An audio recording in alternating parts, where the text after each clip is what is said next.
JGU Literary Session. And a very good morning to our chair, Dr. Tejendra Kaur, and to all the participants. Dr. Tejendra Kaur is Professor of English at RIMT University, Punjab. Earlier, she served as Professor of English at Punjabi University, Patiala, and held the positions of Head, Department of Distance Education, Dean, Faculty of Languages, Director, Center for Diaspora Studies and Coordinator, IGNOU Study Center there. She has more than 42 years of teaching experience and 37 years of research experience. She has written, edited, co-edited 12 books, including 3 books of poems. She has published more than 60 research papers, book reviews, review articles, forwards in various national and international journals, conference proceedings, and anthologies. She has participated in more than 170 national and international conferences, webinars, workshops, etc., and has made presentations in various capacities. She has delivered lectures in EduSet programs and has been on air Jalandhar and Patiala and Jalandhar Doordarshan. She has been associated with Sahitya Academy and DPD Punjabi University Patiala in many projects. She has been on panels of public service commissions, boards, selection committees, etc.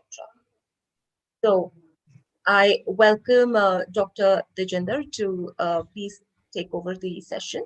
And with your permission, we can start with the first participant. And the first participant, we have Ms. Lal Tanhazmi. If you can please come over and also present your topic of the day and start over with it. Thank you.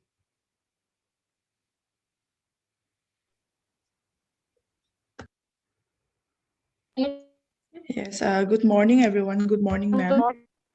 So that they can be present. Okay. Morning. Hello, dear. Morning. Good morning, okay, friends. May I say something for a few minutes?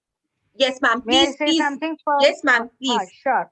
Please go ahead. Please. Thank you. Okay. Thank you, Navneet. And I'm Tejinder, as already announced by our dear friend.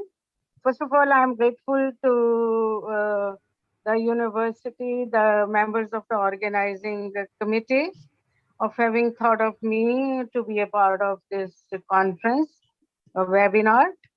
It is really a great opportunity to listen to all of you. And the themes chosen for various sessions, they are really very, very demanding and challenging. I welcome all the speakers who are going to participate in this session. And I would like to make a request that since we have 2 hours at our disposal and we have 5 speakers in this session, all of you should try to start winding up when the 10 minutes are over.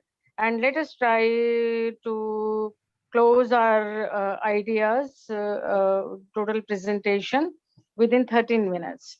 And after one speaker has presented the views, we immediately go to the next speaker, and whatever the questions, whatever the queries, comments, observations, we would take them up when all the papers are presented.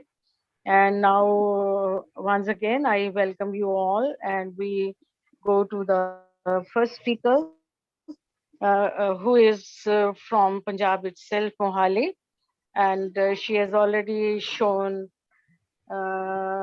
herself to us, and I would request her to begin with her presentation. Okay, dear, welcome.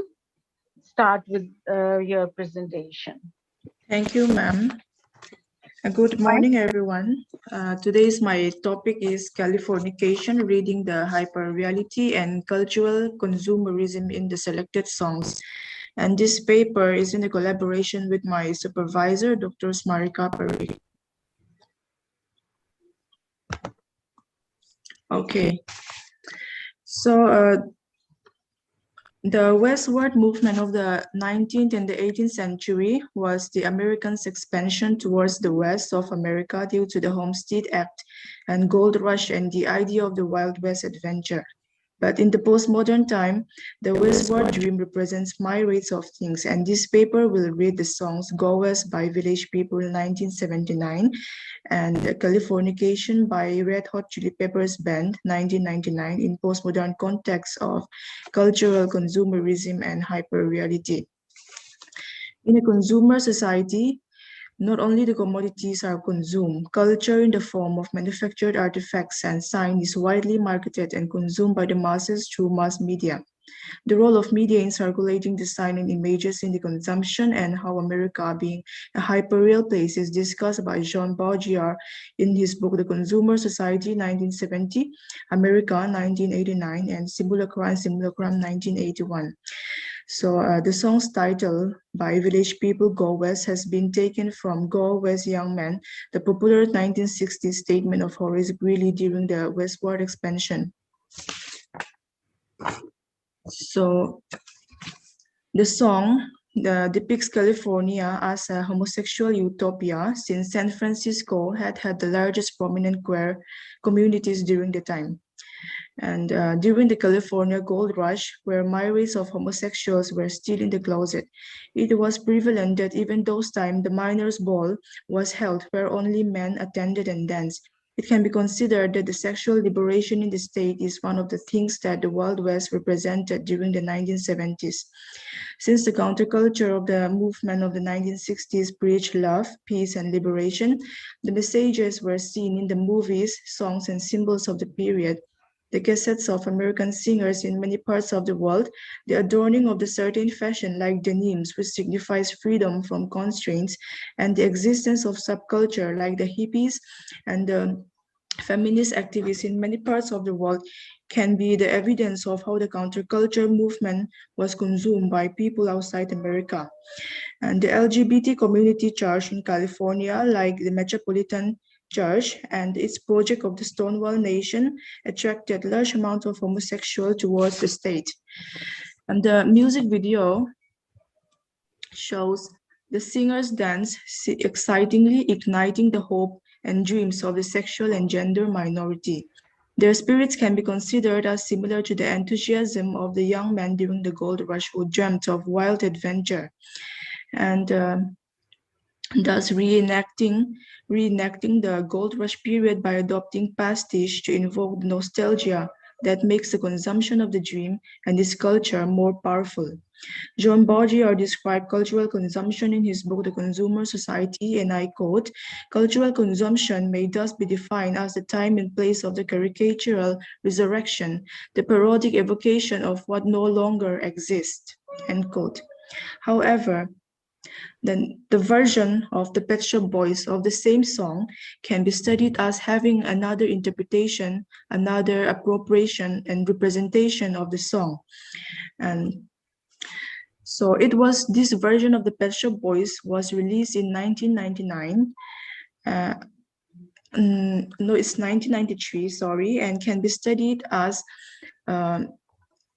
having another representation because it was released after the disintegration of the Soviet Union. And this particular song projects how the Eastern European were looking at the West and the disappointment. It also projects the disappointment of the failure to achieve the former Queer Manifesto. And it represents how America, even when the past promised land did not flourish like how people imagine, it was still romanticized by people outside America. As the song was remastered in 1993 when America's hegemony was on the spike, the song narrates the power of the Western media into constructing the idealization of America. The video displays the image of a red star floating in the sky, which signifies the Soviet Union, in the Statue of Liberty, which signifies America, and the group of men marching towards the West in uniformity. That represents how the Eastern people identify the West as a land of individuality and freedom. The song Californication also conveys how America's media engage into selling its culture. And the song states, and I quote, Psychic spies from China try to steal your mind's elation, and little girls from Sweden dreams of silver screen quotation. And if you want this kind of dreams, it's Californication. It's the edge of the world and all of the Western civilization. The sun may rise in the east, at least it's settled in the final location. It is understood that Hollywood sells Californication. End quote. So the first line here indicates the products of California, like its fictional character, conspiracy theories, and constructed figures in the media attracts and disturb the mind from the spiritual and authentic reality. The second line suggests that the youth of the other parts of the world romanticize fame, a product of California, Hollywood. The verse projects how people from the other parts of the world are affected by America's mass cultural imperialism and how media sells the products from cultural artifacts and references by encoding meanings in signs, and the consumers are acquiring the signs and references through commodities along with the identities embedded in it. Hollywood produced celebrities acting as an intermediary between the culture and its consumption, as television a medium of message.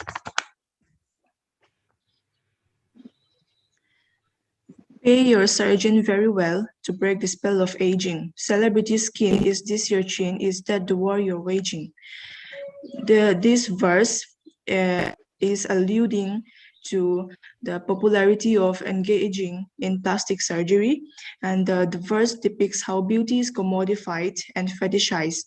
And the line firstborn unicorn, hardcore soft porn, suggests the fact that the land dreamt of by many people as a mythical place, as an El Dorado in the past, is also a place where sexual liberation exists and sells out.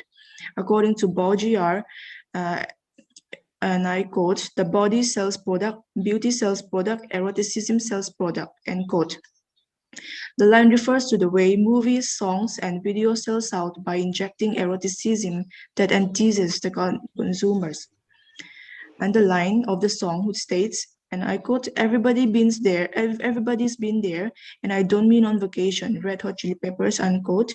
And this line hyperbolically suggests how California has been represented and popularized in literary works and pop culture that sensitize people from different parts of the world and about the production and the culture of California and how people grasp a glimpse of California in the product they use or what they dream. The video shows myriads of computer-generated images showing the Statue of Liberty as the representation of the West, and the red star as a representation, of the Soviet Union, the gray building that represents the Soviet Union. So the images has become meaning, sign has become a meaning, and consciousness between the real and the unreal erode. The video shows the concept of hyperreality, and images highlight the integration between the real and the unreal. The version of the song can be seen as a mocking of the Western society, particularly simulated society, depicting that simulacra and simulacrum are all that exist. And Red Hot Chili Peppers music video for Californication is designed to be like an Unreal Engine developed virtual three-dimensional game.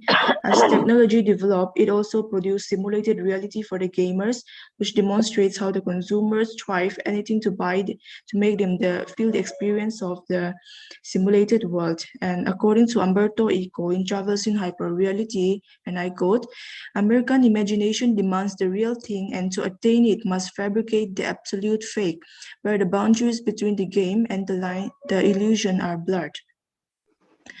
So moving on, the lyrics of the song that states, "Space may be the final frontier, but it's made in Hollywood basement. And Cobain, can you hear the fierce singing songs of station to station? And Elderon's not far away is Californication." This particular verse tells the depiction of California with its cinematic development, and the verse Cobain in the second line refers to Nirvana's band vocalist, and Alderon's in the third line alludes to Star Wars movie because Alderon is a fictional character in Star Wars, and All these have the verse tells how the songs and images produced in the Hollywood which can captivate a large amount of people and have the power to shape people's dreams and perception and have that is the Californication which the song claims that the tidal wave couldn't save the world from. The video shows the characters.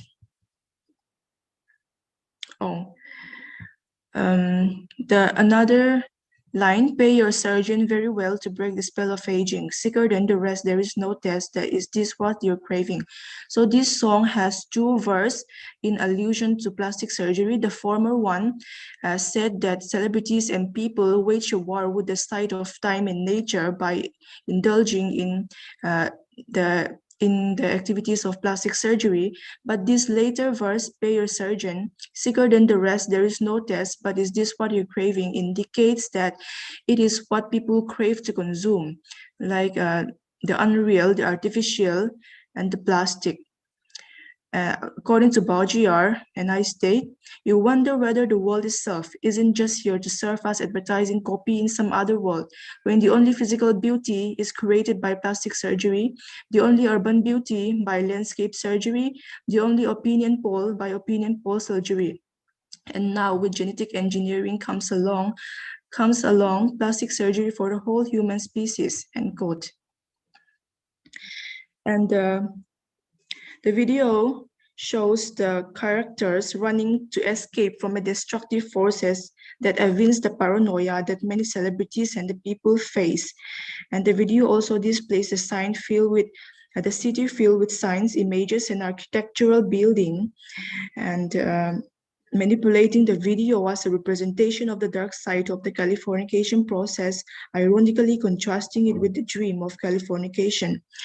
And according to Frederick Jameson in the cultural turn, he called that the postmodern architectural building as a hyperspace, just like Umberto Eco called it a hyperreal. And quoting Umberto Eco, a message city, California, Las Vegas is a message city entirely made up of signs, not a city like the others which communicate to function, but a city that functions in order to communicate. But Las Vegas is still a real city, Umberto Eco, end quote. And the conclusion, both the songs not only narrates the hyperreality, but also highlights the danger of the artificiality and what it feeds about freedom and individuality, thus can have an impact on the questioning concept and the line between the binary opposition of freedom and imprisonment. The cultural consumer consumes the idea of freedom in the West, but it can be posited that in the hyperreal society, people are not free from materialism and simulation. And individuality breaks down when people consume the trends and references from the media. So people are still seeking the individuality when in the actual reality, in the actual hyper-reality, there's no individuality as people are consuming the references and they are not free from the simulation. And people entering the bandwagon searching for the promised land can be decoded in these songs. And the critical irony that the song depicted. And both the songs have adopted pastiche, intertextuality, fragmentation, playfulness with signs, and narrates the postmodern Western society. Thank you.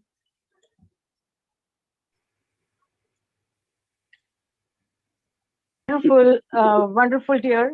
I must congratulate you. It was a very nice presentation. Thank you, ma'am.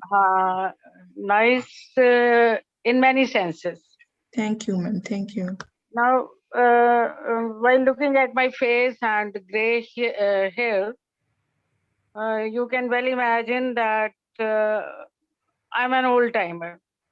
And I'm very much concerned about the degradation of values that are going all over the world. Of course, as students of literature, when we study novels and dramas and literature written in other genres, writers of all the times have been critiquing all kinds of artificialities and wherever there is lots of human values. Yes, but I find your paper and your choice of the topic to take up songs for study. And I think songs and popular songs especially, they reach the masses earlier. Yes, ma'am. And I think since you have come to a university in Punjab, you seem to be from Nepal, right? No, no, ma'am. I'm from Northeast India. I'm from Mizoram. Oh, great. Yes. So when we, since I am from Punjab, and we these days are very much concerned about the kind of pollution of culture that is being propagated through the popular songs. We are very much concerned about that. And in these songs chosen by you for analysis or written by the person and sung by whosoever, how much they are concerned about the basic human values, that is a point of concern. And I think this is what needs to be highlighted. And these ideas, they are of global concern these days. Yes, ma'am. And I liked your paper and Thank your you, ma'am. vision in the paper. And one thing which I can suggest you is, Yes, it ma'am. also matters at what point of time you read the paper. Yes, So ma'am. if Yes, ma'am. you had connected the relevance of these songs with the present day pandemic ridden scenario, and Yes, we ma'am. also study this scenario from the angle throughout the globe, that it is the degradation of spiritual values that this pandemic has set in, or it is a kind of message that has been sent by divine. There is something lacking, degrading in human values, human character or so. I think that would have given another dimension to your paper. Yes, ma'am. Thank you Again, so much. I really appreciate the paper. But and one more thing you could have added, Yes, ma'am. then the stylistic part of it. Yes, ma'am. Yes. Something how it has been conveyed, because the technical, the use of the technique and the genre of songs, and how these particular songs, how they are different from the earlier songs. Are there some innovations done in these songs so far as genre is concerned? And then related it with the kinds of themes you have derived from them. Yes, So ma'am. it can also be a concern for your future paper, if this is the area you are working on for your research project. Okay. Yes, yes. Thank you so Wonderful. much, Okay. ma'am. Thank you for the We'll feedback. invite the questions after all the papers are over, Yes, sure, and be sure. ready for the comments, and keep on thinking over the issues Yes, yes. which I have pointed out. And these are the kinds of things we should talk about. I Thank think you in so all the much. times, because generally I have been against the kinds of presentations regarding postmodernism, just celebrating it. It is all okay. But I think postmodernism is a kind of critique of human society, human values, and highlighting it from ethical point of view. That is what is required in the present times. Again, congrats, and keep on pondering over various issues and various concerns which might come in your mind while listening to other papers. Yes, In yes. the Thank end, we'll you meet so you much, again. ma'am. Yes. Fine. Thank you so much. Okay, Navneet. Excuse me, Tejinder ji, may I wish you good morning once again. Time का जरा ध्यान रखेंगे, because at 11 o'clock the plenary will start. Huh? We will. It was the first paper and it started quite late. तो थोड़ा tempo बनाने में time लग जाता है ना. So when we come to the next, that session will start at 11. But if we can manage it very well, otherwise it's okay. No, we'll try to finish the session by quarter to 11. Yeah. Next paper. 11 o'clock sharp कर दीजिए, no problem. 11 o'clock sharp is also sufficient. कोई बात नहीं, थोड़ा पहले ही करेंगे, and we'll give more time to the speakers to say something. 11 o'clock करें, कोई दिक्कत नहीं. Yeah. ठीक. Thank you. I hope the things have started going well. Yes, Great. ma'am. Ma'am, can we continue with the next presenter? Sure. Yeah, I would like to call upon Deepika Tikchandani, please. Deepika, if you can. Yes. Am I audible, Navriti? Yes, Yeah, perfect. Deepika is here. Hello, ma'am. I'll try sharing your PPT. Okay. Navriti, if you can give me the rights, I'll share the Sure. PPT. Sure. Mr. Vikas, I would like to say Hello, ma'am. hello, Deepika. How are you? Now, my one request to you: just try to wind up your paper within 10 minutes. Sure, ma'am. If you want to make oral presentation, that will be welcome. Ma'am, I have a PPT to share, but I'll share the PPT. And try to be very pointed, whatever you want Yes, to say. sure. Great. Good luck. Thank you, ma'am. Navriti, do I have the sharing rights? Mr. Vikas, Ma'am. can you please give the sharing rights to Deepika, Already ma'am, with please? me, ma'am. Thank you.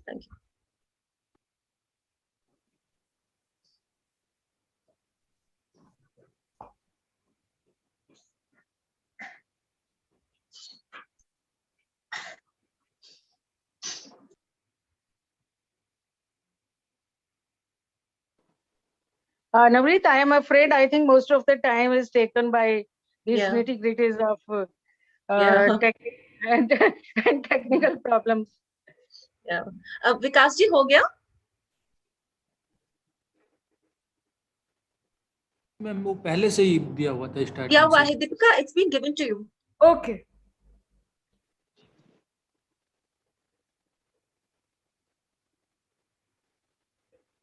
Can you see my screen? Yes. All right. A very good morning to all of you. The topic of my presentation is Kino's comic strips, a depiction of postmodern Argentine society. Kino was an Argentine cartoonist who drew his last cartoon in the year 2006. His trajectory of work from the early 60s to 2006 produced quite a lot of social and political satire through comic strips. It also gave birth to the iconic character of Mafalda. She's a 6-year-old girl from middle-class society. She's very mature for her age, as she's inquisitive about social and political problems. Humor in Mafalda is like an escape valve.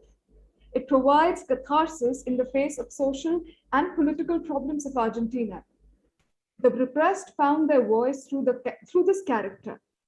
In the compendium of comic strips like Humano se nace, Cuánta bondad, esto no es todo, que presente impresentable, some of the recurrent themes are deaths, old age, weak versus strong, sexual taboos, pain, and hopelessness.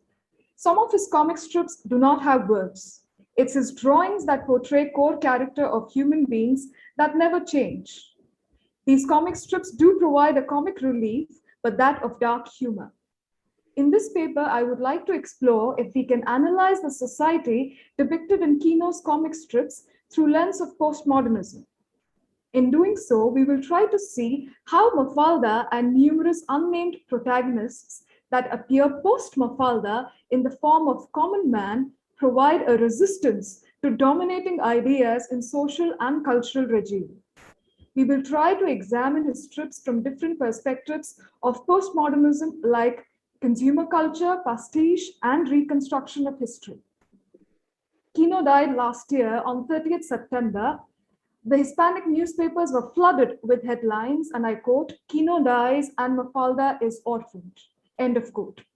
Kino drew Mafalda for 9 years from 1964 to 73, but his association with Mafalda continues even after his death. The world still remembers him as the father of this iconic figure. After Mafalda, it was the anonymous common man who featured in Kino's comic strips. Why did he stop drawing this iconic figure? In an interview, Kino said that one of the reasons for letting Mafalda go was the desire to change the routine and expand the range of possible options for drawing. And I quote, "It was something that cost me a lot, but I didn't want Mafalda to be like those comics that people read out of habit, but that don't make sense. The comic strip forces us to always draw the same characters and to the same extent. It's as if a carpenter who always had to make the same table, and even I wanted to make doors, chairs, and benches. End of quote. However, due to the repressive environment of Argentina in the 70s, there were political reasons to change not only the character, but also residence. When the Videla dictatorship began, people kicked the door of the apartment where Kino lived with his wife. In those years, Mafalda became a symbol of resistance, and some of his illustrations appeared next to corpses left by the military. In July 1976, in Buenos Aires, the military killed 3 priests and 2 Palatine seminarians. In the photo that records the moment, you can see the bodies and next to them a poster with the drawing in which Mafalda points to the policeman's machete and says, "See, this is the stick to dent ideologies," end of quote. In the article, Argentina's Montoneros, comics, cartoons, and images as political propaganda in the underground guerrilla press of the 70s, Fernando Reati talks about how Mafalda was used as a symbol of resistance by a left-wing guerrilla organization called Montoneros during the time of military dictatorship, 66 to 73, in which there was considerable official censorship of social commentary and a general climate of repression. When Kino was asked years later if he could envision a grown-up Mafalda, Kino responded by imagining for her a fate similar to that of so many other young Argentines who grew up inquisitive and critical of the world in the late 60s and early 70s. And I quote, "Probably she would have never reached adulthood because she would now be counted among the disappeared. I mean, she probably would have been a disappeared person." End of quote. Quoted in Gosiol and Rosenberg 180. It was precisely the anti-authoritarian and left-of-center message of the strip, however mild by late 70s standards, that made Mafalda useful to the Montonero propagandists who recreated it. Kino stopped drawing Mafalda in 73. 2 years later, after military coup in Argentina, he went into exile in Milan, Italy. With his exile, we see the birth of anonymous common man that appears in his strips. In post-Mafalda comic strips, we see a varied group of people, not just middle class. In these strips, we see the cartoonist portraying a submission of the Argentine society to the consumerist culture that has created a new kind of poor. During industrialization, being poor meant being unemployed. Today, the poor is one who does not have resources to fulfill his desires by accessing a myriad of options available to choose from. In Zygmunt Bauman's words, and I quote, "He is a flawed consumer," end of quote. Now, the very definition of poor has changed, as it is not restricted to the certain section of economic class. By showing the stark reality of the impoverished condition of Argentina, Kino is probably trying to resist the consumerist culture. The next strip, which has mute panels, tell us a story about Consumerist Society in Argentina. This mute comic strip that was part of the book Cuánta Bondad, which means so much goodness, depicts the role of marketing in creating desire in a consumer society. In this example, we see action, protagonists, but no dialogues. Nonetheless, there are a few linguistic enunciations like the words marketing and nanny's food. The objective of postmodern society is to seduce its consumers with new desires. And what we desire is the life that we see on TV. Zygmunt Bauman, a Polish sociologist and philosopher, talks about this consumerist attitude in his book Liquid Modernity. He says, and I quote, "Life on screen strips of its charm the life lived. It is the lived life which seems unreal and will go on looking and feeling unreal as long as it is not refashioned in its own turn into screenable images." End of quote. The cultural turn is a movement that began in the early 70s to make culture the focus of contemporary debates. George Eudes, professor of American Studies and Spanish and Portuguese languages and literature, in his book The Expediency of Culture, talks about how cultural turn has led to multiculturalism becoming a bed of consumer capitalism. He says, and I quote, "The term consumerism is historically associated with movements to protect consumers. But today, the notion of consumerism no longer reflects predominantly to consumer protection, but to permeation of all aspects of life, whether home, leisure, psyche, sex, politics, education, religion, by an ethos or lifestyle of all consuming images." This comic strip taken from the book, What an Unpresentable Present, that is, What an Unpresentable Present, shows consumer culture. Now, I use the term consumer culture because with cultural turn, everything in our social life, from economic to social to political, has become cultural. We consume culture every day in different forms. In this comic strip, we see how sexual commodification has also become part of consumer culture. Just like Domino's can deliver pizza in 30 minutes or less, you don't have to wait long for sexual gratification, either, as sex can be delivered to your footstep, and that too very swiftly. In the following comic strip, that is the strip, Kino perhaps tries to portray the advent of various subcultures like punk culture that began in the early 70s in the US. The first traces of punk movement in Argentina were seen in 78, when the country was going through the bloodiest chapter of its military dictatorship. Shaved heads, spiky hair, and mohawks slowly started to appear, which was in that age both shocking and at the time dangerous, because Argentina was witnessing a chaotic social environment where disappearances, persecutions, and tortures of those that attempted to fight against the institution and the national order. Every youth was considered subversive at that time. In the last panel, the child throwing up after seeing the painting of Mona Lisa at the museum maybe shows a downfall of the so-called high culture and the rise of subcultures. Now, globalization brought about a dynamic shift in the society all over the world. The shift from producer to consumer society created this new kind of poor. Argentina opened up to foreign capital and privatization in 90s, only to collapse into total disaster as international capital withdrew at the end of the decade. In 1990, Carlos Menem opened the national economy to multinational corporations and foreign investors. His goal was to reinsert the country into the global economy. For Menem, neoliberalization seemed like a solution to hyperinflation and also modernization of the country. By the middle of 90s, the living conditions were rapidly declining. Layoffs stemmed from privatization, creating a new poor among lower to middle class Argentines. International debt increased and there was rampant corruption in government. Some of Kino's cartoons are glaring examples of this economic crisis. Now in this strip, we can see Mafalda as the protagonist. The strip has 5 panels. In the first panel, Mafalda's father is watching television. The bubble in the first panel says, "Today we live in a modern society."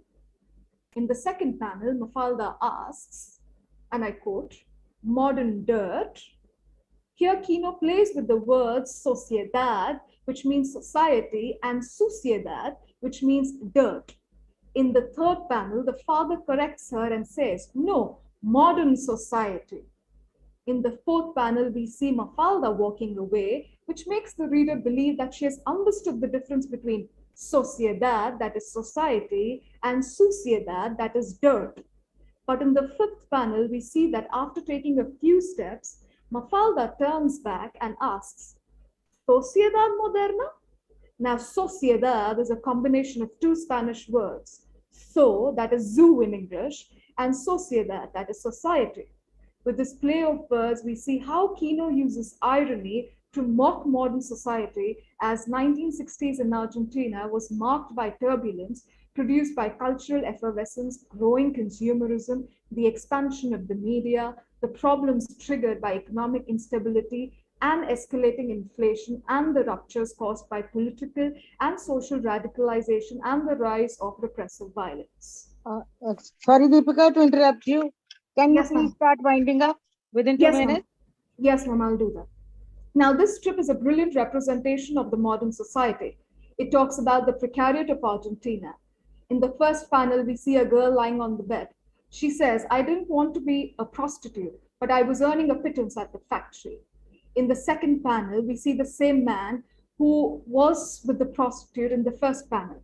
Now he's in his office room. He says, I don't want to exploit anybody, but it's only by paying very low salaries that I can compete in the market without having to shut down the factory. In the third panel, we see the same man being robbed. The robber says, I didn't want to have to rob, but the society leaves me no choice. In the fourth panel, we see the robber being shot by a police officer. He says, I didn't want to have to kill people, but my duty is to protect life and property of the population. In the fifth panel, we see doctor examining the dead body of the same robber shot by the police. He says, I didn't want to be a doctor, but my parents forced me to follow the family tradition. In the sixth and the final panel, we see the figure of God in the clouds looking at his creatures below with a disappointment, and he says, I didn't want my creatures to be like this, but what? In all the panels, the but highlighted in bold shows situational irony of the modern society. However, in the last panel, it's the what that is highlighted in bold that gives the reader reality check about the modern society, which does not have a way out, as it depicts even the Almighty surrendering with but what. In this strip, the common man appears in the form of a prostitute, a factory boss, a robber, a police officer, and a doctor. The common man here is not just a bystander, an observer of the things happening in the society, but is shown as an active participant and a reason for the transformation of modern society into a postmodern society, which is in a constant flux, where, and I quote, obscurity and sexually explicit material to psychological squalor and overt expressions of social and political defiance, which transcend anything that might have been imagined at the most extreme moments of high modernism, no longer scandalize anyone and are not received with the greatest complacency, but have themselves become institutionalized, end of quote. In this strip, we also see a godlike figure who's accepting this transformation. Ma'am, do I have 2 more minutes? I think if you take a minute and just tell us the gist of whatever you have said. You're doing wonderful. Okay. So, ma'am, if you can give me 2 more minutes, I'll just conclude. But khatam kijiye, and I will take up the things and question answers here. Okay, so I'll just conclude, ma'am, and I'll just say that Kino's transition from Mafalda to post-Mafalda can be seen as a turning point in Kino's narrative from an Argentine modernity to an Argentine post-modernity, where hope doesn't lie in totalized utopia, but in and reconstructing history. There's an example of how, but since because of the paucity of time, I'll just end. I'll say that we have seen how Kino's characters, whether it is Mafalda or the anonymous common man, that appear as a child or a doctor or a police officer in the post-Mafalda comic strips, work as tools of resistance through satire and irony in modern and postmodern society. To conclude, we can say that in Mafalda, the protagonist acts as a social political commentator, but in the post-Mafalda comic strips, the resistance is shown when the anonymous common man actively participates in making the world a postmodern disaster. According to Kino, the human condition is responsible for this disaster, and I quote, my drama is that I don't have political ideas. I would be really happy if I could believe in something. I don't believe in anything. The ferocity is directed against the human condition, end of quote. Thank you so much. Great, Deepika. I must congratulate you. Really a very thought-provoking presentation.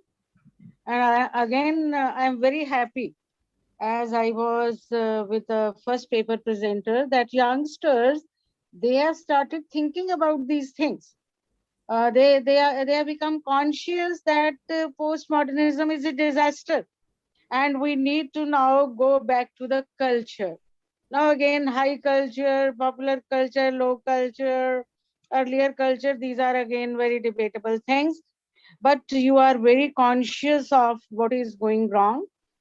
And you have taken up a genre again, which is emerging. Though it is not emerging, it used to be in our times also. Yes. Chacha Chaudhary, you know, those comic strips and Motu Patlu and many others. R.K. Lakshman, common man. Hanji, most of the values they were taught to us by reading those kinds of things, though we were not aware of the values then. What are values? But these are the high times when youngsters they have started talking about these things, and this is the age of cartoons through media and these comic strips. They are the right means through which we start teaching culture, inculcating culture from the very childhood. And Yes. taking up such a topic for your presentation is really very thoughtful, and I think we should talk more about these kinds of things, and more of children literature should be written, and it should be critiqued from this angle. And I find many research scholars in the neighboring areas working on Mahabharat being represented through cartoons and these comic strips, Ramayan, and other religious literature, how these are interpreted and how these should be written with more consciousness and need for the culture, need for the values. That is the need of the time. Great. More in question answer session, and really great on your part of having thought of it and communicating it. And you're taking up comic strips from a country, though about we have got nothing to do with that, though in the global scenario everything is available to us, but this makes it sure that all the countries, all the societies, writers all over the world writing it in any genre, any media or so, they are conscious of these kinds of things. Degradation being caused by so much of so-called postmodernism. There used to be time 20 years back when people like me used to think whether we are now, क्या कहते हैं, out of date हो गए हैं. No, we were right then, but हमारी आवाज को सुना नहीं जाता था. At least youngsters now, they have started talking about these things. Very nice. Keep up, please. Fine. Thank you so much, Navneet. And let us go to the next speaker. Hanji. Next, we have Mr. Karan Makkar. I believe if he's present here, Mr. Karan. Mr. Karan, if you're there, you can take over. We can wait for him. He may join later on. Hanji, we can move on to the next presenter, ma'am. Sure. Yes, the next presenter would be Kanika Priya. Ma'am, Kanika Priya. Yes, ma'am. I'm here, ma'am. If you can please put on your video.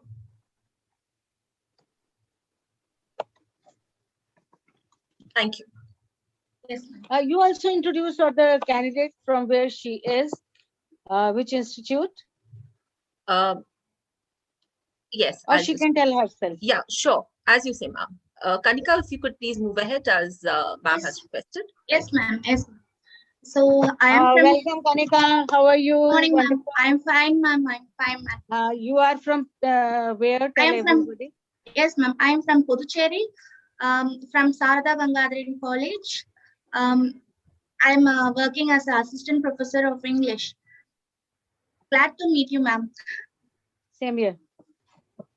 Okay, announce your topic and try to wind up your presentation within 15 minutes. Sure, ma'am. Sure, ma'am. So I have PPT. Can I share it? Yes. Yeah. Announce your topic, please. Yes. So my screen is visible? Yes. So my topic is insight into language games in ELT and literature with its use and establishment.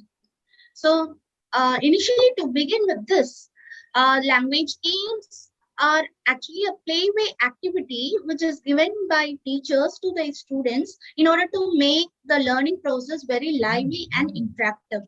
This will certainly cultivate the language skill as well as the linguistic skill of the students at any level. So language games, in fact, we can say that it creates an interest, and we can say that it is a place where students will pay more attention and focus on the subject that we teach, and when they do as an activity. Thereby the topic attempts to give an insight into the various language games with its use and establishment, how to organize, and how it is being suitable for both English language teaching and in literature. So there are a lot of types in order to say that language games has, like question game, spelling completion, story completion, reading game, written game, oral, sentence completion, and so on. These types actually, ultimately what it does is it develops the ability of the students or the learners. This in a way is a play to learn English, as well as they can use the language in a proper way. The aim of the language game is to encourage the learners and learn the subject while they are playing itself.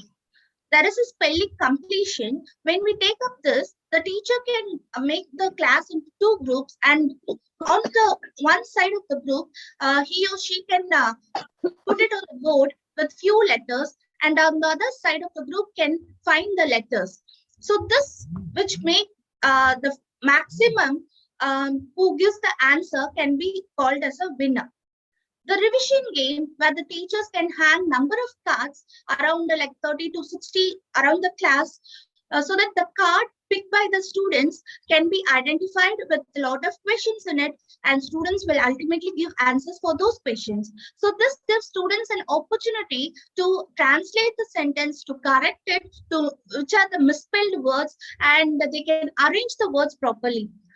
Through this, the teacher can collect the papers and also make it as for a revision work, and simultaneously keep it as a test work also. So on considering the question game, again the teacher can make it as two groups inside the class itself and give some questions related to the subject, and the students can give answers as far as possible.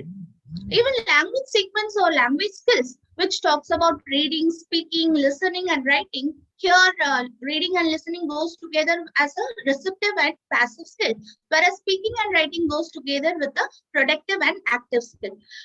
The ideal language tend to be very precise, free from ambiguities. It should be very clear, as was put by Ludwig Wittgenstein, who says in his work called as Philosophy of Language, where the sense and nonsense is being compared. So language games is to be addressed the sense of natural language itself.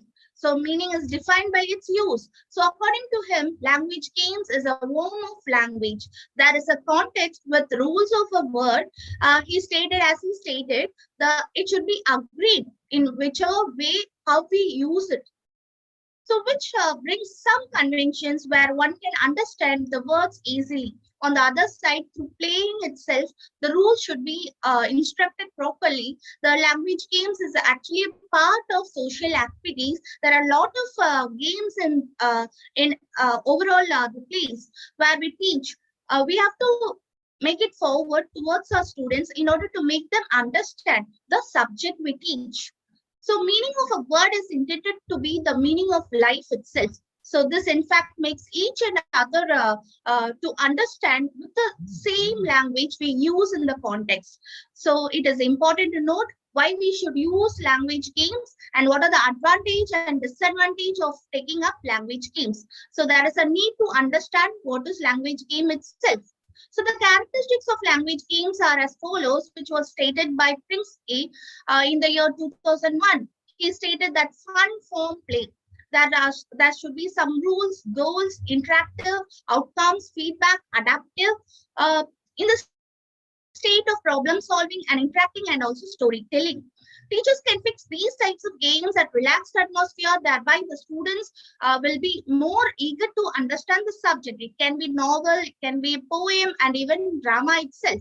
So there are also, though there is advantage, there is also disadvantage. When we probe into the advantage, you can see that language games, it makes the learners or the students make the challenge about their own knowledge itself in a new way. It gives a new way, it brings a new interactive manner, and it develops these skills. On the other hand, when we look upon the disadvantage, sometimes students may feel too difficult in consuming the time in order to finish it by the time. Too expensive. So they feel tired by matching the answers at the appropriate time. So there are certain ways to choose language games for ELT as well as literature. Initially, it should be fun. It should create some friendly competition, and it also should encourage the students to learn, to meet their learning objectives and overall to practice and review. The ideas of for the language games are as you can have as puzzles, crosswords, board games, memory cards, spelling completion, pronunciation, vocabulary, and also mind and role plays while listening and speaking skills. So these in a way help students to have concentration towards the subject, and we can also make a crumbled words games with the specific letters and make students to come up with the appropriate answers. So there is initially to begin with language games, we can have random games where the teacher can make the students to stand in a circle, and if one student starts with a word called as car, the other can keep on following this word like car, which has been a vehicle, and other vehicle by bicycle and so on. So secondly, the rhyming words. So if in the same manner, if one student starts with a word called as hall, the other student can rhymingly tell another word like stall, recall, and wall. And the third form of language games is forming words. So the same manner, the students can be made to sit in the ground, and one of the student can start with the word called as toilet, and the end of the word let. With that word, the other student can pick up and form the new word. So language games in ELT are of reference to those games that are being incidental English language. As a student, often it feels that they usually feel that books are boring. So on that case, we can have language games in order to make their minds reactive, and this type of thing is said to be accepted method. The spirit of completion. Hello, dear. Hello, dear. Can Yes, you start winding up, please, within 2 minutes? Yes, ma'am. Sure, ma'am. Sure, ma'am. So the spirit of completion will be there for the students that help them to listen and understand and have a thinking process as well. So therefore, the language learning should create enjoyment, and it should be very easy. And here the teachers also should create informal atmosphere, enjoying the positive factors, and finally the learning as well as teaching becomes more easy. So teachers should know how to organize. They should give the proper instructions. They should make a proper division between the students, and so that the language games will be very powerfully interacted. And even we have confused words, as I have mentioned in the slide. We have matching spelling games. So these are the things that actually as a thing that makes the students to recollect the things that are being taught. And as to conclude, the language games makes both the learning and the teaching process of ELT as well as the literature in an easy and speedy manner. So thank you, ma'am. Thank you so much for this wonderful opportunity. Okay, great, Priya. It is a good change that you have brought us to ELT and language learning, language games, how to teach language to children, how to make it more interesting. Very informative and wonderful. But I would like to suggest a few things which you must start pondering. It seems that you are a language teacher. You are teaching language. I'm teaching literature, ma'am. Literature. Yes, Fine. Now you see, whatever you have said is wonderful, but it pertains to offline face-to-face system. Class में yes. कैसे सिखाना है, how to teach Yeah. English, how to engage the students, and which sorts of activities. There are many activities you have floated, but these are the timings or others you say the requirement pertaining to online teaching. And I know the kind of struggles that the parents, my own daughter, she has got a young son, difficult to make him sit and attend the online class. You know, the children, they don't sit, and it is very difficult for the teacher also to struggle and to teach how to teach language and language games. I think that portion also we should start thinking about. No doubt, we wish online teaching is something easy, ELT को सिखाना है. Rather, there are a few research scholars who are struggling with these kinds of research projects. Of course, YouTubes and how we wish these times are over, right? कि खत्म हो जाएगा this COVID and all, and we will return to that.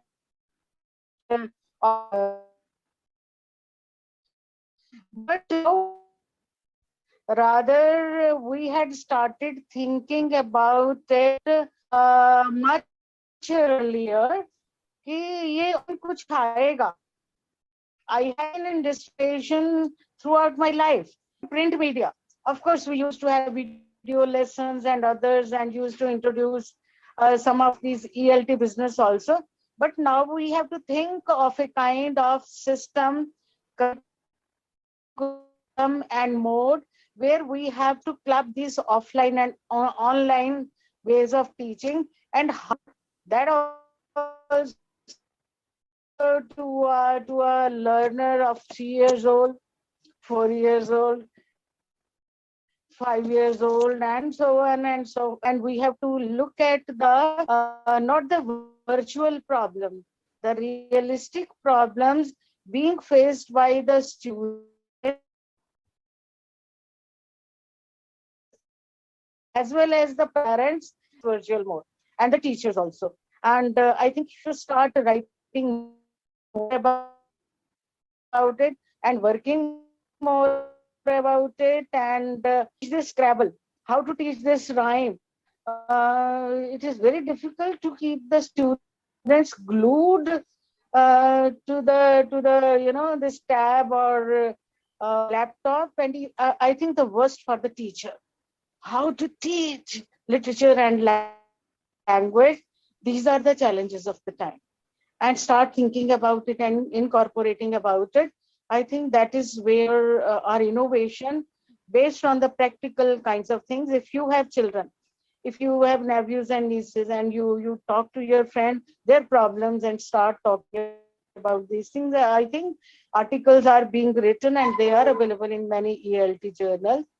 So start conducting experiment, or वहाँ पर entire brain of yours. Me being a teacher of English, 65 years old, and seeing my grandson and my daughter struggling with the child and the teachers facing these problems, that is also the issue for the present. Right? I hope you agree with it. Yes, ma'am. So we have to move with the times also. This is wonderful, whatever you have done, but to try to locate it and see to it in the current scenario, and we have to in future blend both the means. Sure, ma'am. Sure, ma'am. Thank you so much for Offline, the online, wonderful dono. opportunity. Yes, ma'am. Yes, ma'am. Wonderful feedback, ma'am. I'll take it for Great. my. Okay. Okay. Yes, We'll revert to the very nice talking about all the things, and we come back in the question answer session. Thank you. Okay, Thank you. Navneet, we go to the next speaker. Hanji, thank you so much, Dr. Kaur, for your valuable inputs. We move on to Bernali Na Juvera. Bernali, if you can hear us, please. Mr. Makkar, has he joined? I don't think so. I cannot see him in the participants list. Mr. Karan, Okay. or probably if he's joined by some other ID. Mr. Karan, I don't think so, ma'am. Okay. So we have the last speaker for the day. Yes. Bernali Na Juvera, if you can please put on your video and introduce yourself. Hello. Great.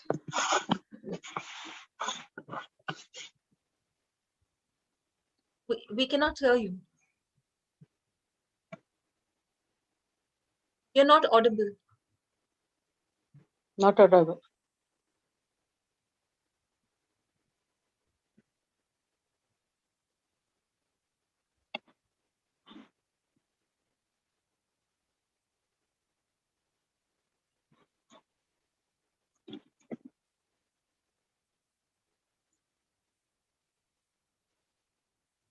No. I think she's trying to join back, it seems like. Okay.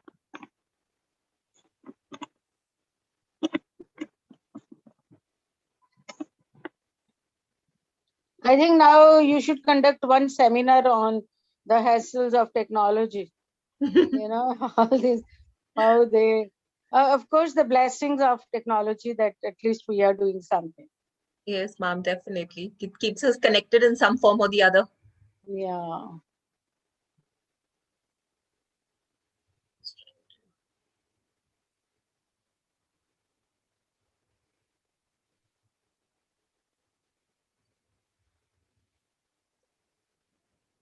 No, I think we have lost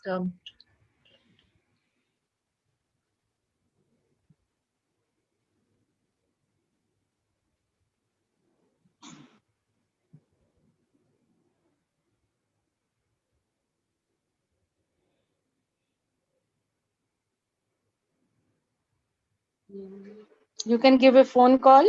Yeah, ma'am, I'm just trying to check her phone number. That's what I'm planning. I'll just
ma'am, I have requested Dr. Batra. He's helping us out with the same. He's trying to connect No with us. problem. No Thank you. problem. Okay. Okay, we can invite one of the participants who has spoken earlier to say something. Incidentally, all of them happen to be she's.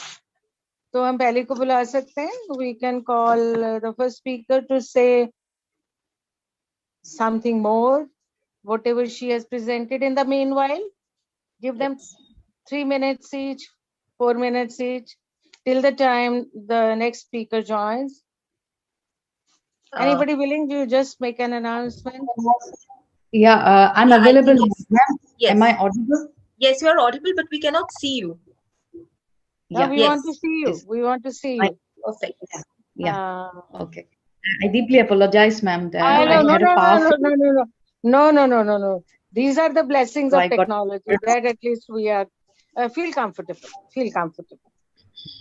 Yeah. Okay, dear. First, you introduce yourself. You are from where? We don't know how to pronounce your name because the way it has been. It's Bonali. And somehow this It's word Bonali. Nath in this northern culture, we equate it with a gentleman. Okay, and you turn out to be she, है ना? Yes. You introduce yourself, please. Hello and namaskar, Tejinder ma'am, Navriti, and all the participants here. I'm Bornali Nath Dwara. I'm from Dibrugarh, Assam. Dibrugarh is known for as a tea city. So I'm from Northeast India, and I work as an assistant professor and PhD researcher affiliated to Dibrugarh University, and the college, my institution name is Manohari Devi Kanoi Girls College. And I would like to thank all of you that the entire team of JGU for giving me this opportunity to present my paper. So I'll make it very short. I am skimming a lot of things while Tejinder ma'am was telling that you have to cut short and speak only from the perspective. So I'll do that. Whatever you want to say, it would be better if you just say it, oral presentation. If you want to present PPT, it's okay. But I feel you feel more concentrated when you say the things extempore, right? Oh, the way sure, you ma'am. feel comfortable. Sure, ma'am. But I would like to share my screen if I'm allowed to. You can. Your topic, please, first of all. Yes, ma'am. I'm coming to the topic.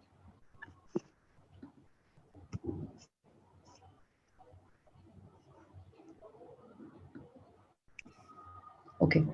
So here goes my topic. And please It's don't totally take more intended. than 12 minutes. Don't take more than 12 minutes. Sure, We'll have discussion sure, also ma'am. later on. Okay. Yes, ma'am. Definitely, definitely. So the title of my paper is Postmodern Trajectories to Inner World in Haruki Murakami's Desire. And it's a vintage collection of 5 short stories. So my structural content of my paper will be the objective, the debate, which includes methodology, hypothesis, and the problem statement. Then we have a slide for title of short stories, and then a very brief analysis of the text, which I'll be presenting it to you. And I'll come up to findings and the conclusion, which consist of the relevance, limitations, and scope for further research. So the objective of my paper is to interrogate the contrastive layers of human desires interpreted by Murakami in 5 different short narratives. So to foreground the ambiguity that demonstrates the contradictions in the inner world. When we talk about inner self, we are referring to the universe inside us, within us. In this context, interpretation of human desire in the text is the subject, and the tool of analysis is through postmodernism. So, coming to the debate, now what's the debate? We get into the hypothesis is that the dichotomy between choice and deferrals of meaning caused due to the interventions of the inner world, which is fragmented and disorganized in the underlying Murakamian world of desires. So the methodology will be the context of postmodernism, but it is not limited to postmodernism, though. So the problem statement is there is obscurity in the interpretation of desire between the author's version and the character's voices that Murakami incorporates to playfully handle memory with narration. So the titles of the short stories are The Second Bakery Attack, which is a translated. These stories have been translated from Japanese to English by these translators, the names I have given here.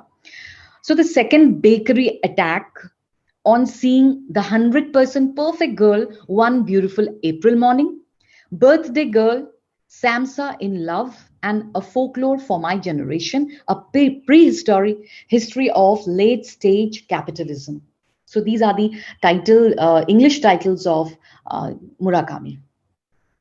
Now, coming to the analysis, I'm skimming the review of literature part. I'm directly coming into analysis that in these 5 different stories, Murakami entails to the theme in contrastive layers. He's talking one thing and he's telling something else. So there are a lot of contrasts. This further determines the postmodern experience of meta-fictionality, which is especially evident when the author creates a tension between narrator's awareness of being a part of fiction and the characters involved. Due to this, there is a constant shuffle between the narrator talking to the reader and the narrator talking about other characters. This study is mostly focused on what the narrator chooses to amplify and what the reading of the text implies as readers have the choice for deferral of meanings. So this is open. And coming to this book, it has, these 5 tales, they depict multitudinal connotations of desire and enraptured in the enigmatic form of hunger, lust, secret longings of heart, infatuations, ambition, power, and the like. So lust it doesn't only reflects about sexuality, it's much beyond sexuality. The first story tells about the projection of human hunger, or food hunger as a desire, drives them to take the route to an adventure to embark upon. It was first time for the wife, but it was second time for the narrator, which entails the drive or urge to feed hunger through a bakery attack.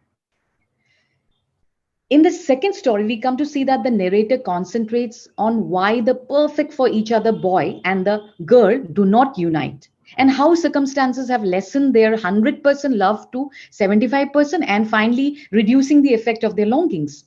Now, faint memories of their earlier youthful past and consent of testing their love for each other, along with their other commitments of life, might have been the reasons for the disunity. He loses her into the crowd, promises made at a young age as lovers were no more recalled out, but recollected. So this has given the impression that 100% perfect girl or a boy or a partner is a constructed notion in the mind. Nobody's 100% perfect, like for each other. So the third narrative interprets the unending flow of desires that give an individual an opportunity to choose one out of many, draws a connection between desire and wish fulfillment. The birthday girl gets an opportunity to bring meals to the old aged owner of the restaurant she works. On learning about her birthday, the old man grants her a wish. Here, Murakami blurs authorial voice with the narratorial voice. In the fourth narrative, this is inspired from Franz Kafka's Metamorphosis, published in 1915. Murakami extracts Gregor Samsa's metamorphosis as waking up to a strange creature with long ears, as in Kafka's depiction into this narrative. For Samsa, his encounter with the young woman with a hunchback was a drive to become and behave like human. This drive has erupted from the desire he developed after meeting and talking to her. And in the fifth story, Murakami separates desire and commitment. However, it is ambiguous whether the author constructed his friend's story or he himself.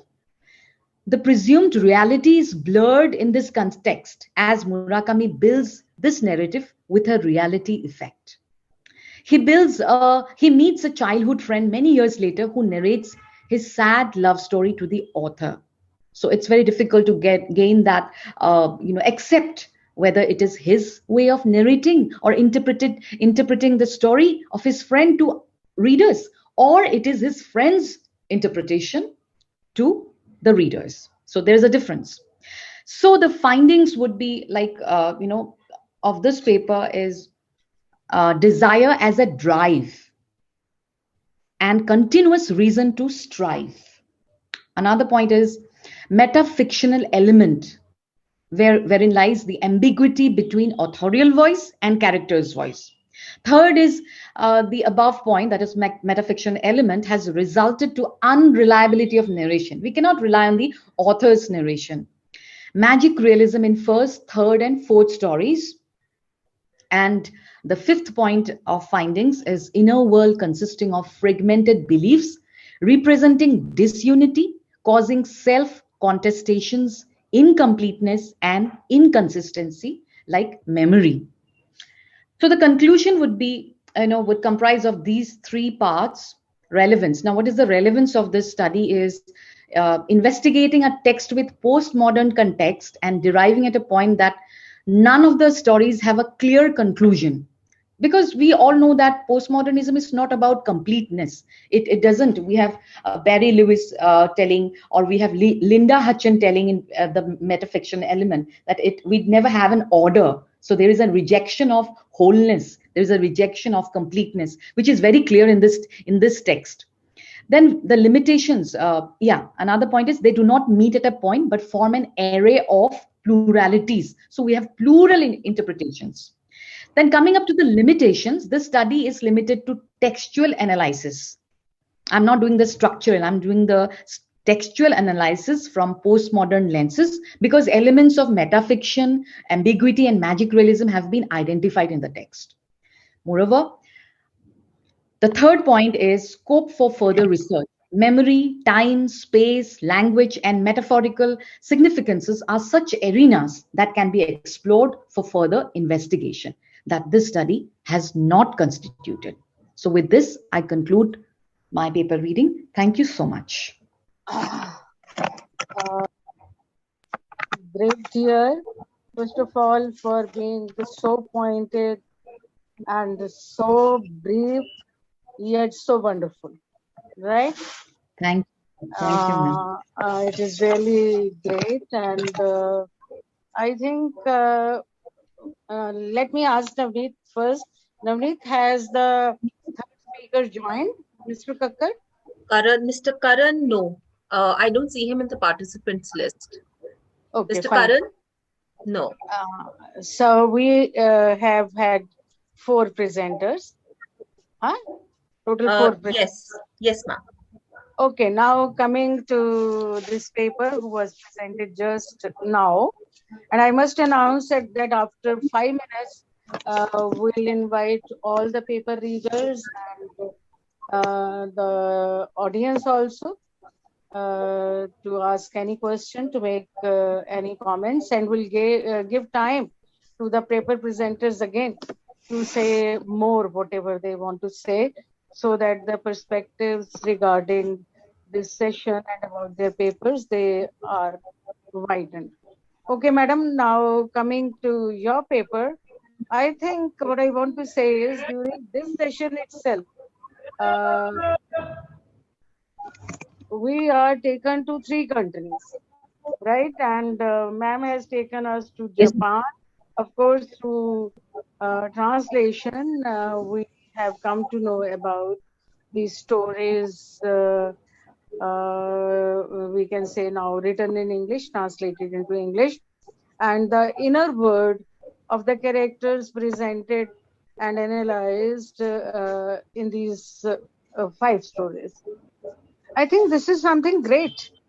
Now I don't know about other sessions, but in this session, all the papers, they are talking about something very, very deep. We are talking about spirituality. We are talking about the inner being that has been lost somewhere in the shift from modernity to postmodernity. That had been lost. We were somewhere lost in artificiality, pastiche, fragmentation. Maybe that was also a kind of revolt. A kind of, Yes. you can see how where we are going. At least we have started bothering about these kinds of things because the reality is something very, very different. Or we can say reality has got multiple perspectives. We are going back to the scriptures. We are going back to the earlier reality, which the saints and sages or literary writers or even the common man was bothered about. After all, who am I? मैं कौन हूँ? I have to look into that, only into this beauty culture and consumerism and this pizza and all this, rock dance and whatever. We have started questioning what are we doing? What is the real aim of life? And for that, the deeper we go in. And I think every culture, every religion, every scripture tells us about the ways of meditating. Meditating about what? Meditating about the inner being, the soul. आपके अंदर क्या है? You may call it mind. The inner, I think you have used a wonderful word for that, the inner universe. Now, maybe outside, through astronomy, we talk about one universe. Of course, multi-dimensions of that universe, but the universe inside each human being is different. And we are even not aware of that universe. And what about the universe of others?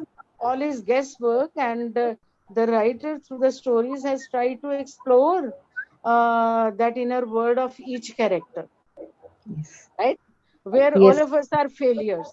If you ask me, even, okay, please write about yourself.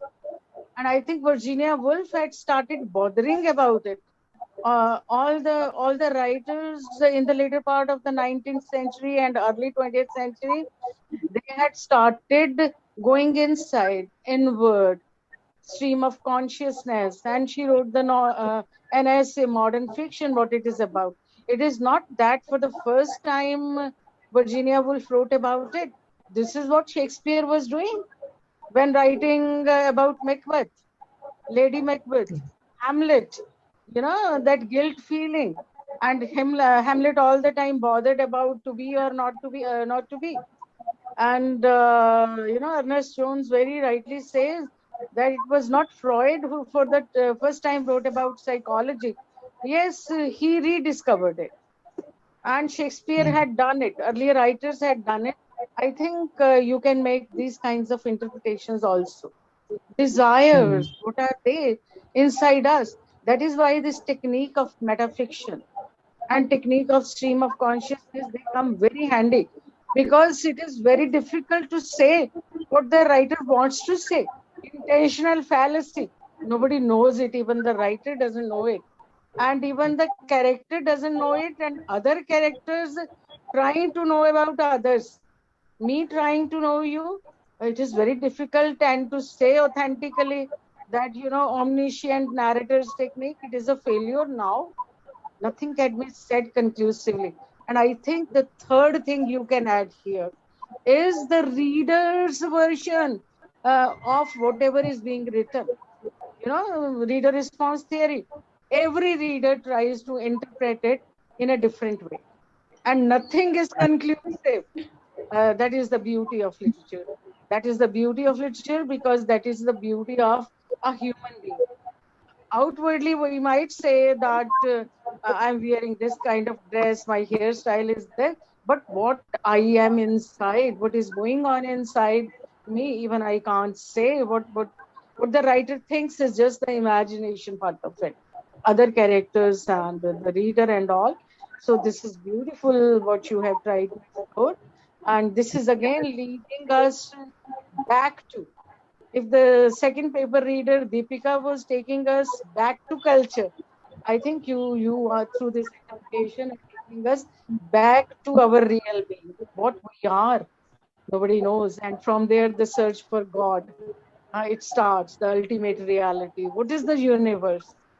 So wonderful, though you being so young, you have got an interest for it. Because unless you yourself, the paper writer, has got an interest in this area, cannot read such kinds of text, and it is not for the sake of paper writing, I always say.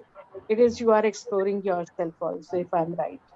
And this technique of metafiction, it is wonderful because everything is ambiguous. Nothing is concrete. That is the beauty of the reality created by God. So great. You have made a very good effort. And keep on exploring as you are a research scholar. I don't know which other text you are taking up. You take up Siddharth by Herman Hesse. You take up other writings, just in it, The Serpent and the Rope by Raja Rao.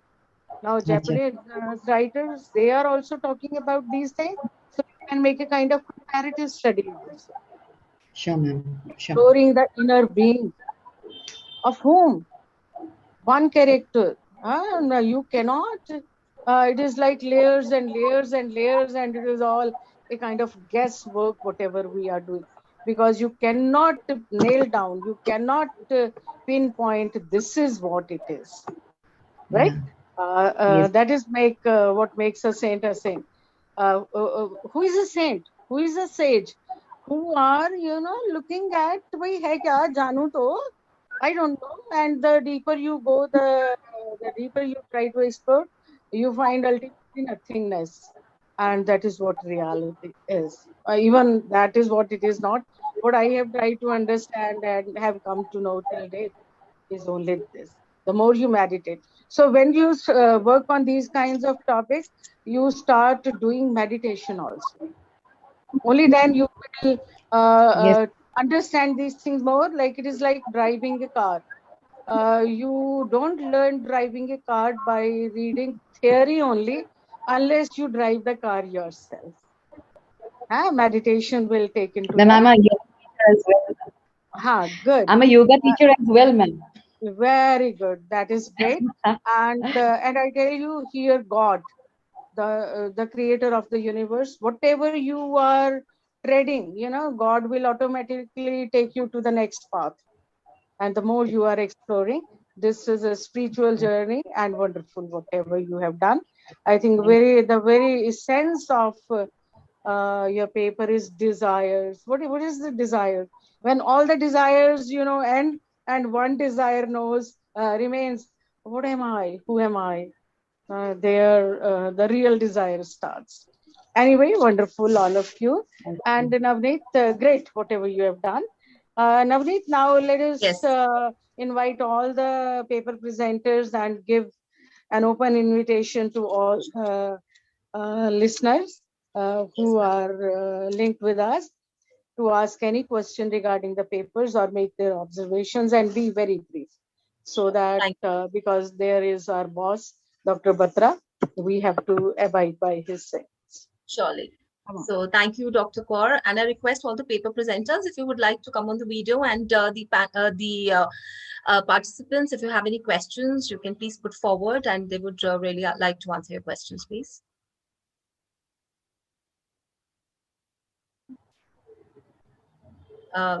The paper presenters, you may please come over on the video, and the participants, if you have any questions, you may please ask them. Or we can invite the first speaker, first of all. Sure, ma'am, as you feel. Okay. You can ask her to come. So the first speaker is Hanji.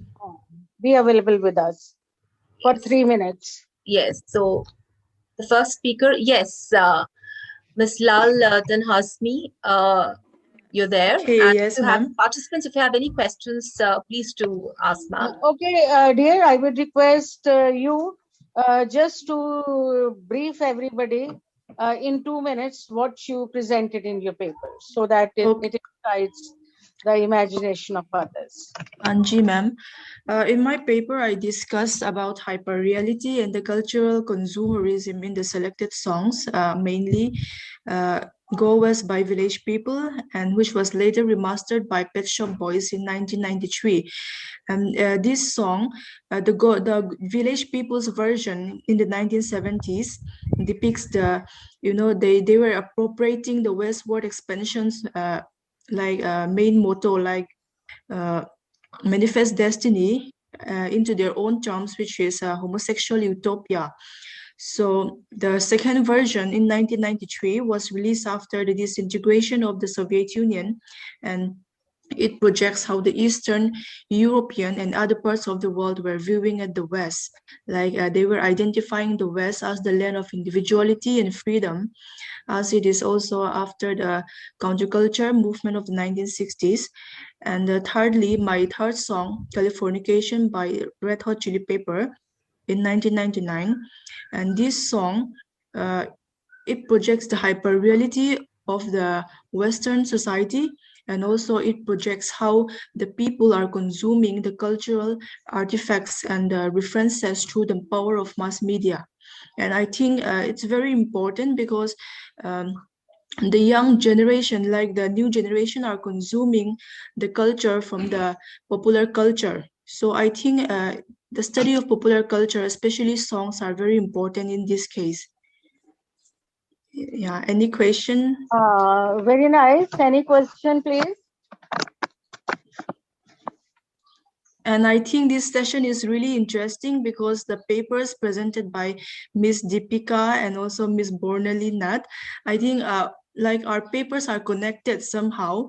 So very it's good. it all talks about, if you can connect those two papers with the issues presented by you, that will be very good.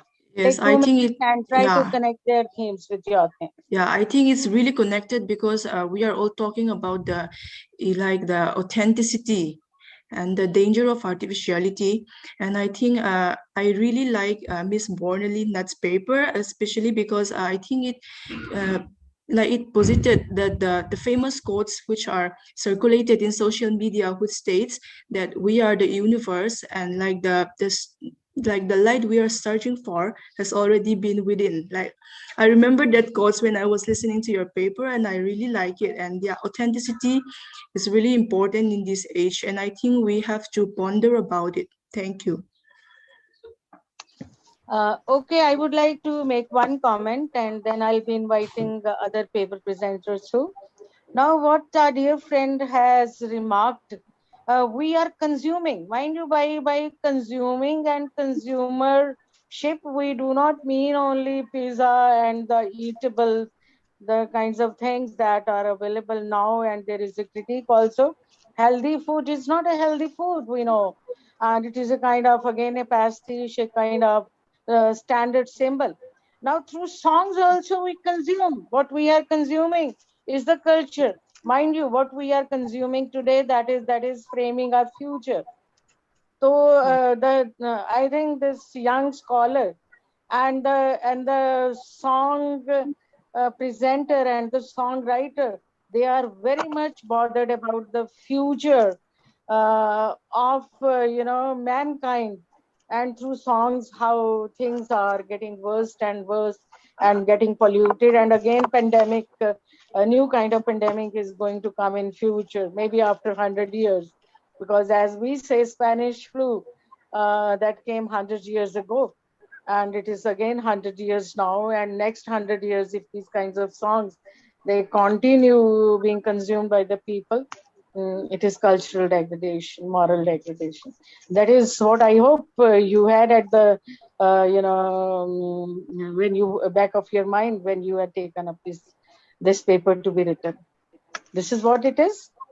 Right, now I invite the other paper presenter, if she wants to say something, Deepika. Namrit, you invite Deepika and give her 2-3 minutes to say something more. Brief us about her views, what she had presented, and how she would like to connect with our dear friends' paper and other papers presented in this session. Now, Deepika, if you Deepika. would like to, yes. Yes, so just like Lal Tanzami, she talked about consumer culture through Californication, the lyrics of Californication. Even I did the same in my paper through Kino's comic strips. I talked about how Kino's characters, whether it is Mafalda or the post-Mafalda characters, in the form of anonymous common man, they provide resistance in the modern and postmodern society to all that we have talked about, whether it is artificiality or the prestige culture or the consumer culture in today's society. So that is what I would like to say. Thank you so much. Over to you, Bernali. No, so you and the comic strip writers, they are also bothered about the future of mankind. Yes. You know, if this continues, it is shameful. You know, it is indicated and communicated through comic strips. So how powerful comic writings, cartoons are, and how they are being consumed by our children. Child is the father of man, and child is the future of man. So, you know, beware. I think this is a kind of warning which T.S. Eliot had given us in the wasteland. है ना? तो ये सब कुछ कैसे है? Now, why I am organizing the things this way, so that in future, whatever you write, you are able to make a kind of comparative study. You take some ideas from the first paper presenter and a few ideas from the other paper presenters that all are concerned about the issues. भाई ये बस हो गई अब ये. This is height of degradation. Deconstruction हमने कर दिया. Now there is a need to reconstruct. What to reconstruct? Unless we are aware of it. So this awareness that you have generated through your insightful presentations, that is remarkable. Wonderful. I invite questions and comments from others also. Even Navneet, you are welcome. Yes. Dr. Batra, you are welcome. You also participate in the discussion. Anyway, now we invite the third paper presenter who told us about ELT. Ma'am would like to say something. Priya, she's Priya. Yes, Kanika Priya. Kanika, would you like to? Yes. Yes, she would. About English language teaching and how now which kinds of games connected with the issues that are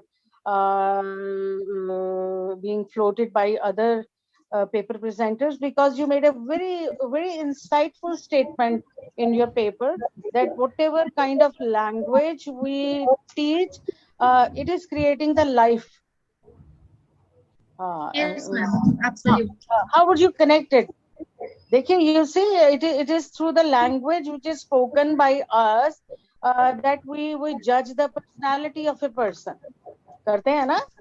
I hope you agree.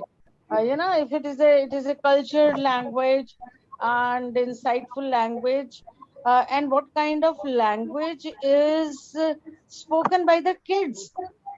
Spoken is in is prevailing these days. I think we should come to that also. English language teaching is not only teaching the English language, but the vocabulary, the way, the kind of journalistic and jingoistic language. I think sometimes you listen to others, and it is being used in literature also, in songs also. So, what are your inputs regarding it? Regarding the teaching of English language through nursery rhymes.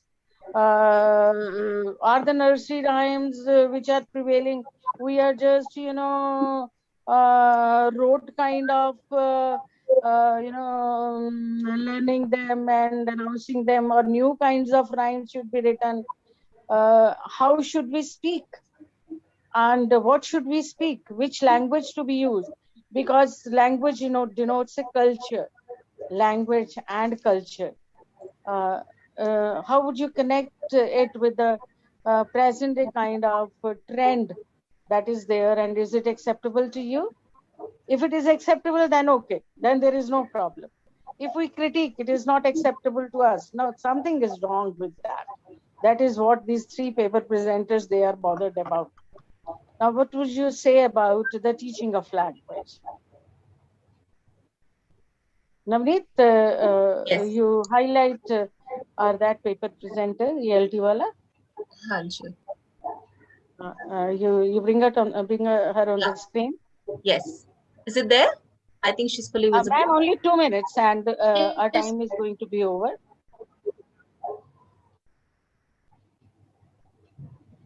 Is there? Yes, she's fully visible, isn't it? I've highlighted her. Yes, I can't see her. I think the others, are you with Deepika? Is she visible to you? Kanika, yes, she's visible. Yeah, full screen, anyway, right? I have been asked Kanika to take 2 minutes and give her views. Please, Kanika, go ahead, 2 minutes. Dr. Kaur has posed your question, if you could. Yes. So I was talking about the insight into the language schemes, how it has been worked in ELT as well as in literature. By the way, how it helps the teacher as well as the students, both in language skill as well as linguistic skill. I was giving certain types of language schemes that will be helping the students to get back into their subjects. So I think the instructions for all the language games that the teacher gives, it can be even the mother tongue can be used so that the students can understand what is the instruction is given and how to be handle the task and how it to be done. Everything can be through the mother tongue itself in order to understand what the teacher says. So this is how I feel. Yes. Make it be precise, to be very free without any ambiguous. The structure should be very clear related to the language. Wonderful. Because these days I don't know how we are teaching English without giving them a proficiency in speaking and reading and listening and understanding their mother tongue. That is something stupid. That kind of emphasis should also be reverted to it. Very nice. Okay, now we come to the last speaker. Thank you so much, ma'am. Thank you, ma'am. Our friend from Assam. Bornali, yeah.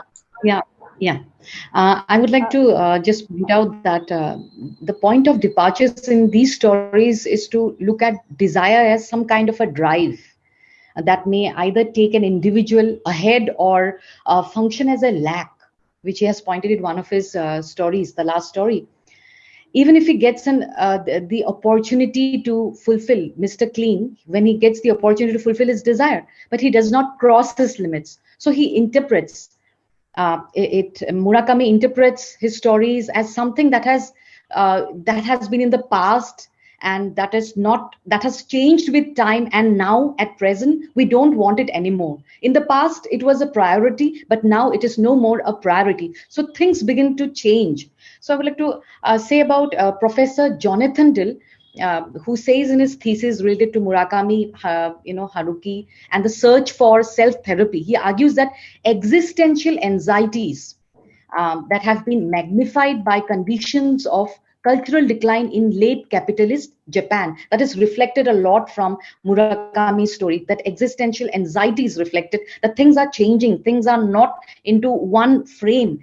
They are just colliding with each other and passing through each other. And that what reflects as an anxiety in the form of existential anxiety in his stories as well. So, however, the short stories would be inadequate to substantiate this viewpoint, yet the theme of desire in itself creates a discord within inner self of the characters that the author portrays. And another nexus would be that joins the stories together is the role of memory. Memory, Murakami uses My dear, I am interrupting you. Please don't forget the readers. Don't forget the readers. Yes, include them also. Absolutely. Yeah, you are presenting a reader. Yes. You are presenting a paper. You are a reader.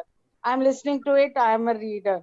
So how I am consuming them, that is also instigated through this kind of metafictional technique. Wonderful. Absolutely. Great. Okay, now I think the time is going to be Thank up. And I'm really grateful to Madam Navneet, all the paper presenters, wonderful papers presented, wonderful insights given. And I think it has been a great learning experience for me. And I'm thankful to Dr. Batra and the entire organized committee for giving all of us this opportunity to be a part of the conference. Fine. I think we had a wonderful time and have a good day. Thank you so much. Thank you so much, Dr. Kaur. It's been a pleasure, and thank you so much for your valuable inputs to all the participants. I'm sure it's really going to help them a lot. And thank you, participants. Thank you so much. Great. Okay. I think now we are allowed to leave. The time is up. Thank you. Convey my thanks to Dr. Batra and all the participants, and great thanks to you who coordinated the things so well. Thank you. Wonderful. Thank you so much. Bye-bye. Bye-bye. Bye, everybody. Okay. Okay. So I hope I'm audible to all of you. Yes. Yes. Okay, great. A very good morning to all of you. It's the third day of 7th JGU International Literary Conference. Welcome to the panel discussion on postmodernism and creative writing. We have with us Dr. Poonam Dwivedi, who will be joining us soon. She's a creative writer. She did her doctorate on Aristotle's impact on modern critical thought from the University of Allahabad. At present, she's working as an assistant professor in English at Punjab University Constituent College in Moga district of Punjab. Dr. Dwivedi is a versatile scholar, poet, and critic. She is the associate editor of a literary journal, Contemporary Vibes, and co-editor of various research journals. She has published more than 3 dozen research papers and has been presenting them at literary conferences at national and international level. She has published 2 poetry books, namely The Confluence and Other Poems and Feminine Fragrance and Other Poems, 2 books of criticism, a critical handbook of English fiction, and modern critical thought, Aristotelian methods. We have with us our next panelist, Dr. Eliza Binte Elahi. She's working as an adjunct faculty Department of English Literature and Culture and School of Business at the University of South Asia, Dhaka, Bangladesh. Her area of interest is heritage, history, tourism, travel in Bangladesh. Eliza is a world trotter and has so far traveled in 49 countries of the world. Eliza has a 2-volume book on her travel experiences, Eliza's Travel Diary. She's a regular travelogue, contributor of national dailies in English and Bangla. In that capacity, she has been interviewed many times for Bangla newspapers and televisions. Our next panelist is Shivangi Ramsey. She is a young academic specializing in gender studies, South Asian literature, British Romanticism, and creative writing. Most of her creative work is in the form of novels, which cater to the interest of young readers. She has authored 6 books so far that are Passionate Love, Mine for Tonight, Single and Sensational, Happiness and Hope, Addicted to Love, and Straight from a Lover's Heart. All these books are available on Amazon. Recently, on 15th August 2020, she was bestowed the Author Achiever Award by Literoma Literary Society, Kolkata. She's also been nominated for the Lit Fest of NE8X. She's been writing for the Times of India and the Hindustan Times. And we have the chair of the session, Ms. Joshi. She was born in Hamburg, Germany, after her schooling with emphasis on classical European languages. She studied political sciences and history at the universities of Hamburg and Frankfurt. Her marriage to an Indian economist turned businessman led her to India, where she worked for years in various sections of the German embassy in New Delhi, as well as contributed articles, photos, and illustrations to leading Indian newspapers and magazines. In 1999, she realized her childhood dream and became a full-time writer. Ms. Joshi's books include 3 novels that are Indian Dreams, Once More, and Trapped in Want and Wonder. Apart from these, she has to her credit 2 other books, Life is Peculiar, On the Rocks and Other Stories, Fool's Paradise, Musings and Unmusings, and 2 collections of stories in German, Pfiff und Pfeffer and Künstler Pesch. Over to you, Roshvita. Okay, thank you so much for your introduction. And I think I will straight away start reading to you an essay I wrote about the condition which all of us affected for the last over 1 year. And that is the lockdown. And that is the virus. And I will not only speak about my personal experiences, but also how people reacted to whenever I wanted to talk to it, to the virtual world in my actual world. I will start. I called it Lockdown Blues, a very personal narrative. I am in the dark, whether I keep my eyes closed or not. The darkness is there, and the stillness. It is a stillness between night and dawn, which has swallowed me up. I lie in bed and listen to the hum of an air conditioner that is fixed in the wall close to my side. Its regular beat reassures me that the power supply is still stable. I take a deep breath, then another, and sense a whiff of energy flowing through my limbs. A long period of resting in the same position has stiffened them. I wriggle my toes, bend my knees, and then lift my legs and paint circles in the air. Not only my body, but my entire being loosens up. I feel light, almost weightless. Sliding a bit down the mattress, I yawn long and loud and stretch my arms till they reach the headboard of a bed that has become my refuge from the estranged world outside. Yes, the once lively roadside show has ceased to be, or gone into hibernation, or worse. There is nobody moving around. No vegetable seller pushes his cart through the lane, emitting his peculiar war cry to sell his tomatoes and potatoes. No gangs of neatly uniformed children trundle home from school, laughing and jostling with each other. Cars stand covered by the roadside. Their drivers have disappeared, assumedly to their villages, wherever they are. The park opposite my house is closed. No regular walkers vigorously swing their arms and head stuck forward like a turtle dash around the lawns in a mostly futile attempt to reduce their bellies. No followers of Hasna Yoga laugh their joys and sorrows into polluted air.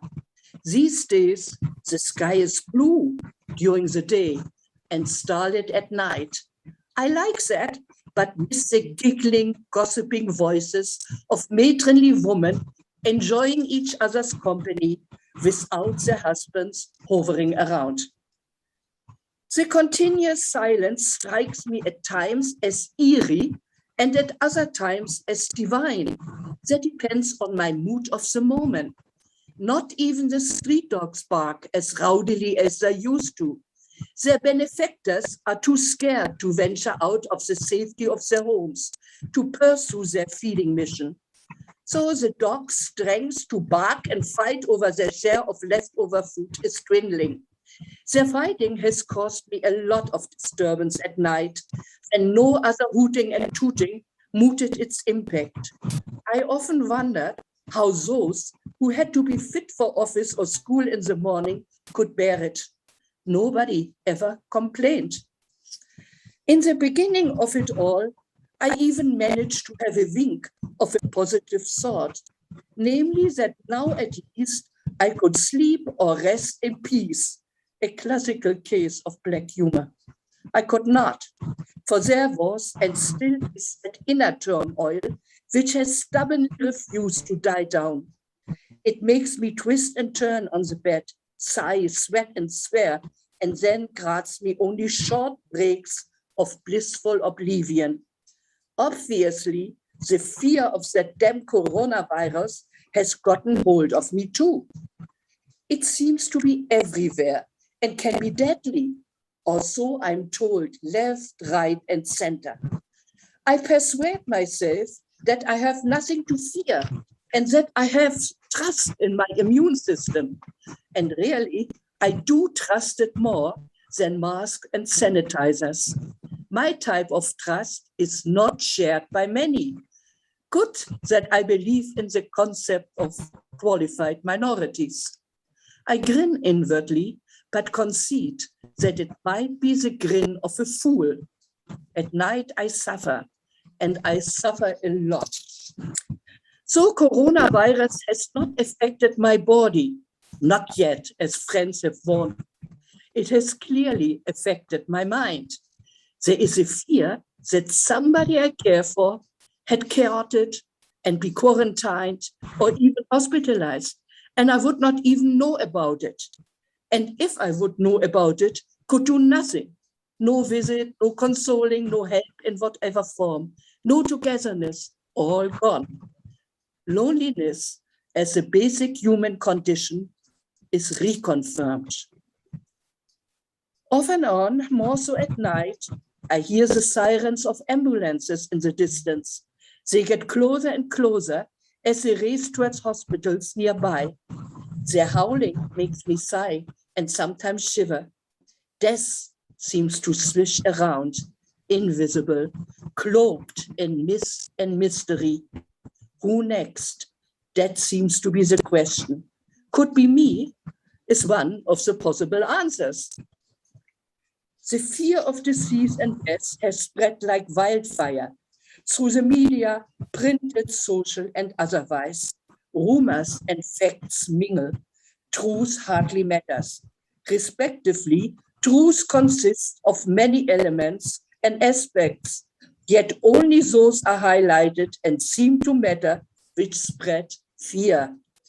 While the virus itself hits the body, it is the fear of it that attacks the soul, bleeds it dry until paralysis sets in. Paralysis and hopelessness.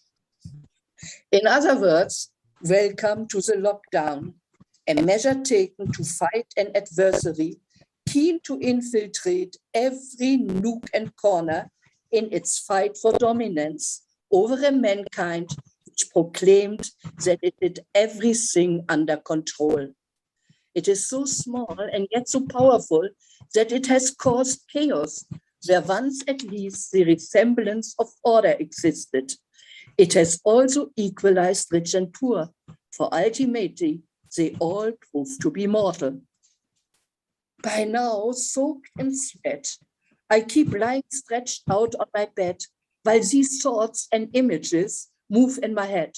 Some meander, some move in circles, others race and collide.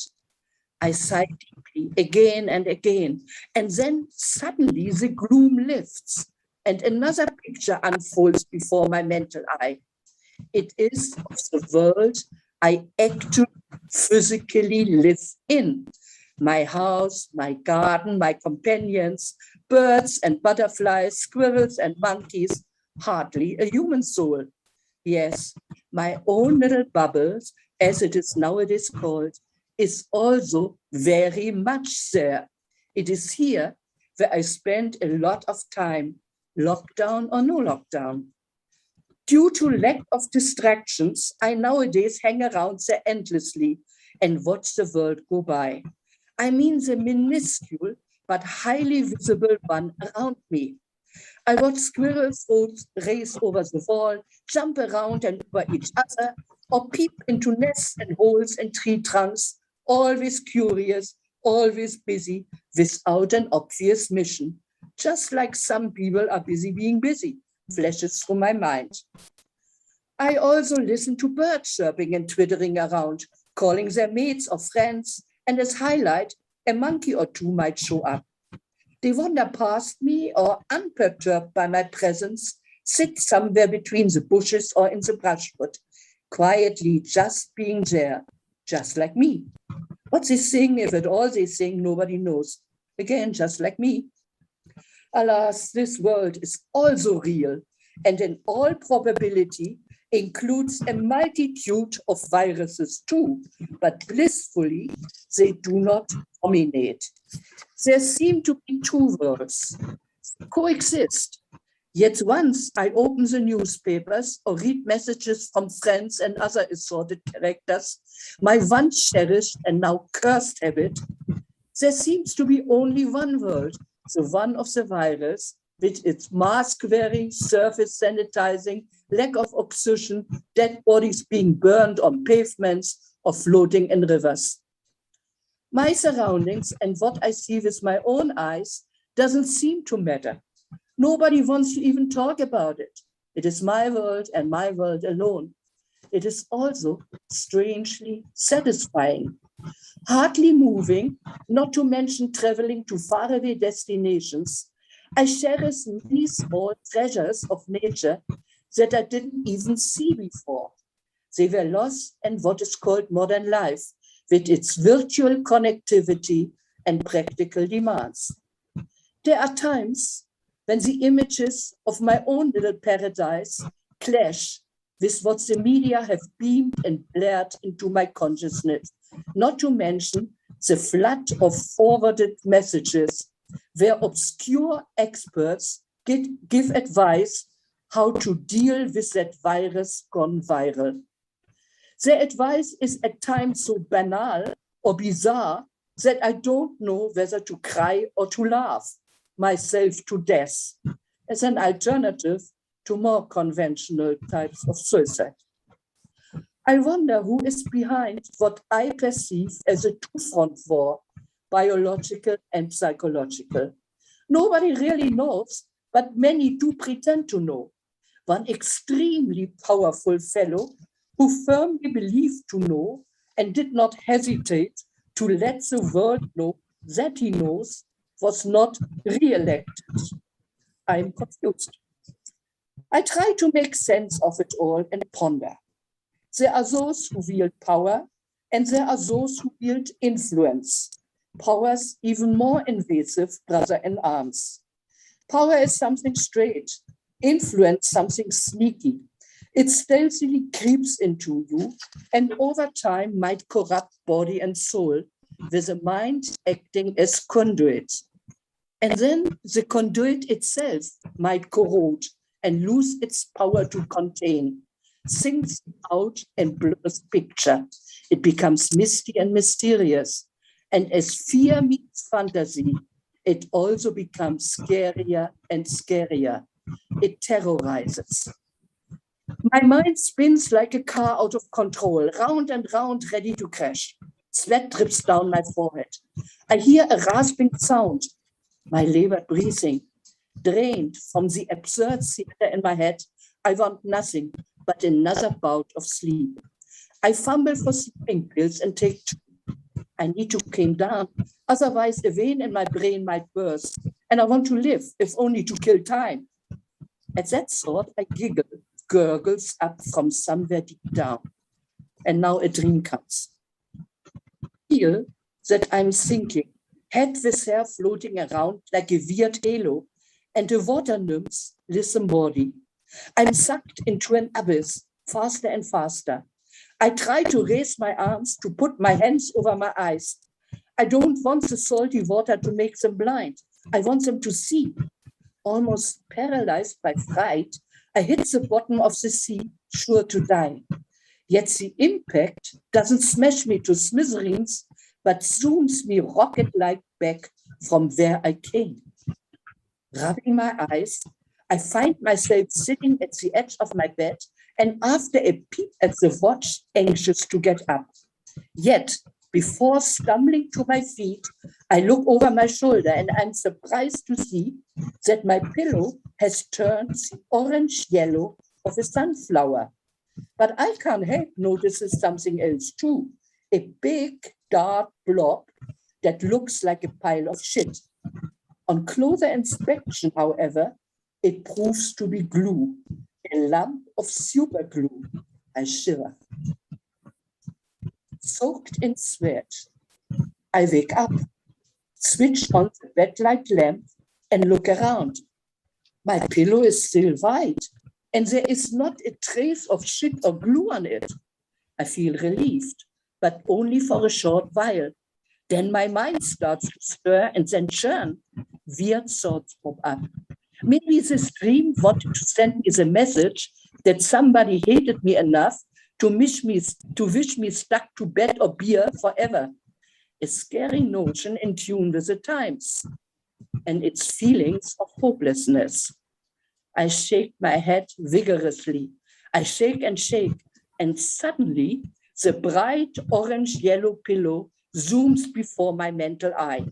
It flutters in the wind like a banner, signal that I should tear myself away from glue and gloom in search for blue and light.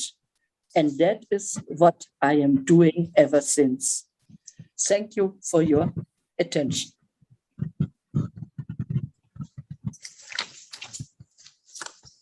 Hello? I hope I was audible.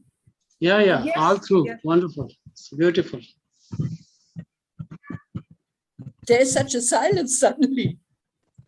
We are lost in the world that you portrayed to us. Oh, I hope you haven't got to sleep. You know, that's my fear. No, it's a beautiful word that you have pen pictured before us, and we are really mesmerized by your description, by the beautiful language that you use and you have command over. So lovely picture, really, of a very gloomy time, let me say.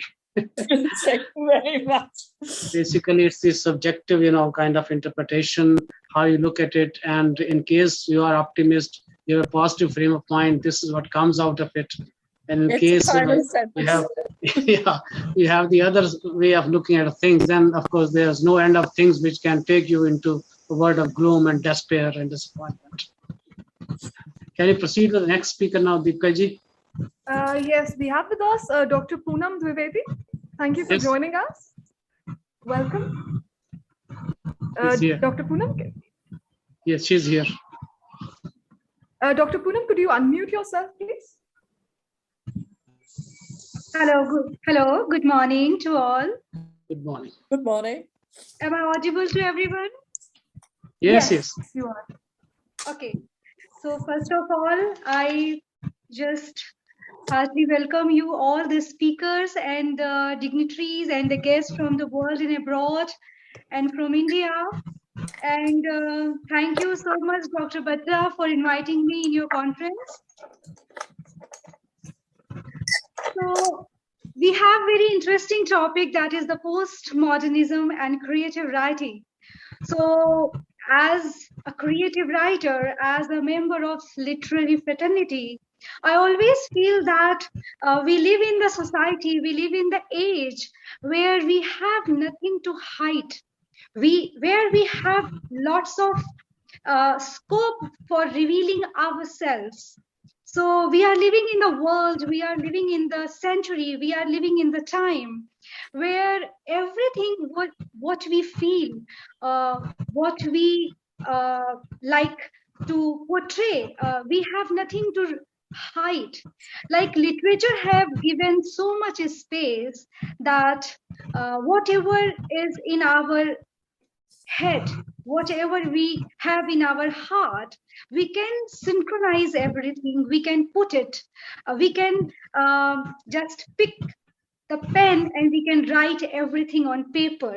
So I think in today's world, every woman feel that liberty to reveal herself. Every individual feels that liberty to portray that picture, what really in his or in her mind, whether he is a writer, whether he is a painter, whether she is a creative thinker, whether she is a social worker, whether she is a housewife, whether he is or she is in any character or any role. So whenever I think about the past women, whenever I think about the past previous centuries, I always feel that we have a lots of scope.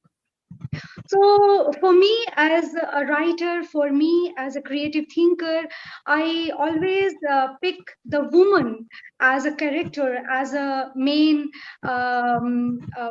the main subject of my writing, because I think I should have that frame in my mind in where my grandma, in where my mother is living, and I feel more comfortable.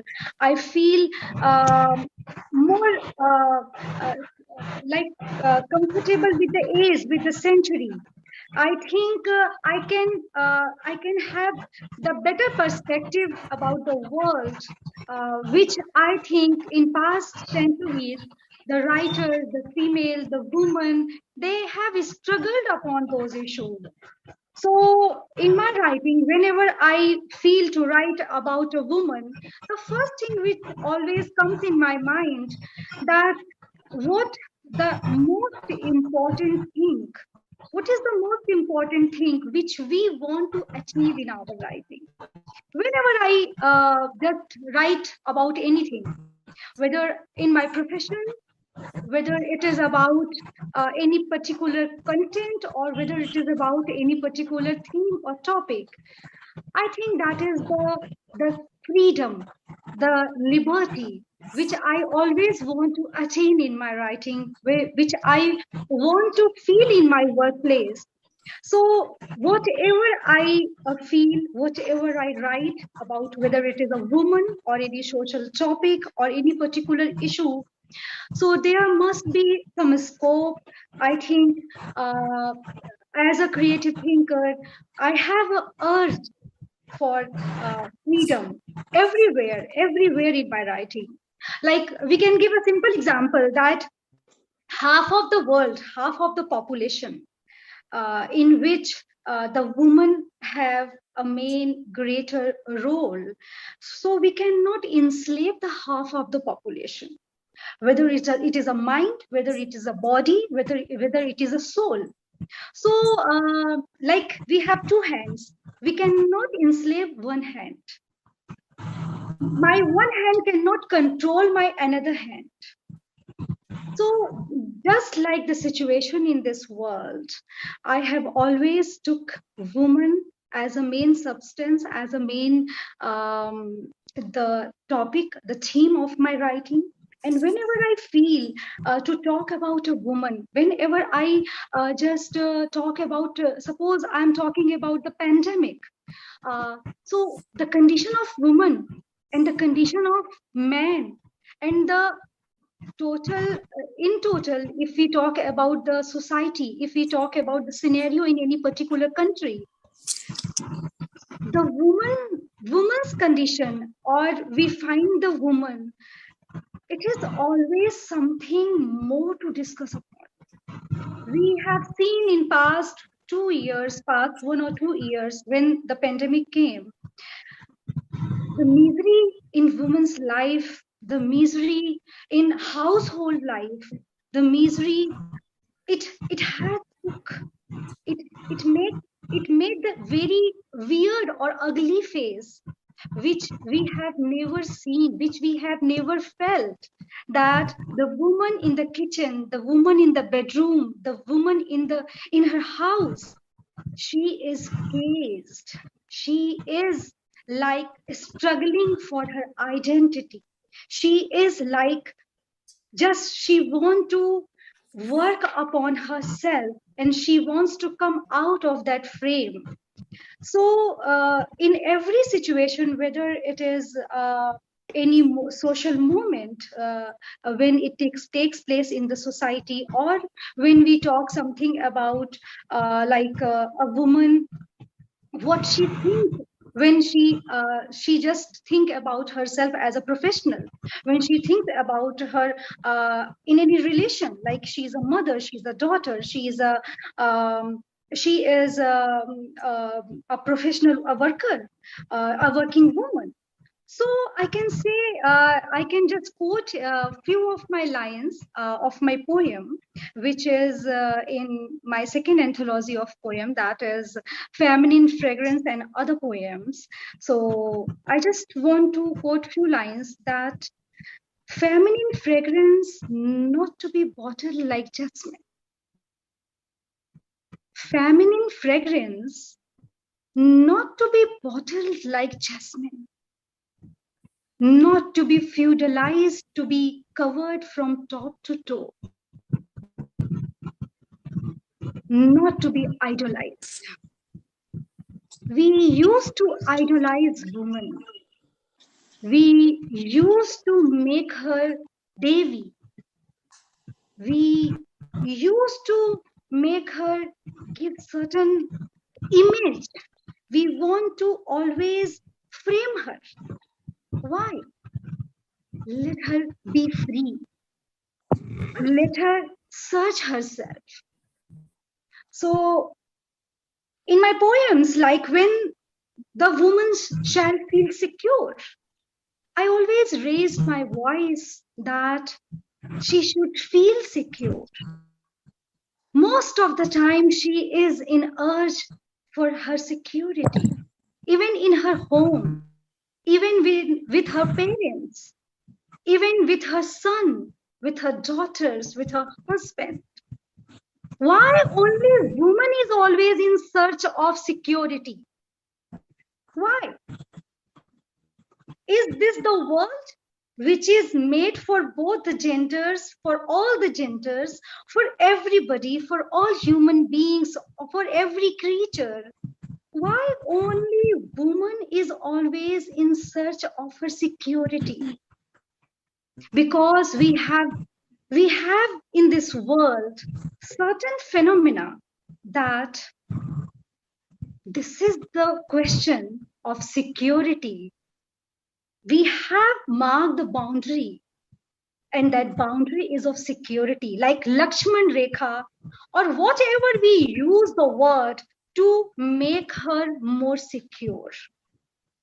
So this is not the new question. This is the question from very ancient past. This is from our history, that woman should be secure in her premises, in all the boundaries. We have made so many boundaries to make her secure. So when the woman shall feel secure, this is the title of my poem I have written. So there is an anguish, grief, protest, and lamentation over the condition of women over centuries. In every age, in our past, in our mythology, we can say in modern phenomena, there is no such thing as actual mythology or actual philosophy or actual ideology, because whatever we see in postmodern age, that is just a fractured reality, because we don't have any actual reality. We have the reality mixed with the imagination. We are seeing the reality which is mixed up with the perceptions of the past masters. So we don't have any actual proof of that. We don't have any particular ground on which we can calculate. We can measure the actual realities on which we are framing the today's world. So we have the fractured reality. We have septic ideologies. We have no certain things on which we can say that, yes, this is true, this is false, this is actual measurement, this is actual criteria. Every individual has his or her in any particular circumstantial reality. So the major question that when the women shall feel secure, do we have any answer about it? So this is a kind of search. This is a kind of search. The security is in our mind. And when we start feeling, yes, we are secure, we feel ourselves secure, we are not concerned. This is not the society which will give us the security. So I took these topics as the title of my poems, and I just searched the woman's journey, the past journey. And that is why I just put it in few lines in one of my poems, that the humans tasted forbidden fruit. Thus the world was created so cute. Great fall still is stooping non-stop to touch the ebb of human heart. Or when we write about a woman, in one of my poems I have written, a married woman tied to husbandry. A married woman tied to husbandry, a divorce proposed profusely. A widow tethered to liabilities, and abducted, tormented, and eloped, left high and dry. We have several perspectives to a woman in what frame they are. We create every woman, we create the image of a woman, whether she is a wife, she is married, whether she is a single, whether she is a divorcee, whether she is a widow, whether she is an abducted woman. We always find women in such roles, in the role in which they are. So in my poetry collection, The Feminine Fragrance, I detected the various aspects of women's experience from a woman's point of view. And I tried to provide a sharp contrast to a man's point of view. Like the thematic concerns articulated in these poems range from the personal to the social, from childhood to old age, from the religious to the philosophical.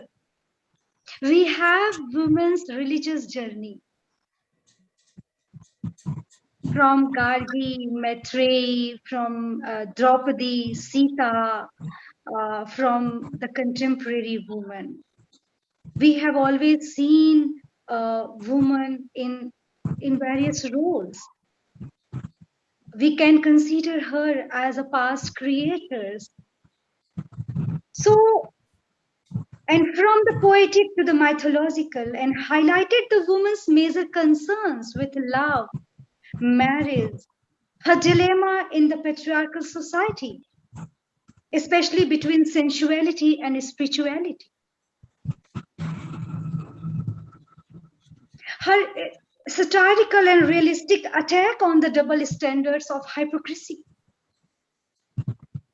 of the patriarchal society.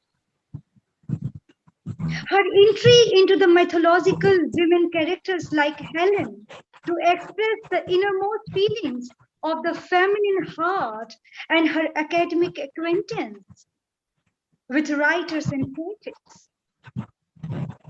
So her poetic imagination flits and flies from the street home to the religious shrines, from the present to the past and from the individual to the society. And while describing this, I felt an effortless ease because everywhere in my every poem, I discovered myself. I don't think that she is I'm just depicting the story of Sita, Draupadi, Gargi, Maitreyi, or the contemporary woman when we are talking about Kiran Bedi, when we are talking about Indira Gandhi, or we are talking about a lady working in our house. No, I think everywhere I am. This is my journey. This is something I have such reflections in my writing of those women who's partially sharing me.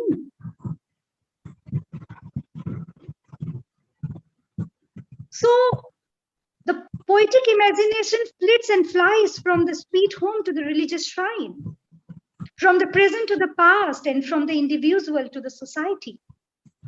And while describing this, I felt an effortless ease because everywhere in every poem, I found myself. I discovered myself. I wanted to dig out the hidden woman who want to give voice to all her emotion,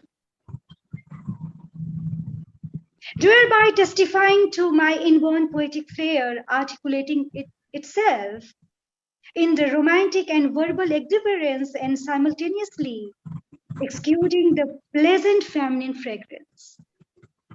I continued the tradition of Indian English women's poetry in promising way. I just want to share those untold stories through the character of woman. Whether it is a Chandalika's Prakriti, she has that urge for Ananda. She wanted to be with the man who has given her a meaning. She has discovered herself with the person who has given her hope. So every woman, every single individual, when she searches herself, when she just digs out, and she is not in that frame of mind, what is right, what is wrong, what should be interpreted, what people will think about her, what people will talk about her. We need to come out of that frame. Then only we will search that the individuality, the heart of woman. We all the time when any individual, when a man talks about the woman's body, the sexuality, the sensuality, it has something else. It gives something else. But when the woman talks about her urge, her feeling, her sensuality, that gives the meaning that no, she's a bad woman. Oh my God, she is not a good woman. We always perceive her that she should be in some ideal frame. She should be in the social perspective. We always give her every sentence. We always count her every sentence.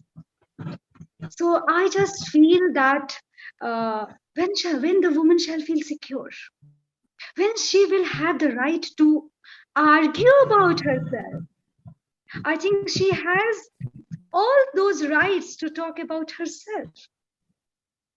So this is the discovery of herself. This is the discovery of a woman's journey. This is the discovery of her own life, her own past, her own history, her own mythology.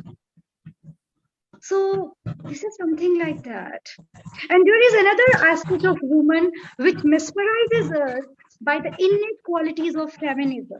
It's not that feminism where we are just fighting for the equality or just fighting for the rights that women should have, all those rights which men have. I think whenever I talk about equality, I always feel that I am reducing myself. if a woman talks about equality, it is the right, it is something that she wants the opportunity. She wants to discover herself. But whenever I write about a woman, whenever I write about any individual, I think every individual has some power, some force. So we cannot talk in general terms that what exactly I want, or what exactly any woman want in her life or with the society, or what she actually wants. So whenever it charms world, the Dr. diversity. Poonam? Yes, Dr. yes. Poonam, may I please request you to wind up? Hi, just few minutes. Thank you so much. So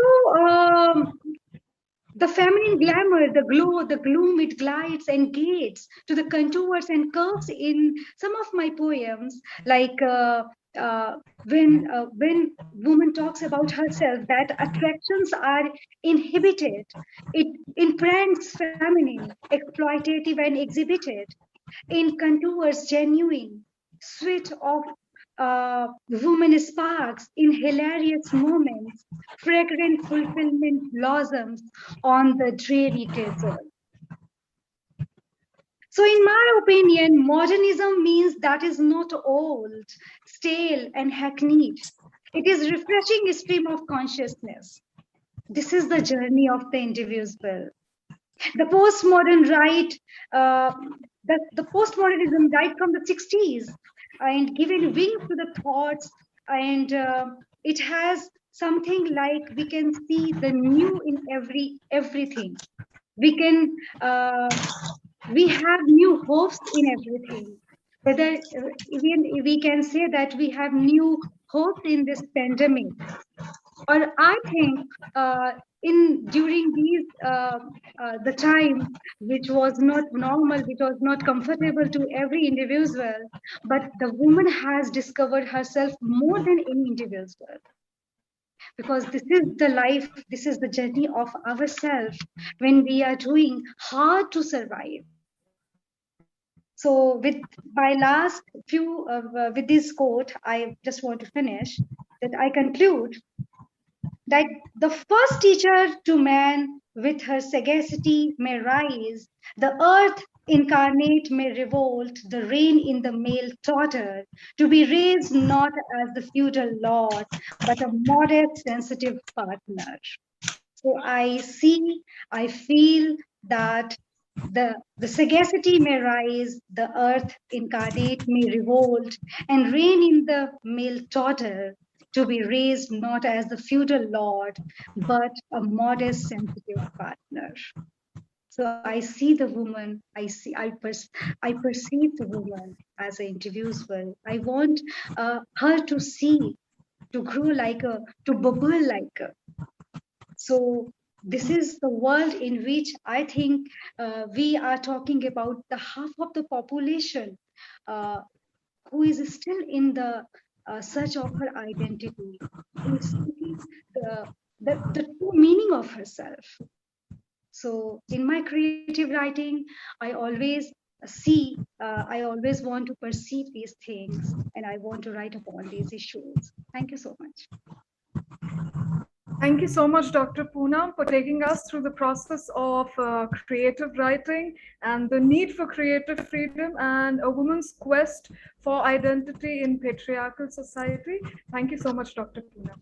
Now I would like to request Dr. Eliza to kindly take over. Yes, I'm here. Thank you very much.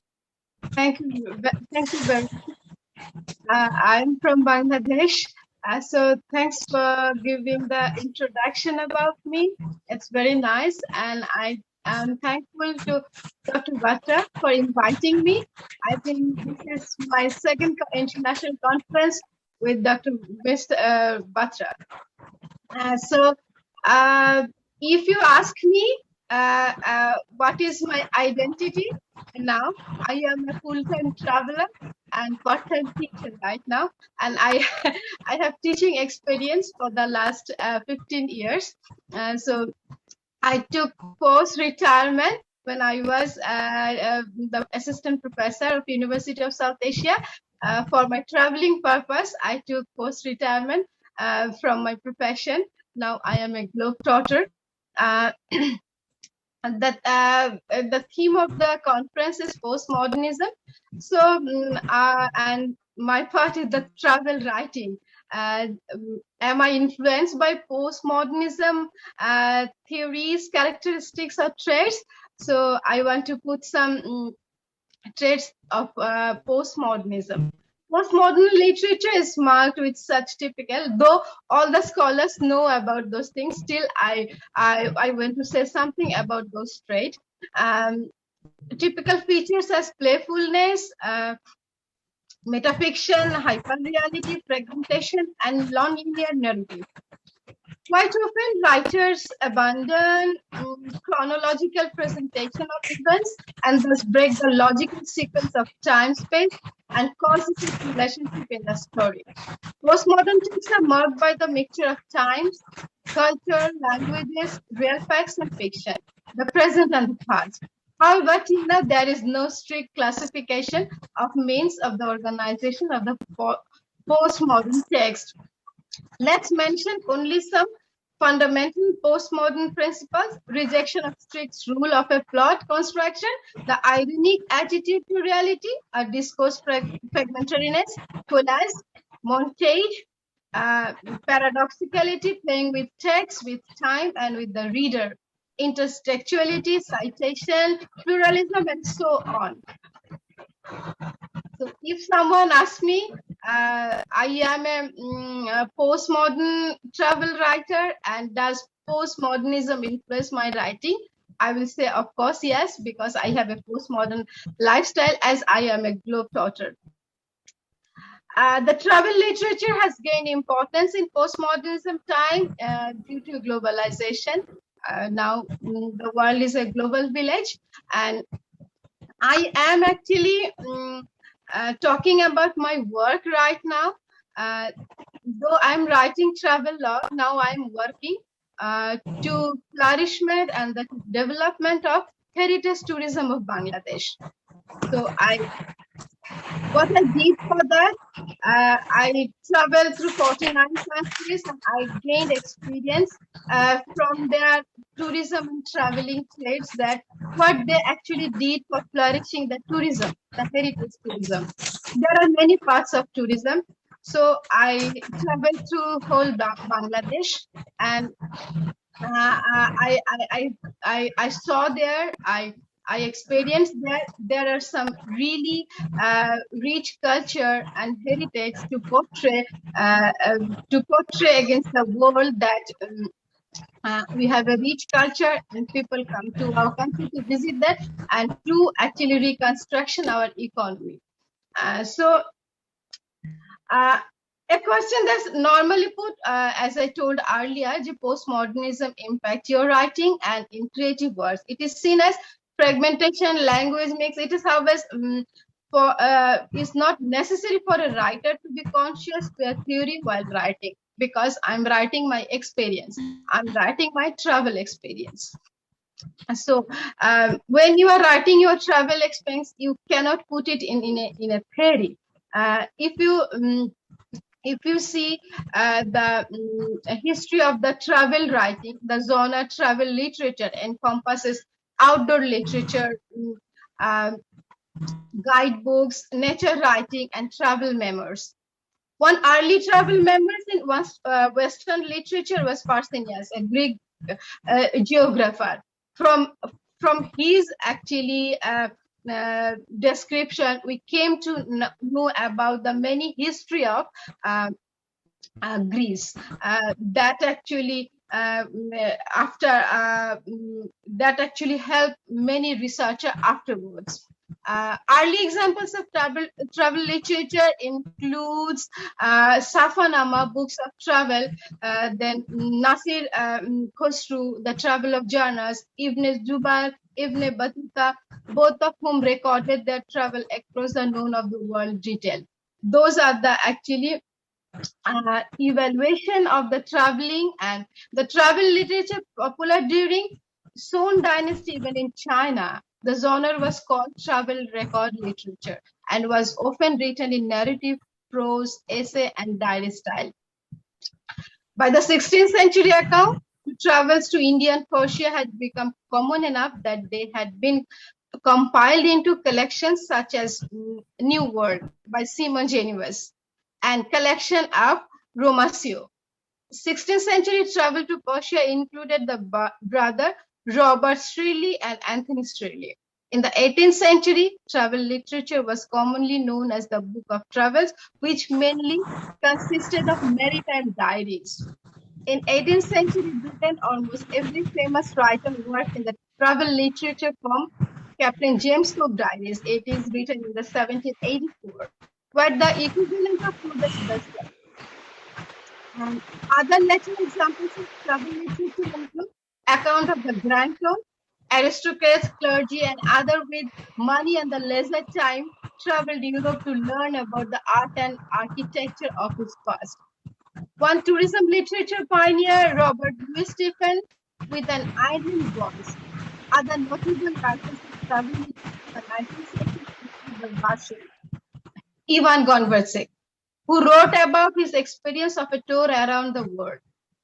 And 20th century, it has been described as a heyday of travel literature when many established writers such as Graham Greene, Robert Brydon, Peter Fleming, and Evel Wake were traveling and writing notable travel books. In the late 20th century, there was a surge in popularity of travel writing, particularly in English-speaking world with writers such as Bruce Cotton, Jonathan Raban, and Colin Turban and others. While travel writing previously had mainly attracted interest by historians and biographers, critical studies of travel literature now also developed into an academic discipline and its own. So those are the actually travel writing history. So now in the postmodern time, as I read about those travel literature, I saw there is no rules and regulations. They put their imagination. It's like more like a real life story. So they actually did not obey any rule or something like that. So in my experience, my travel motto was there is a proverb like when you travel, eat local, be local, and stay local. So it is totally influenced by globalization, and my traveling also influenced by globalization and postmodernism, and my writing as well. So now in the pandemic, I was traveling through whole Bangladesh, of course, with the precaution. And I saw actually there are lots of opportunity and the challenges to flourish the heritage tourism in Bangladesh. And then what I decided to promoting Bangladesh tourism, Bangladesh heritage through my travel writing and through traveling. In a traveling industry, Bangladesh may flourish like other touristic country like Nepal, India, Cambodia, Vietnam. I went through this country. I traveled and explored through those countries. They actually have taken heritage tourism in a priority base and worked on it. And I feel Bangladesh can also do that. And I want to portray my Bangladesh heritage through my travel writing. So I have nothing more to say actually. I want to establish that thing. Bangladesh has a rich culture. Bangladesh has something to show in front of the world. So come and visit my country. And one more thing, in our country, after 40, people say Bangladeshi women, they cannot do anything good for the society. So I traveling to whole Bangladesh.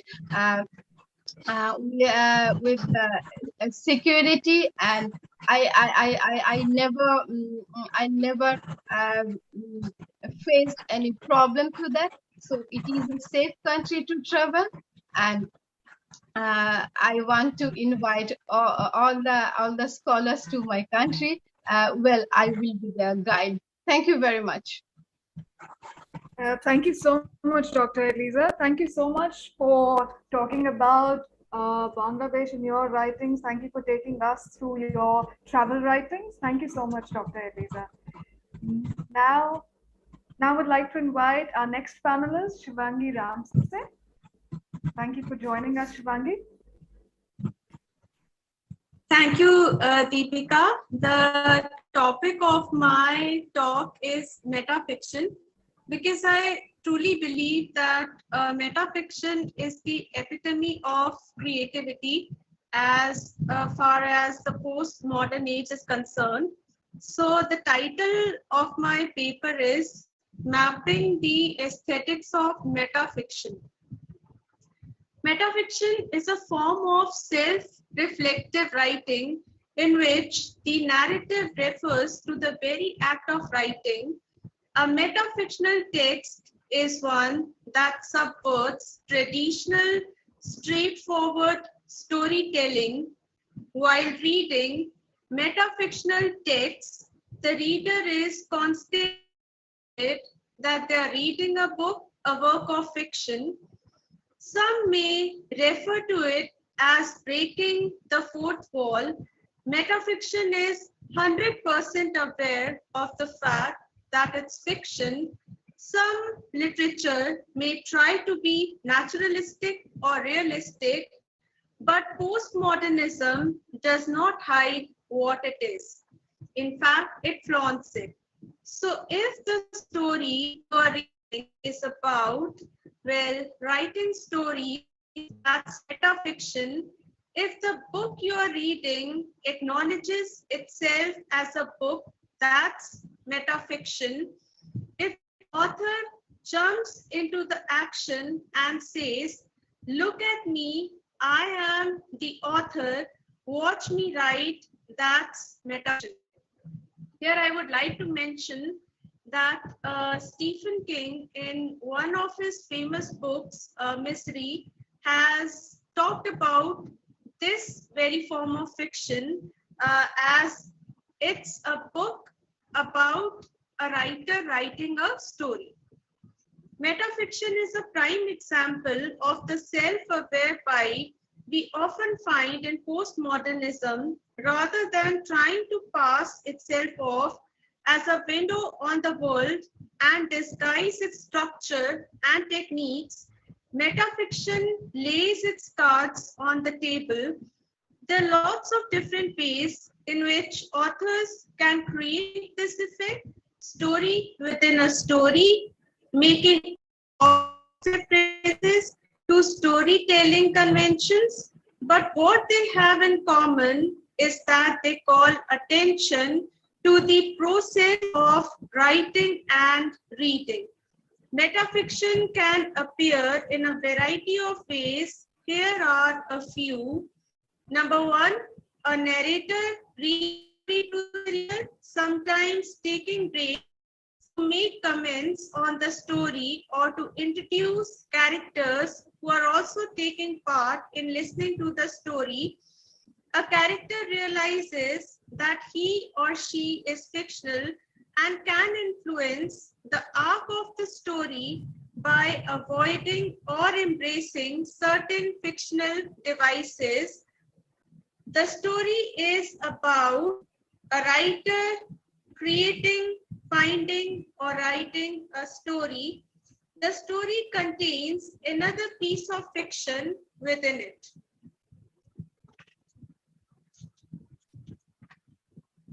The narrator intentionally appears in the story either as a character or as a defined entity telling the reader what he or she is going to do next. A story written by a character in the story. So these are the few elements. Accordingly, metafiction can be located on the line between fiction and literary criticism, exploring the relationship between these two worlds.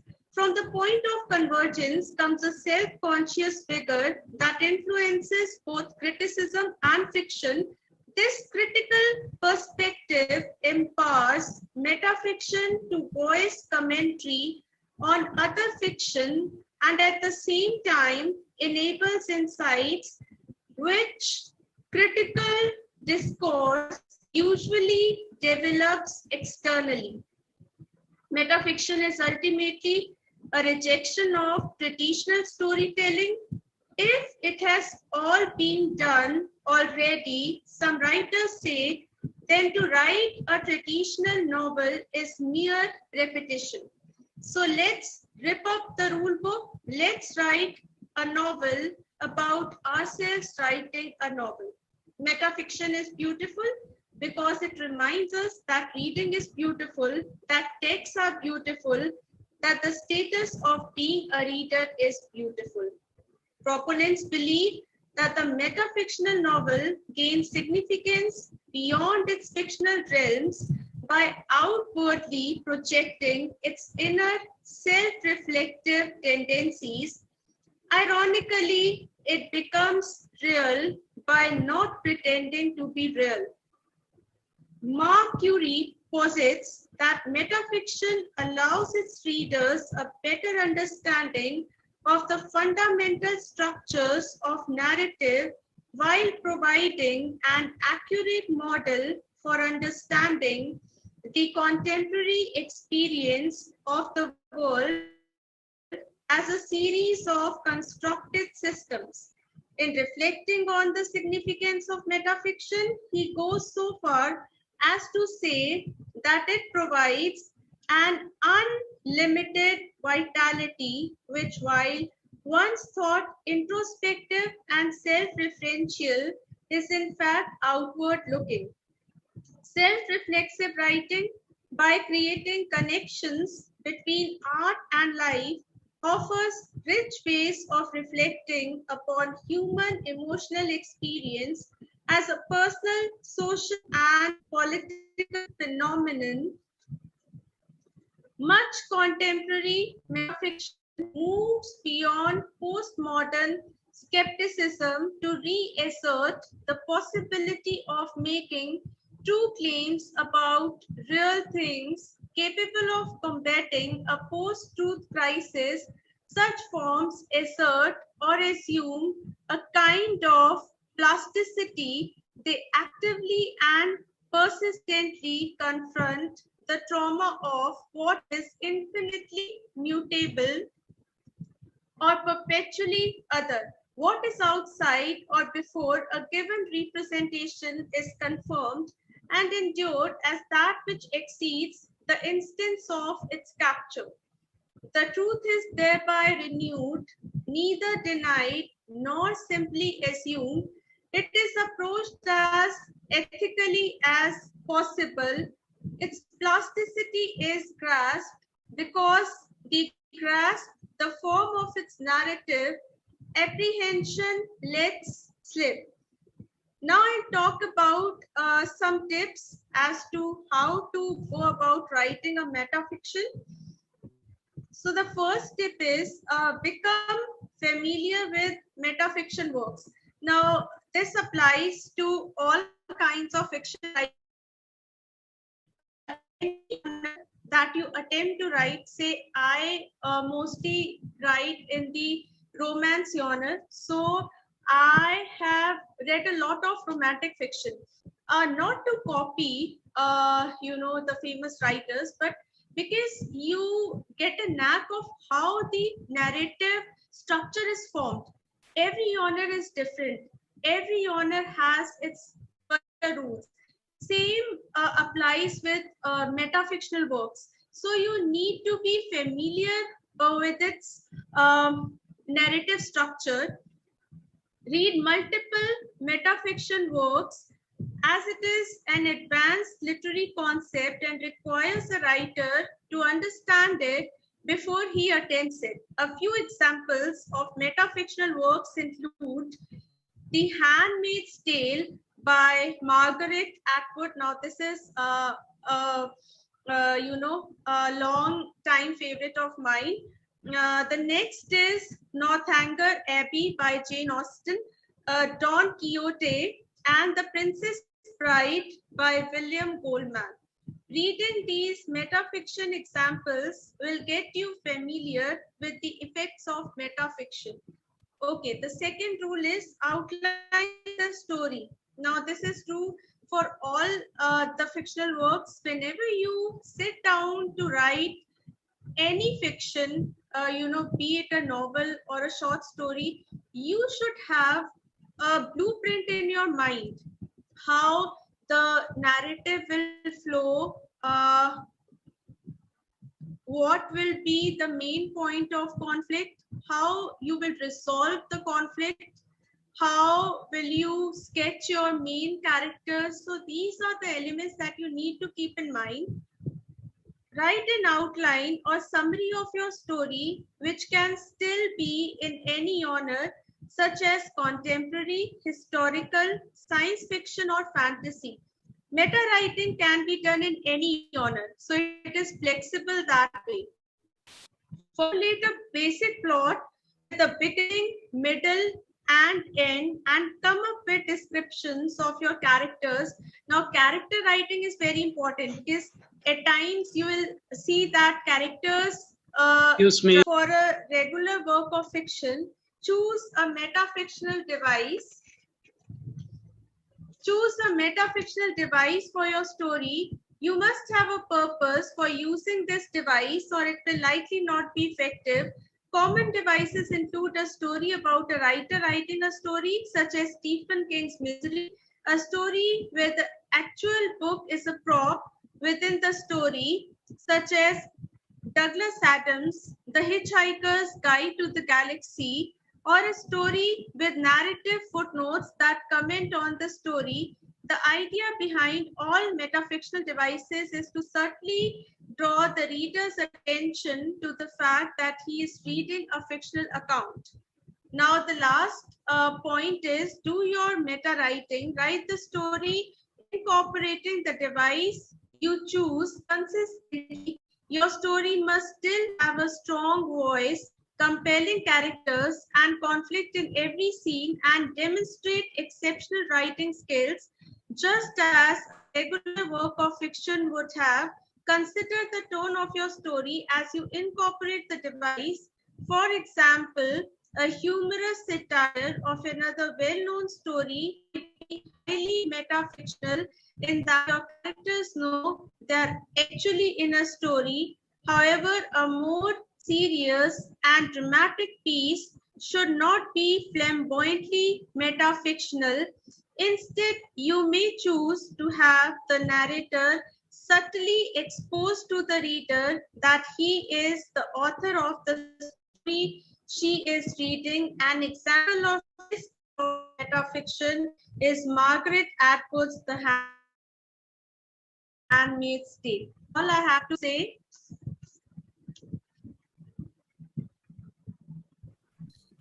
Thank you so much, Shivangi, for talking about metafiction and how do you go about using metafiction in the romance genre. Thank you so much, Shivangi.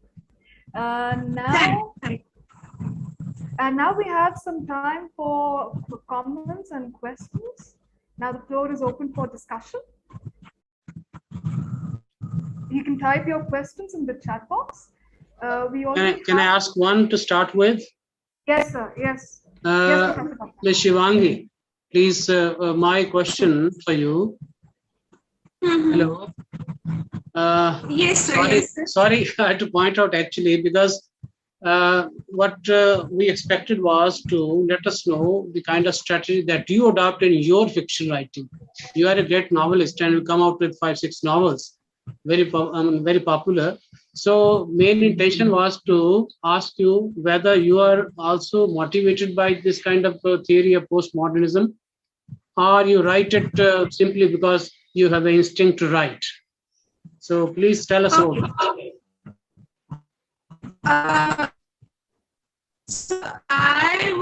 begin by saying that there's a storyteller in all of us. So same is the case with me. I had certain stories buried inside me, and when the came, I decided to write them down.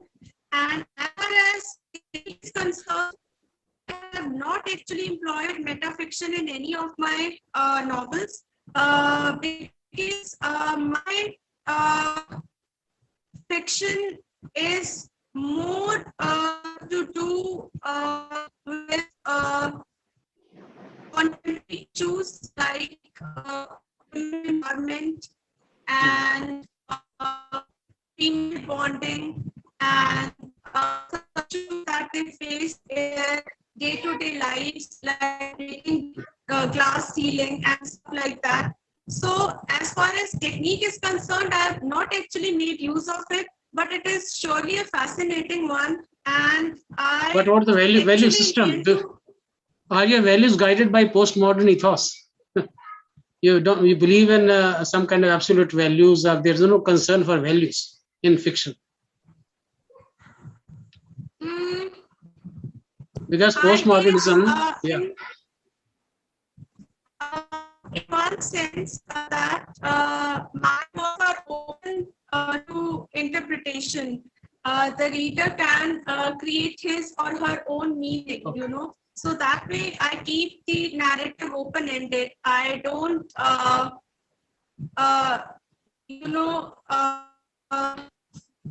guide the reader. They interpret fiction. So that way, I guess there is an element of postmodernity in my fiction. So that that is true postmodern spirit actually. So you don't even don't adopt the technique, but you do adopt the spirit of postmodernism. Thank you very much for that. Yes, please go ahead. So we have a question in the chat box. It's from Ravi Bhushan. It says, would you define identity vis-a-vis independence and dependence? Ravi Bhushan, could you please unmute yourself and ask the question if you want? I think we have now very little time. Let her go ahead with the answer now. Okay. Would anybody like to answer? Dr. Poonam? Dr. Elisa? Dr. Poonam, could you please unmute yourself? Yes, will you please repeat the question? Yes, the question is, would you define identity vis-a-vis independence and dependence? The identity, I think it's a very reflective word. We cannot define identity in any general term, like identity for the individual, for every individual, it differs. Like for myself, for me, identity is something which makes me comfortable, which give me some significance, which give me the identity for being what I am and what I should reflect to the person, to the people.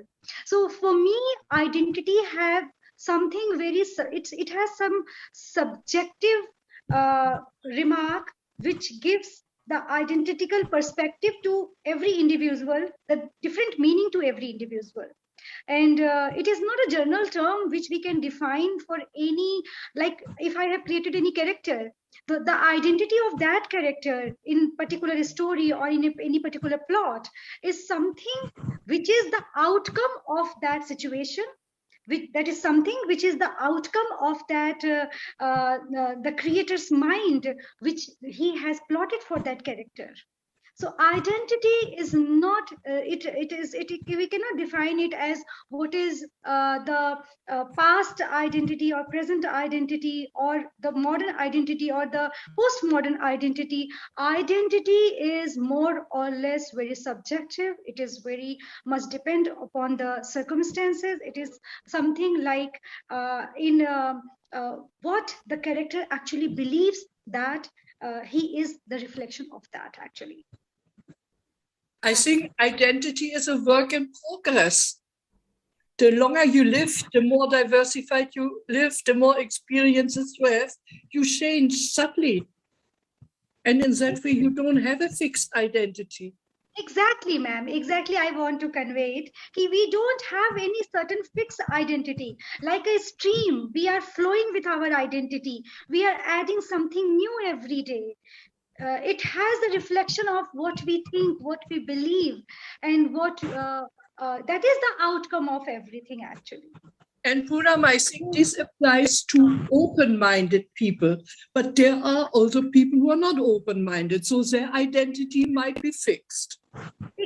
For those people, work in progress, they are a work in stagnation.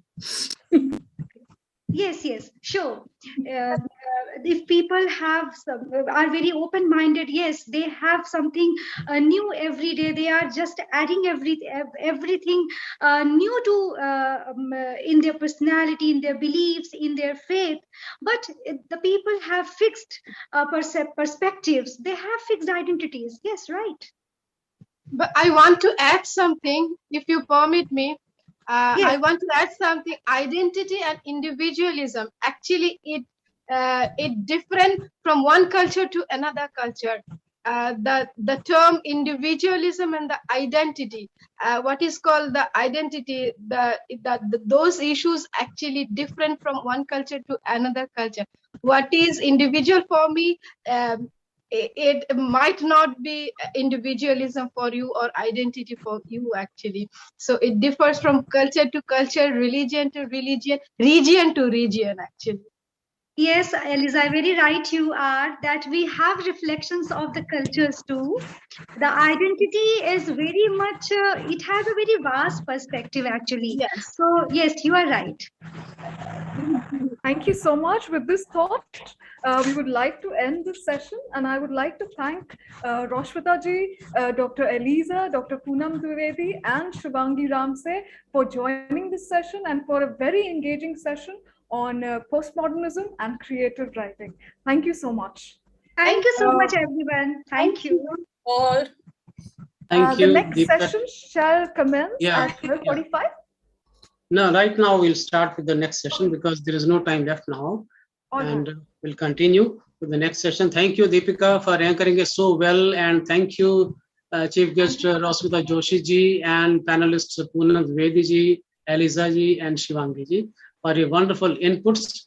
And since the discussion has swerved towards women's question, so the next session would be equally fascinating for all of us because they are going to discuss postmodernism and feminism. Okay, so please stay on, and let me now invite the anchor, Dr. Navriti Sharma. Are you there, Navriti? Yes. Okay, wonderful. Please, over to you. And you know, Professor Catherine won't be coming, right? Okay. And Dr. Gopa and I will be presiding over it. Okay, thank you. Okay.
You can invite the panelists, please. Yes. Very good afternoon to everyone. And firstly, I would like to congratulate Professor Jagdish Batra and also Shruti for a success of this 7 literary session, and very interesting one rather. And I would first like to introduce our chair, Professor Kathleen Wodrowski. No, she won't be coming. Dr. Not Gopa. there today. Yes, yes. Okay, then I would like to invite Dr. Professor Gopa Nayak. It's really good to see you today in this session. And also our other fellow panelists, which we have with us today. And that is Dr. S. Chitra and Dr. S. Chitra from Royal University of Bhutan and Dr. Babli Gupta from University of Delhi. And of course, our Dr. Professor Gopa Nayak from O.P. Jindal Global University. So Dr. Gopa Nayak, should I hand it over to you the session? Yes, you can, but I think it's better if you can introduce all our guests, especially Professor Chitra. Dr. Babli, of course, we know her from ages. And Dr. Poonam, if you can introduce all of us, that would be better, then I'll take over from you. So I'll just... Nice to see you all, Deepika and Navriti, and at least we are meeting online on this pretext. Hello, ma'am. Thank you, Dr. Batra, for giving us this forum to interact. Let's say. I would give you 1 minute, please. It's equally a pleasure for me. So, yes. Can I start, sir? Yeah, sure, please. Yes, thank you. I would like to begin with the introduction of Dr. S. Chitra. She's an assistant professor in English at Yonpula Sanitary College, Royal University of Bhutan. Currently, she teaches master's programs in English, supervises the research scholars, and serves as program leader of academics and research.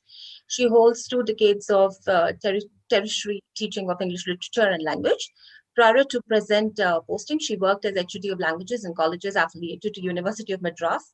Her areas of interest include cultural studies, contemporary literature, post-colonial studies, European literature, gender studies with research projects in the field of Bhutanese, folklores, action research in students, English language proficiency, faculty actuation and impact assessment survey of teaching, learning during COVID crisis. She is also an IELTS trainer and has completed the teaching knowledge test certified University of Cambridge.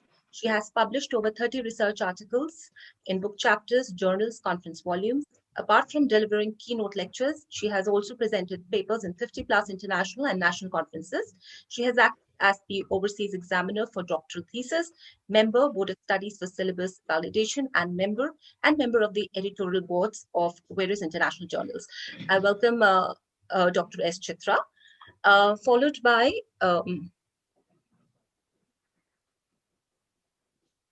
Thank you, ma'am.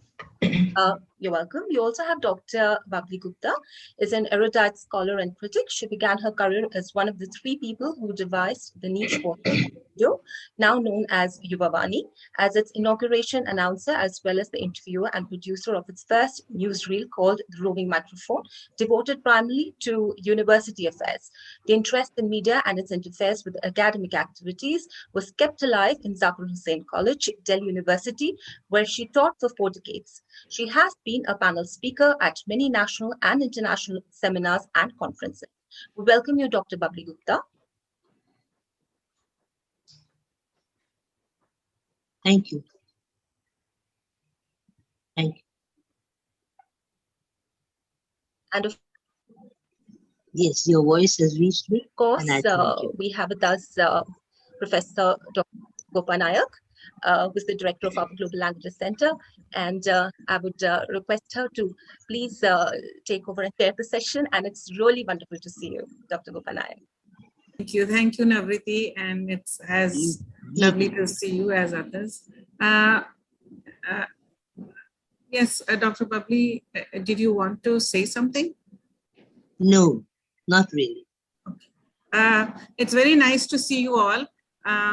It's Professor Chitra, I hope you will have a nice forum for dialogue and bringing us your Bhutanese perspective on feminism.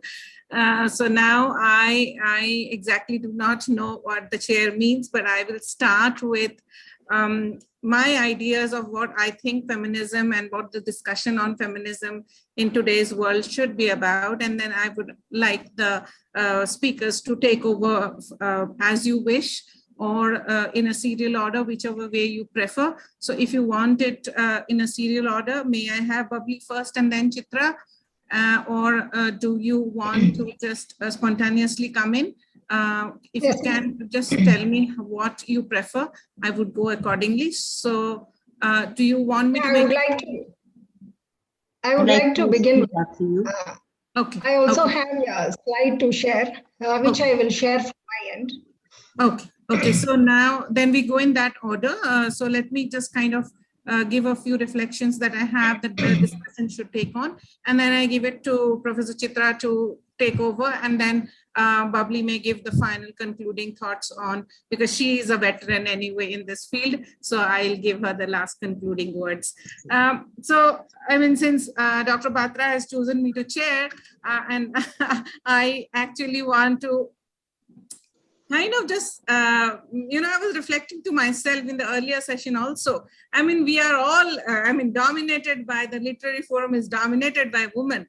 And, I don't know whether it's the right place to talk about feminism or it's not, because, we women have been fighting for our rights, isn't it? Everywhere we have been, and to fight for our rights, it's just reflective thoughts. Perhaps women are women's best friends, and perhaps they are their bitterest enemies also. You see mother-in-laws and daughter-in-laws fighting. You hardly come across a father-in-law and a daughter-in-law fighting. So I think these are some thoughts that we women should be reflecting at, because are we really supporting our own species, if I may call us as a species, or are we against each other? And if at all we are doing that, is it something controlled by nature, or is it very cultural?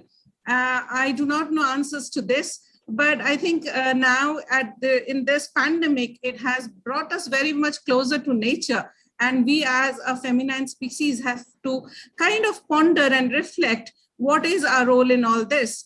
Have we remained caregivers as we traditionally were, or have we become caretakers instead? So these kind of,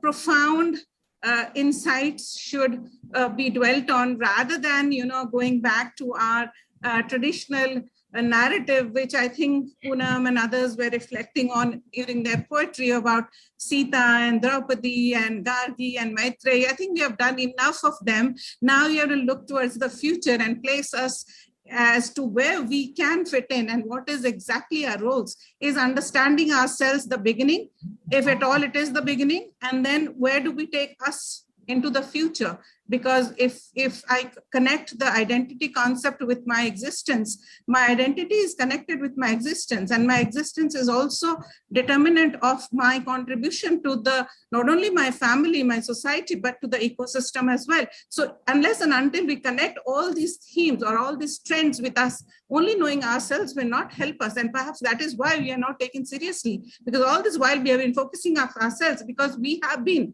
downtrodden. People did not accept us as what we are. But I think we have come a long way from that. And now we have to look into the future and think, what is our contribution to the society? With these words, I open it to Professor Chitra to show us her PowerPoint and give us, and very nice to have someone from Bhutan here. Thank you.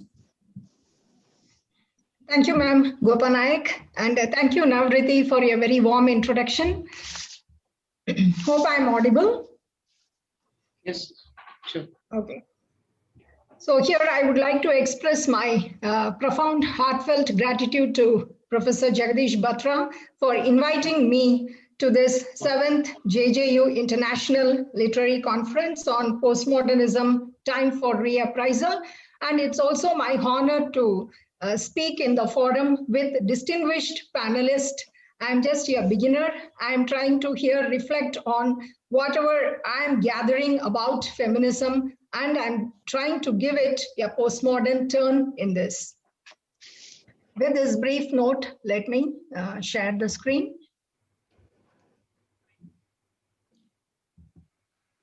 Do you have the right presenter? Right, good, fine, got it. Yeah, here it is. I have rightly situated my topic with this phrase, situating feminism within modernist and postmodernist debate. how feminism holds a position for itself within this debate. This is what I want to reflect today.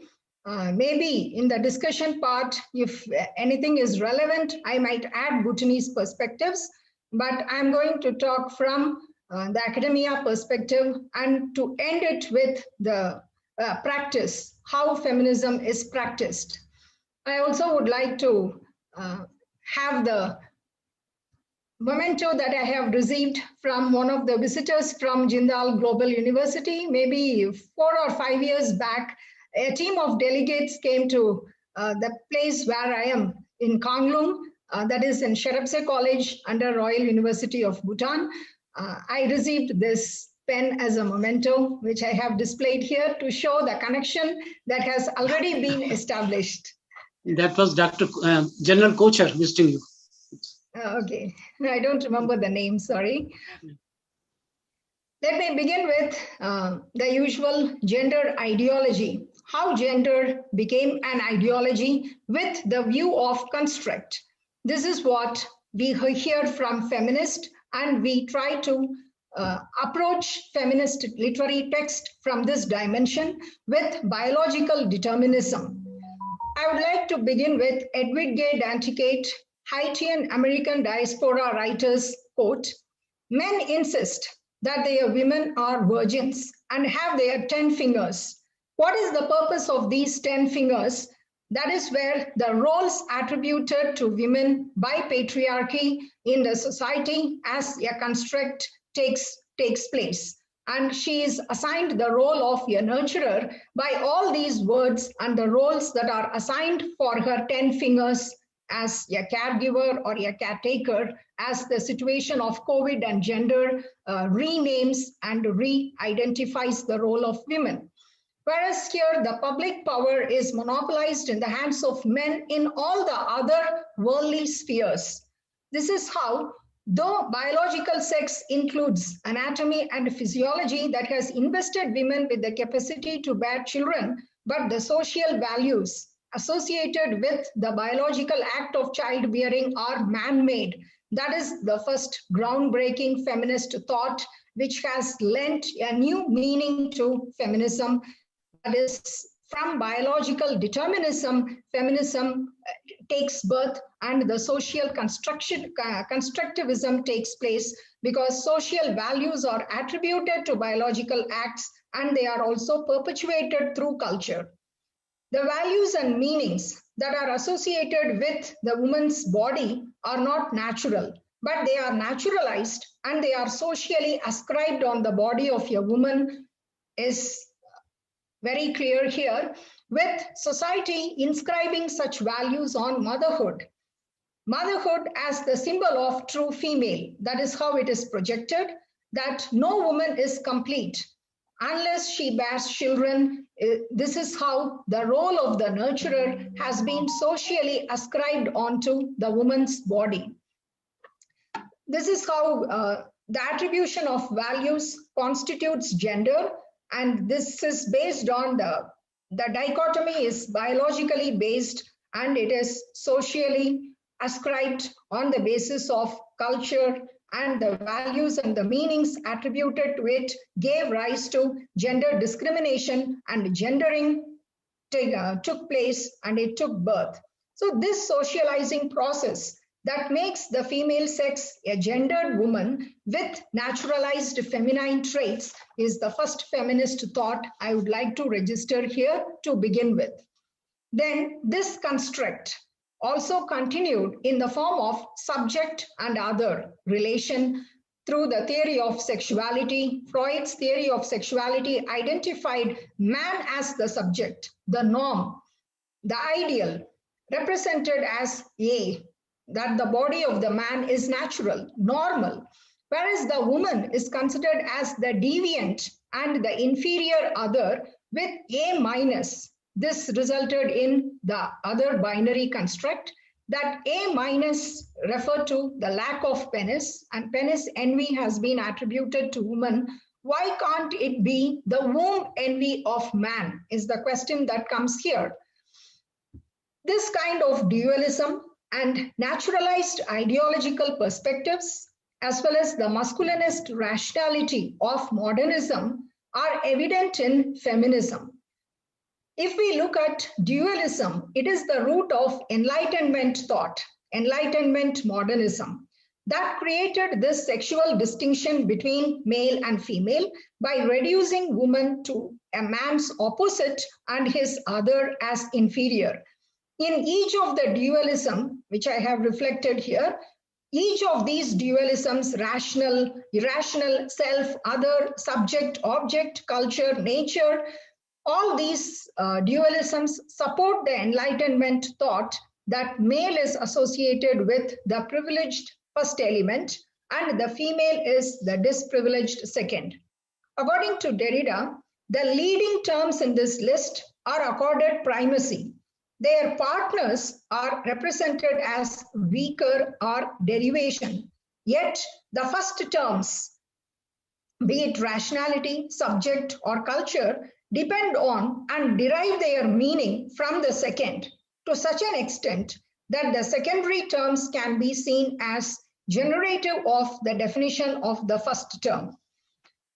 This here, if I could add a critical comment on dualism, this is how feminism has an ally with modernism, with its roots in liberal humanism. Some of the modernist aspects, such as liberalism, emancipation, these are part of the feminist position that only perpetuated the idea of dualism than its dissolution. This is where the postmodernist idea makes sense, because postmodernism advocates dissolution of dualism, whereas feminism refuses this dissolution. The modernist feminism refuses this dissolution in favor of just the reversal of dualism. An inverse order is being created, thus privileging the feminine over the masculine. So this is considered as an error. This kind of Enlightenment dualism is considered as an error from postmodern point of view, but the feminists continued to define dualism as the gendered proposition, and they tried to question this gendered anomalies. Whereas postmodernism's very idea is to propose a non-dualistic, non-unitary approach. So this is the picture I want to create here by situating gender as an ideology within the modernist and postmodernist debate. Now, coming to how the shift in arguments happened during second wave feminism, we know that Simone de Beauvoir's radical work, The Second Sex, published originally in French in 19 provided this groundbreaking insight that a woman is constructed as such by men and society. She puts it as one is not born a woman, but becomes one. This created the first distinction between sex and gender and clarified this distinction as sex is the biological act. Though sexual difference is real and unalterable, it cannot be the ground for injustice and inequality has been the first proposition. And gender is social because it is a process of social constructivism and therefore culture. This major idea has shifted the feminist debate from man-woman biological substract to a social one, with the argument that social conditioning, context, and structures create specific roles for women based on the biological differences. That is where biological determinism comes into play, and the roles are seen as natural and timeless. They were naturalized.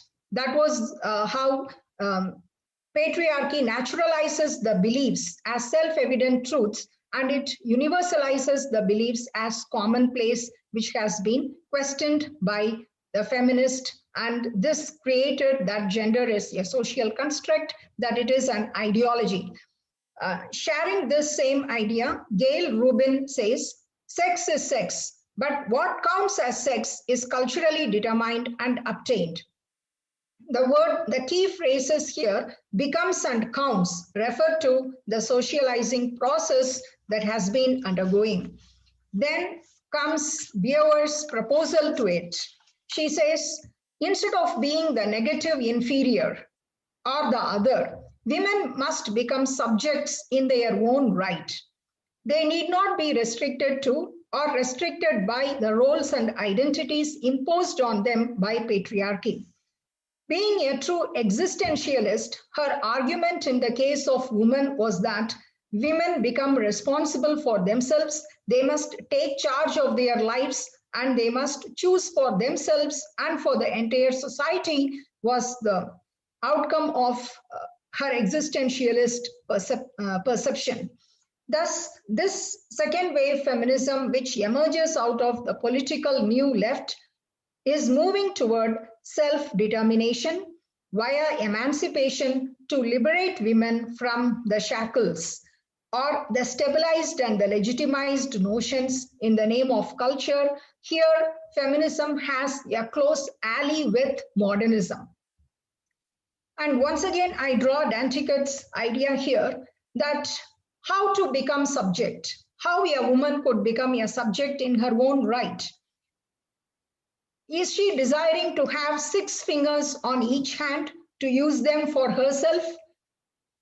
So this 6th finger goes along with the 5 fingers that already exist, and that 5 plus 5, the 10 fingers are already assigned with certain roles by the society and by the culture. So she has to grow something extra to become herself or to find herself and to identify some roles for herself.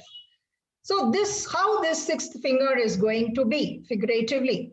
Is it going to replicate and imitate the roles that are already being performed by men in different spheres? Or is it going to be completely different to find a new identity for women? Takes us to the next step, that is the postmodernism. So Beauvoir's main idea in the second sex was to emancipate woman by refusing to confine her to the relations she bears to man.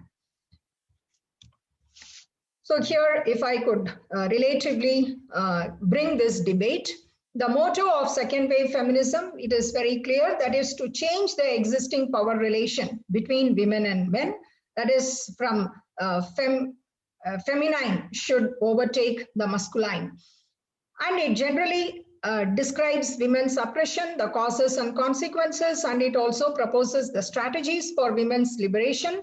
Altogether, it is engaged with the issues of culture, and quote unquote representation is literary modernism, talks about representation of women in the form of meta-narratives that are created by literary modernism by representing woman as a cultural construction of femininity. And then she is an insignificant object of desire who is incapable of speaking in her own voice, even within her cultural domain, because that cultural domain is the oppressor, and she is reduced as a result to the status of an object.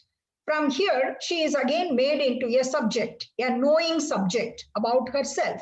But how this knowing subject, figuratively represented by the 6th finger, will differ from the already masculine subject which exists in the binary system as the privileged position.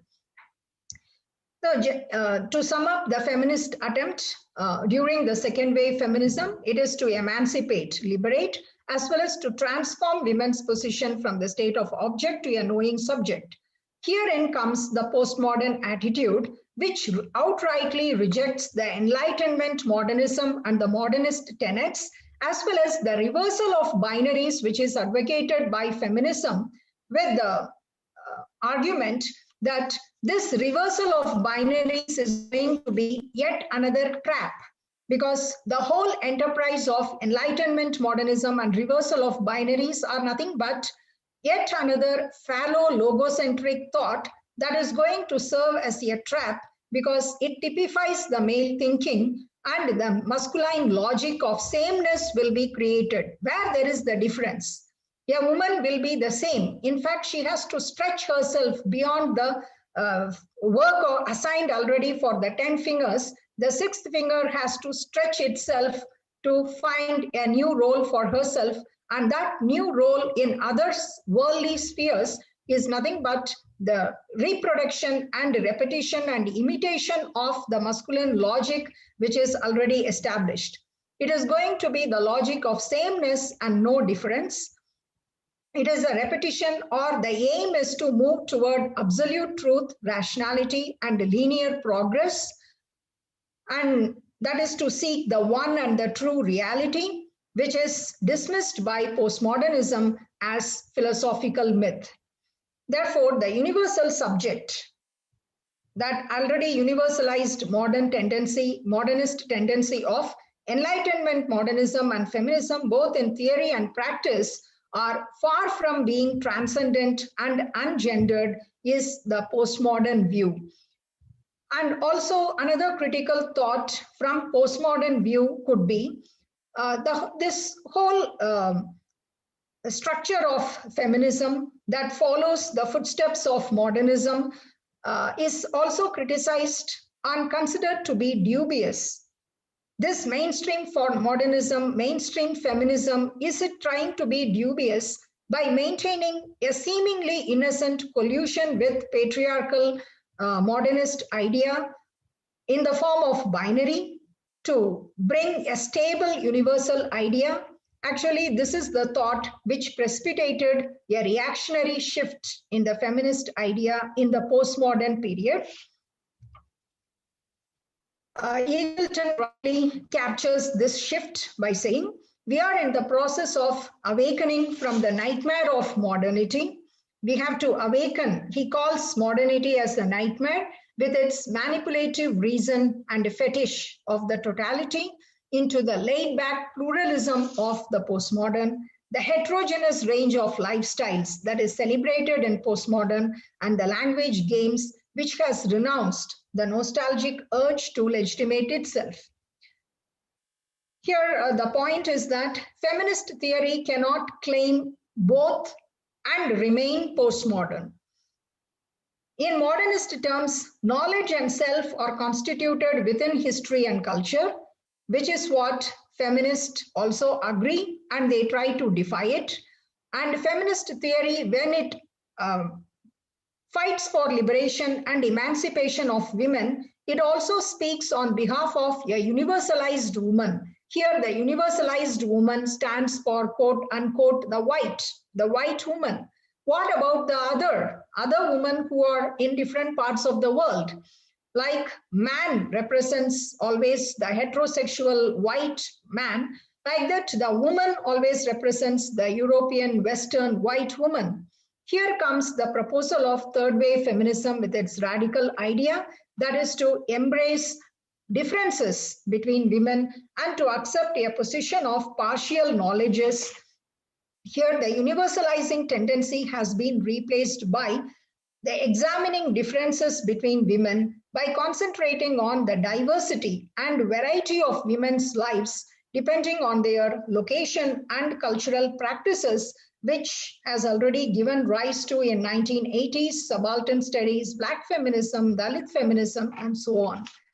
So this moves me to the postmodern feminism, where by revolting against the austere autonomy of high modernism, the stance of postmodernism is to interpret ambivalence, ambiguity, and multiplicity, as well as it exposes why there is a need to impose order and structure. It exposes the roots and questions it.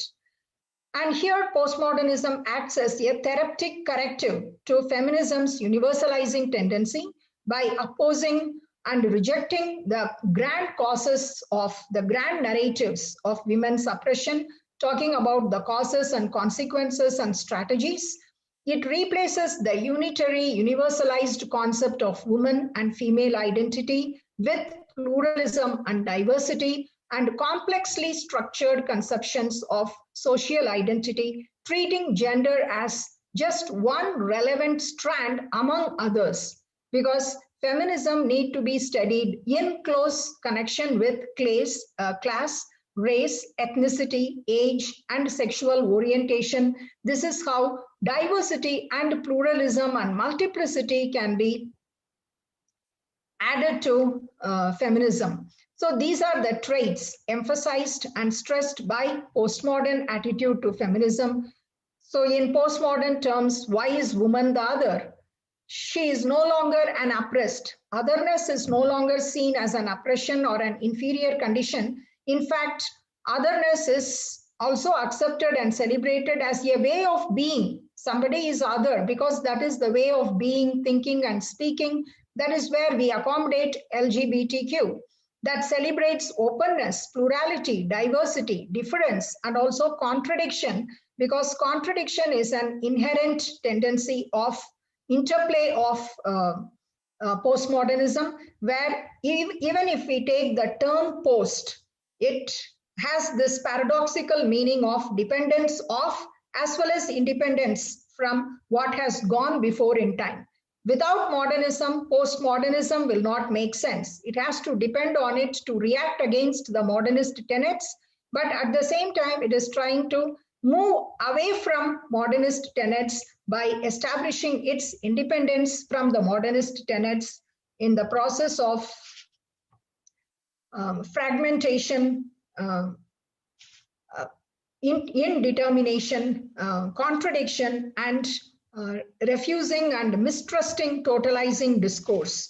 Therefore, the aim of postmodernism, I would like to reiterate here, is neither dialectic, unlike the modernist tenet of feminism, nor it is a totalitarian coherent unification with a universalizing tendency, but rather it questions and it sets forth a series of problems, a world of sustained crisis. That is the world we inhabit today.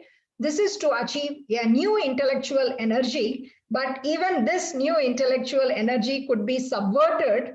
And we have been hearing in the keynote address about post. That is that could be the subversion of it. Thus, in post-feminism, this sexual difference is no longer seen as the fundamental organizing category with which it began, but it is replaced by the concept of multiple and shifting differences that includes pluralism and diversity. Here, if time permits, I would like to show this illustration to reiterate my point. These are all the images taken from Barefoot College. This very idea of Barefoot College that has been established in 1980s in India shows the postmodern outlook. This college is not meant for qualified individuals. Qualification is considered to be a disqualification. And certificates, it is not going to give certificate, but the community has to certify the work of the people engaged in this college. So who is eligible to join this college? Dropouts, cop-outs, washouts, they are the ones to be admitted into this college. So qualification is a disqualification. So paper degree is no longer valid in this college. And connecting it with feminism, here I could see some traces of feminism also in the video that I listened to. So this itself becomes a text. I have not brought any literary text, but other forms, including gender is a text, is the first postmodern outlook to bring this video. And secondly, the women from different parts of the world are coming here to learn about solar electrification. And the two women who are in the first clip, I have the two women who are sitting with the solar lamp, solar light, and they are helped and they are taught by an Indian woman, and they don't have a common language, but still by means of work, they are able to teach the skills to another person. This is how pluralism and diversity and multiplicity of differences are making sense, and the skills are passed on from one person to another. The two women from Afghanistan, they learn and they take back the skill and they light up the villages in Afghanistan. Nearly 200 villages have been lighted up by them. And in another picture, you could see different women, all women sitting together and working with this solar electrification. So this shows there is no language. They don't know each other's language, but still they talk. They don't understand each other. That is one way of what we are dealing with, what we are learning in postmodernism, but they take back a skill. And when they walk out of this room, many are grandmothers, they are illiterates, but they walk like a tiger and they go back to their village with the skill to light up the entire community. They deal with scientific things without any literacy. They know the difference between DC and AC, and they have all the wires, and they are sitting among machines, and they could talk about how this electrification and how solar energy works. Solar cookers are prepared by them. So this is an interesting phenomenon which I thought will help us better to understand postmodernism in different cultural contexts and how it brings different women together from Nigeria, from Afghanistan, from different parts of Africa to India. They learn and take back the skill. This is an illustration with which I would like to wind up this talk. And thank you for the opportunity. Hope I am on time.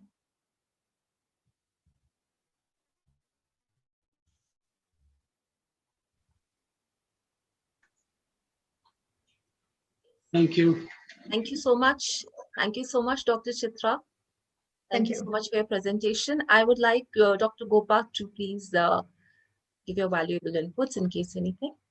I think we'll take the discussion further to Bubbly, and then in the end we can have a discussion. Is that all right? Or yes, ma'am, as you say. Yes, ma'am. Can I request Professor Bubbly to take over from where Chitra left us with postmodernism? Thank you, Dr. Gopa. I have been reading and I'm familiar with the exhaustive work you do, and I'm very glad to be here in your company. I've just heard a very, very illuminating talk about different forms of agencies of feminism. One, in fact, destabilizing the other, and this is an important process and which keeps going on. But what was the end of it all? The end of it all was showing women in forms of activity. It is in her work, in her activity, that not only a woman, even a man, sometimes even an animal, is able to describe and ascribe identity to itself. It is our work, what we do. I am going to take over and talk about films. OTT films which are there on the internet and which have gained a lot of popularity today in this time of lockdown. And thankfully, we are away from a lot of censorship. But nevertheless, in the three examples that I have picked up, very different kinds of women are expressing feminism, their own identity, the identity of people and context in which they live, but through action, through decisions. The first one is, I will only give one example of feminism, and what I intend to do is, we are talking of equal rights and fighting misogyny. And misogyny, which is a collective perversion across caste, community, race, everything. The first example I have is of a very well-known OTT film called Maharani, in which you see India as it is. India actually lives in its villages, and the activities of the villages and the activities of migrants who come from villages and then enliven our cities. In these villages, one of the major reasons of conflict today, and conflict is the basis of tolerance, is the caste conflict, as well as the conflict with the state, which has gone extremely corrupt because it is handled and completely in the vital, throttle hold of the upper castes. And I'm talking of the state of Bihar. So we begin with the example of an upper caste male who literally kills a young man simply because the man says, my wife will no longer come and work with the upper caste and their homes. That is crime enough to have him shot down. And in this very fluid situation, the reason why this man is empowered to say that is because for the first time, they have a chief minister who's an OBC. He is not upper caste. He is called Bhima Bharati. And The point which the others are trying to make is, okay, it happened once, but we cannot allow this to disseminate into our bureaucracy, into our lives, into our thinking. As they say, ये अपवाद है. इस अपवाद को हम नियम नहीं बनेंगे. So consequently, in a way moderate and yet far away from the Rabri and Lalu story, we have the chief minister who shot down. And immediately there is this power conflict. The upper caste find this as a very good reason for bringing back the upper caste people. In his example, Naveen Kumar, who also happens to be extremely arrogant and the governor's nephew himself.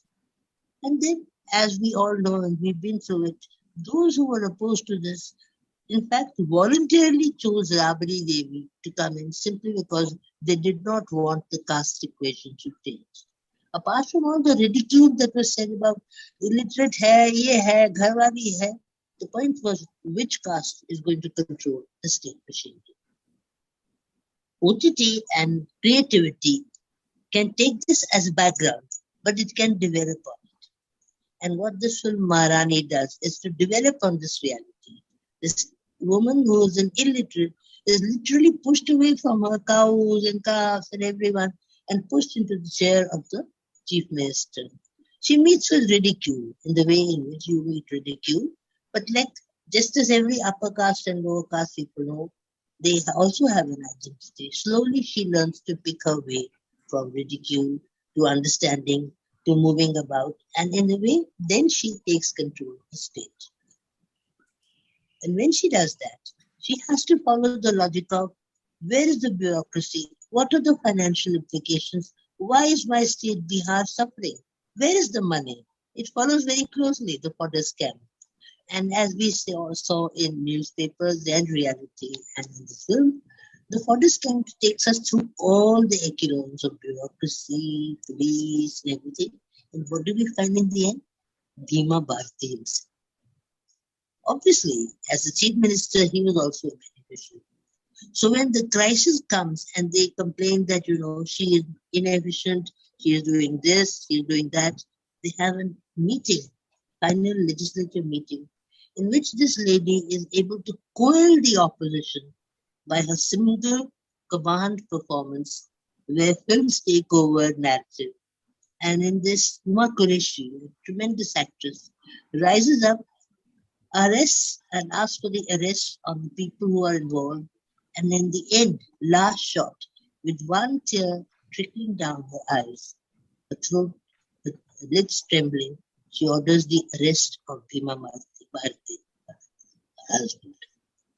The moment she does that, opposition is quelled. But then the reality doesn't stop. What do women do? Apart from the story, it raises very interesting points which we theorize about, but do we really follow them? What happens to the husband and wife relation? What happens to their children? What happens to the domestic unit? Will it survive? Will it survive? The last scene shows the man in the prison and the lady as chief minister going to visit him. And in the end, she says to him, "आप पति बन के आएंगे तो आपके हित हम सब हैं. आप प्रतिद्वंदी बन के आएंगे तो जैसा बाकी के साथ व्यवहार है मैं आपके साथ वही." Feminism is not just to talk about, it's something which percolates into our dear lives and into every such thing.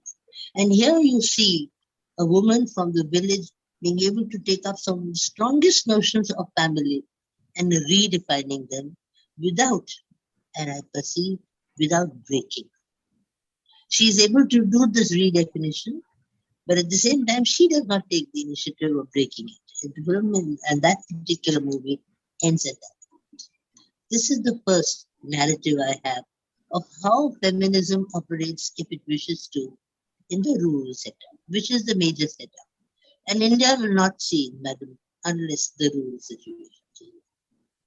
Then we come to what is the typical example of a pot boiler, Bombay pot boiler, called infamously the Bombay Begums.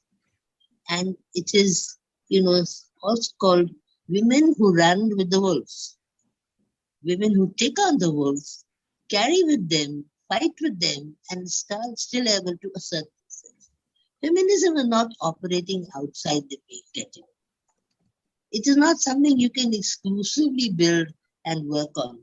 It is here and there. You fight, you put your teeth in it, you bite, you scratch, you do everything, but you try and stay on the top. There are 4 women in this particular Begums. At the top is a Begum who, I'm looking at my notes. At the top of this is Begum Rani.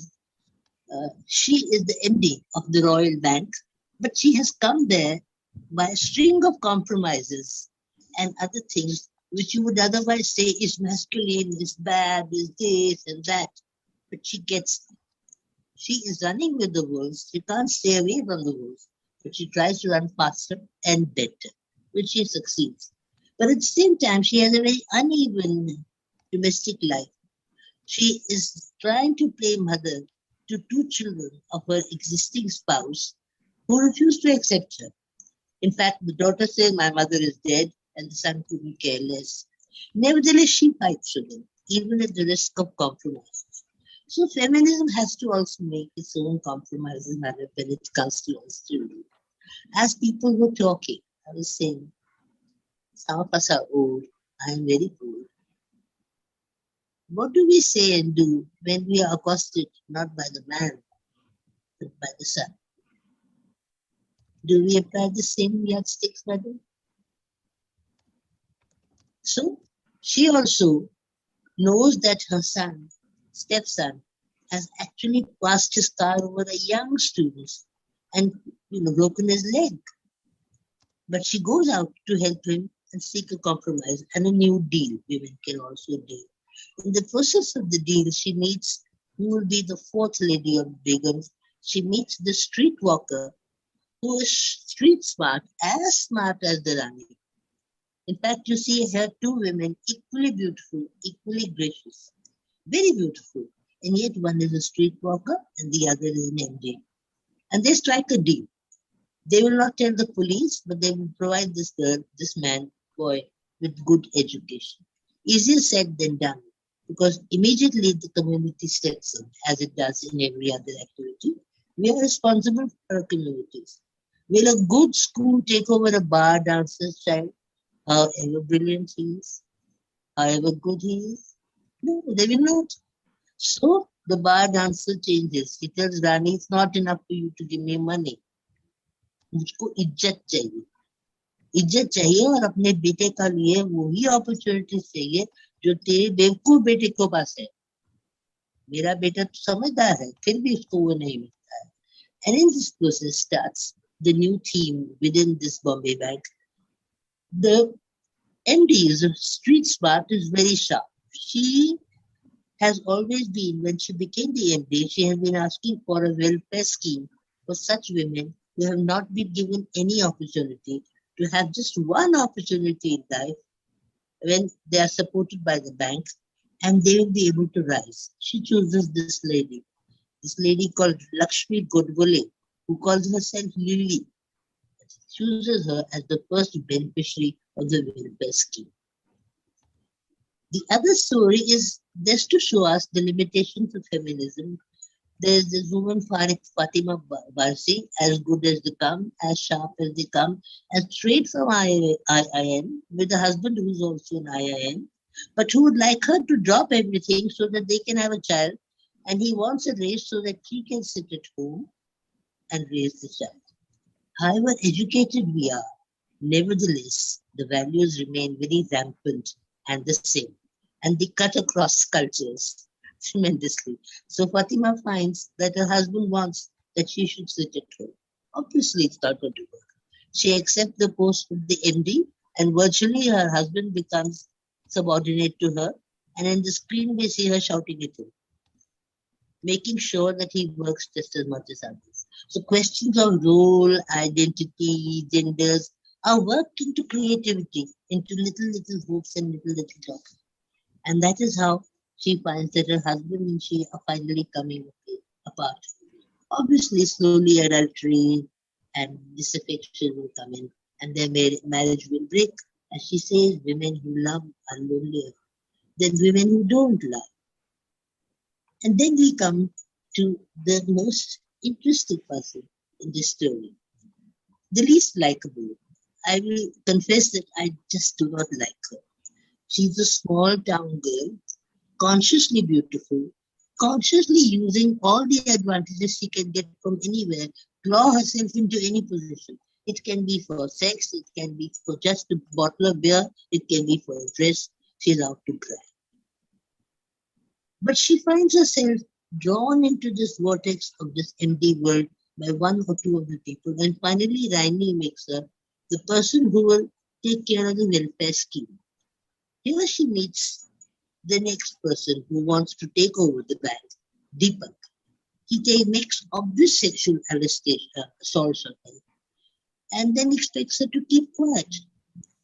And when she brings this matter up, we come across prejudices women share with women, and I, along with them, share.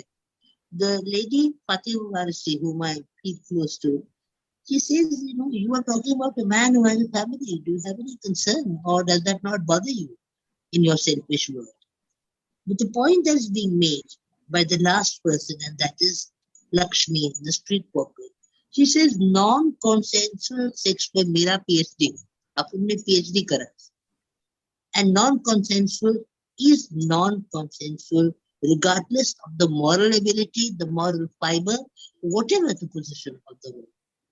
And that is where this film or this story ends, where the acceptance that even women who others may not like, who but may not even fall into your compass, when it comes to sexual molestation, we have to stand together. The film ends on a note of uncertainty. Everybody is still trying to get the better of another, but that is the cosmopolitan in which we live. And this is how feminism also operates, through ambition, through family life, through compromises. But at the end, do we or do we not take a position on women who are oppressed sexually? The third and last, and I hope I'm within time. How much time do I have, madam? How much time do I have? How much time? Only half. I'll take 5 minutes only. The last movie I'm discussing is an anodyne. When you get sick of heart, you say you want to something to for relief. And this is a BBC production set in the beautiful village of Kurg, which is neither town nor small town. It's cosmopolitan, it's educated with the mentalities of the small town. A small town boy of this locality is a known philanderer. Nevertheless, when he catches the most beautiful girl going to the college there, and who is likely to become a very brilliant doctor, he proposes to her, he falls in love with her, he marries her, and nobody comes and tells the girl, this is the reality. Nobody speaks about it. The male silence is preserved. She comes back and lives a so-called happy life, has a child, and so many years later learns that for the past 3 years, her husband has been carrying on with the financier of the firm he hopes will finance him, and with their young daughter who's wealthy and educated and modern. Obviously, his wife is very much all that, but she's not him, and he wants a new woman. And the funny thing is, the man's own mother, who is dependent on the daughter-in-law for all her subscription, all her well-being, even she does not tell her, because everybody was hoping that he will change, having had such a good wife and such a lovely wife. He will change. It's a typical small town mentality. We will preserve our boy. Of course, it doesn't happen that way, and very soon they break up. The man puts up a fight for his son, and in the course, he comes back to court from where he had been thrown out, and he tries to break up his wife's life with her son. He just wants to have the son as a trophy. Then she takes her revenge very casually, very calculatedly, extremely calculated, I see way. She manages to take away all his finances, is able to overcome his financial needs, and then supply proof to the next wife that your husband was unfaithful. That is enough to set his second house on fire. He is furious. He comes back. He says, I'm going to kill you. She says, obviously you will not be able to kill me. And then when he realizes that he lost everything, he goes back home and she feels that he's gone in a very bad mood. She turns back her car, goes back, sees that he's trying to commit suicide, saves him, brings him back. Their marriage breaks, but their relationship doesn't, which is very much a postmodern phenomenon, where people have gone beyond a marriage and taken care of their children. I saw that as an anodyne and kind of opening in the modern world. I don't have much to say of anything else about feminism. Feminism will operate in special contexts, as given in Ghana and everywhere else. But in each such situation, we will have to find concrete solutions. Theory will not help. Thank you. Thank you, Professor Bubbly, for bringing out this. And we are really thankful for the two speakers, whereas the first speaker, Professor Chitra, gave us the theoretical background. And as I was listening and reading the comments, I mean, the case studies fit into the theories, and which is a nice case which has happened, I mean, though not deliberately, but almost spontaneously here. Chitra gave us the broad framework under which feminism has developed now. And perhaps Dr. Bubbly has given us the movie world from which it fits into the thing. And I have not seen the last movie, but the other two movies that you mentioned, I have watched them. Maharani is a kind of different genre, and Bombay Begums was very, very, I mean, I should say I was haunted by those women characters after I saw them. First of all, in the OTT platform, which I intend to write on, you know, the level of sexuality that is shown in the OTT platform, and that brings into the question, which I think the movie made us question about the ethics in which feminism has to situate itself. I mean, we can brush it aside as realities, but the character of Rani, when she makes compromises and the way she handles her stepchildren, and she accepts her son's murder, and she goes about, it may look very, very natural for a woman to do it, but then the way I mean, it goes back to the previous discussion where you say we are open about everything, but is it really acceptable for a society? And perhaps it is, and that is why these OTT platforms are coming with such kind of, I would say, use blatant, expressions of feminine sexuality, if we may call that. However, when you compare those four characters, and Bubbly, I think I remember you clearly that you did not like the young character, but that is in a way the society is moving. So in one hand, we have a kind of late 40s woman who has done compromises in her life to get wherever she is. And in the other hand, we have these youngsters who are kind of taking them and role models and don't hesitate to do anything that comes their way to make life. I mean, she's not ready to get married like her parents want her to. And she is experimenting with her own sexuality, with sleeping with a boy, sometimes with having a relation with a girl. So kind of these things. I do not know whether these are expressions of our sexuality, or can it be in a, kind of, not to sound very conservative, I mean, does the society need to draw a boundary somewhere and say, look, this is acceptable, perhaps this is not. And if it is, who are the gatekeepers? And do you want gatekeepers at all? We women have been fighting for the restrictions and the impositions that have been put on us, and hoping that it will lead to a good ending. But all the characters in the Bombay Begums have shown us that, at least question us, is that the right path for us to take? Do we have to, when Rani at last breaks down and says that I've done all this to get to the place where I want to, and you can almost feel sympathy for her and almost feel that she's feeling that I wish I hadn't had to do all this. And same with the young character also. I mean, she's very, very, I love the character of this woman who has a son, and she wants to put her in the school. Yeah, Lily. Because at least she has the confidence and she knows that whatever she's doing, she has a purpose behind it. I mean, this is a wonderfully made movie. And I had seen another movie which was produced by Anushka Sharma, where it's a Bengali novel remake, where it is like she is portrayed as someone who is a ghost character and she takes revenge.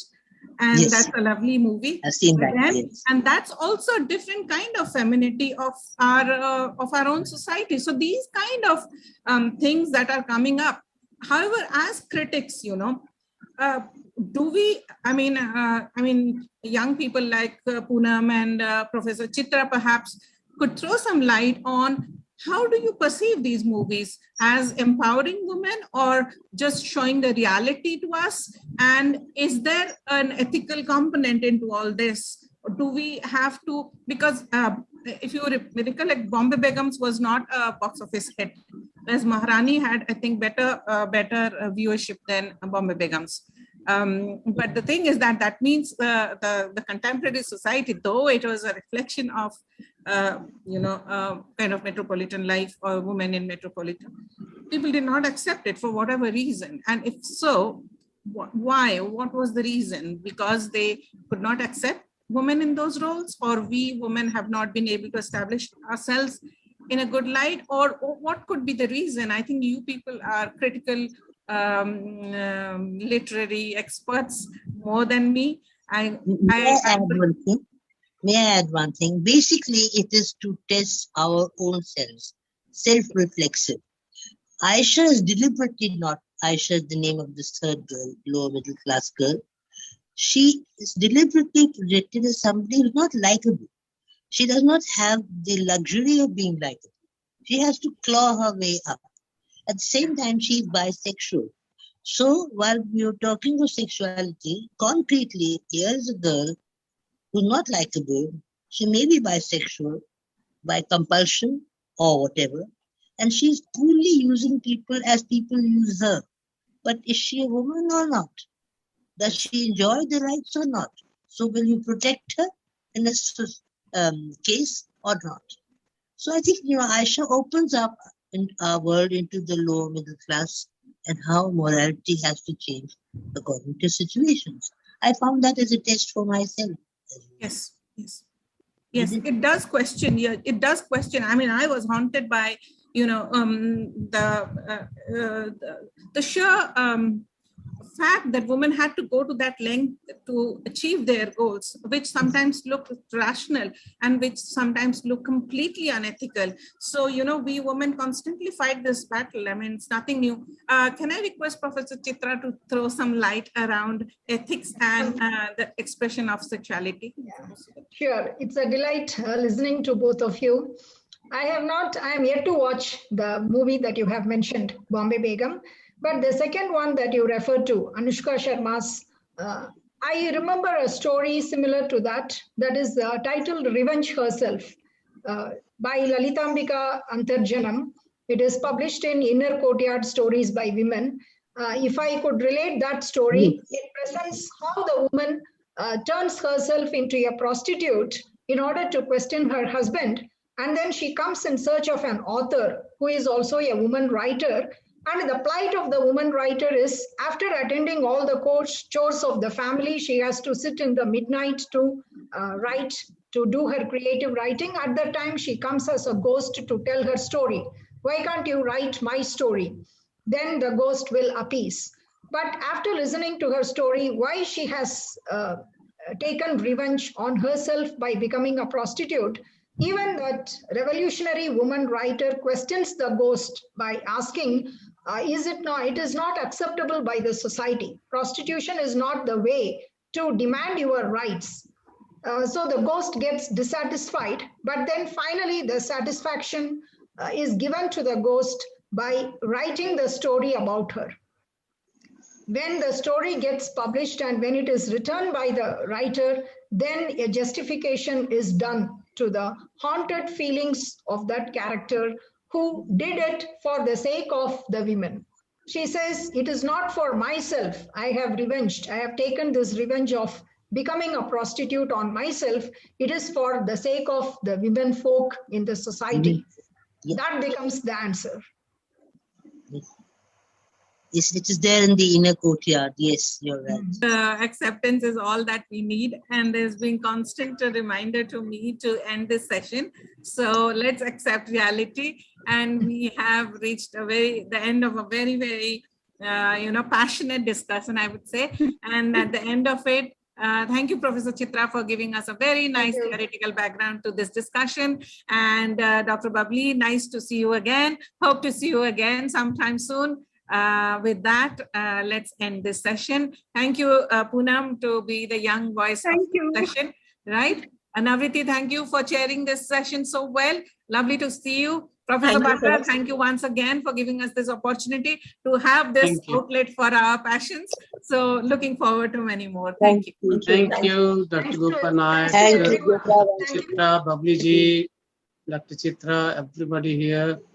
And I'm so grateful to all of you for making this a beautiful presentation here, and beautiful discussion emerged out of it. Now we'll be meeting for the valedictory in the evening. Very good evening to everybody here, dignitaries and delegates. It has been a wonderful conference indeed, and the credit goes to all of you attending it with rapt attention, also to those who are not here right now, but they attended all the different sessions, thereby contributing to the discourse through your presentations, comments, and observations. But all good things must come to an end, and so here we are in the valedictory session. I welcome on this occasion our chief guest professor, as also Colonel Commandant, Dr. R.K. Anayat. Professor Anayat is trained as a technologist and has indeed excelled in his field, as we learned about the honors showered upon him all over the world. I know for sure that in around 50 countries, Professor Anayat has been invited to share his views on print technology, as he is acknowledged as an international authority in this field. But it's half the story. I've had the pleasure of interacting with him on many occasions, and know that he is a great Sanskrit scholar also, who has learned the entire Bhagavad Gita by heart. Wow. Such a combination of the modern technical and classical cultural knowledge is indeed rare, and we are really lucky to have you here, sir, amongst us today. Thank you for gracing the function today. I wish to welcome our valedictory session chair, as also the keynote speaker, Professor Sanjeev P. Sahni, Principal Director of the Jindal Institute of Behavioral Sciences. He is the member of a management committee and also advisor to the Vice Chancellor. Friends, it is Dr. Sahni who, as head of education division of the Jindal Group, was instrumental in spotting our Vice Chancellor and setting up the university with him. Dr. Sahni has guided the university working all along as a father figure. He is a great psychologist, an acclaimed writer, a celebrated HR administrator, and a wonderful teacher. And on top of it all, a great human being who has helped during these Corona times around 1 lakh teachers, more than that, 110,000 teachers to be precise, and parents to cope with the problems of teaching and parenting through his around 500 workshops conducted online and totally free of charge. His 100+ videos on YouTube on such themes are very popular, which I'll urge all young parents to watch. We shall learn more about him shortly when he is formally introduced. Please welcome Professor Sanjeev P. Sahni. Next, we have with us another great figure. He is Professor Sridhar Patnaik. Professor Patnaik is the registrar of our university. He's a great academic, having had his education in Italy, Spain, and Austria, besides JGU. He's a very talented leader, currently also honorary treasurer of International Law Society. He's a great researcher, being a reviewer for Oxford University, among other positions. And what is more, a very soft-spoken person who endears himself to one and all, and he has many feathers in his crown. Thank you, sir, for being present here, Patnaik sir. I also welcome Professor C.R. Vishweshwar Rao, former Vice Chancellor of Vikramshila University, Nellore, who has always been gracing our conferences, along with Professor R.K. Dhawan, who is President of Indian Society for Commonwealth Studies. Friends, there are many present here today, and I'd like to announce the names of the chairs of the session, at least, who have been here conducting different sessions, because they were in the parallel sessions and they could not be recognized in plenaries. So let me just read out their names. We have had Professor Binod Mishra from IIT Roorkee, Dr. Vikas Bharadwaj, Associate Professor, RKSD College, Cathal, Professor Deepa Chakrabarti, Chair of School of Languages, Amity University, Jaipur, Professor Dr. Vidushi Sharma, Head Department of Communication, New Delhi Institute of Management, Dr. Suman Bala of Delhi University, Dr. Jyoti Shivran, Dean Chaudhary Ranbir Singh University, Jean, Dr. Vibhuti Gaur from Delhi University, Dr. Nisha Dahiya, Panipat Institute of Technology, Dr. Om Dwivedi, Associate Professor of Bennett University, Dr. Reena Yadav, Central University of Haryana, Mahendragarh, Professor Dr. K.K. Gautam, Director, School of Languages, Jaipur National University, Professor Dr. Tejinder Kaur, formerly of Punjabi University, Patiala, right now working in RIMT University, Mandi Govindgarh, Punjab. We had Professor C. Prakash Raja. We also had Dr. B.K. Singh, who is Chair of the Department of English, MD, Central University, Motihari. Dr. Sangeeta Naval, Head of Department of English, Bharatiya Skill Development University, Jaipur. We had Professor Dr. Parul Mishra, Amity University, Rajasthan. Dr. Urmil Huda, Sierra College, Sonipat. Dr. Sanjay Boro, Chairperson of Department of English, SRM University, Sonipat. Dr. Abina Habib of Government College for Women, Srinagar. Dr. Dipinder Jeet Randhawa, Chair, Department of English, Khalsa College, Patiala. And Dr. Ravi Bhushan, Chair, Department of English, BPS Mahila Vishwavidyalaya, Kanpur. So they were the chairpersons. And apart from them, we had a number of panel chairs, also panelists. So some of them who are here are Dr. Jai Singh and Dr. Desmond Okocha from Nigeria. We also had the pleasure of our own deans, Thomas Michael, Dean Sriram Sundar Cholia, Dean Dennis Layton, and Dean Kenneth Holland, who delivered wonderful talks here. And there were delegates from countries like Romania, Nigeria, Algeria, Russia, Bangladesh, Sri Lanka, and also Pakistan. We had Professor Prakash Patabandi, who is founding director of International Center for Research and Development, Sri Lanka, and also Professor S. Ramaratnam, Vice Chancellor of JK University, Cuttack. Besides a number of other scholars we had on this occasion. And today in different sessions, we had Dr. S. Chitra from the University of Bhutan, and Dr. Babli Gupta, retired from Delhi University, Dr. Eliza Binte Ilahi from Bangladesh, and creative writers Poonam Dwivedi ji, a poet from Punjab, and Shivangi Ramsey, novelist from India, and of course our own Dr. Gopa Nayak, Director of Global Languages Center. Different anchors drawn from English Literary Society, as also from Global Languages Center, conducted different sessions. My thanks to all of them for being here today. So let us proceed now, and I'll request Meghna Malik, who is student president of English Literary Society, to kindly read the report of activities of the society. Meghna Malik, are you there? Good evening, Yeah, good evening, everyone. please. Executive President, Consumerist Society. Yes, Professor. Yeah, speak a little louder, please. What I would suggest, if you can switch off Good your evening, video. everyone. Yeah, she's alive, sir. Yeah, I said if you is can on. switch off your video, we will be able to hear your voice. Yeah, Meghna, that's now speak. Can you hear me now, sir? Am I audible? Yes. A very good evening to one and all present here. I'm Meghna Malik, the President of Consumerist Society. Many successful events were conducted by the Society in the past year, in which active participation was shown by students, guests, and faculty members. The first event conducted was an interactive session with the novelist Ms. Shivangi Ramsey, where she talked about the process of writing and publishing a book in fiction, followed by Q&A.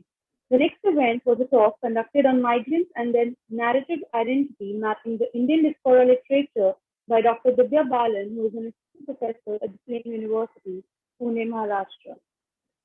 The English Literary Society of JGU has been carrying on activities meant to encourage the creative faculties of students.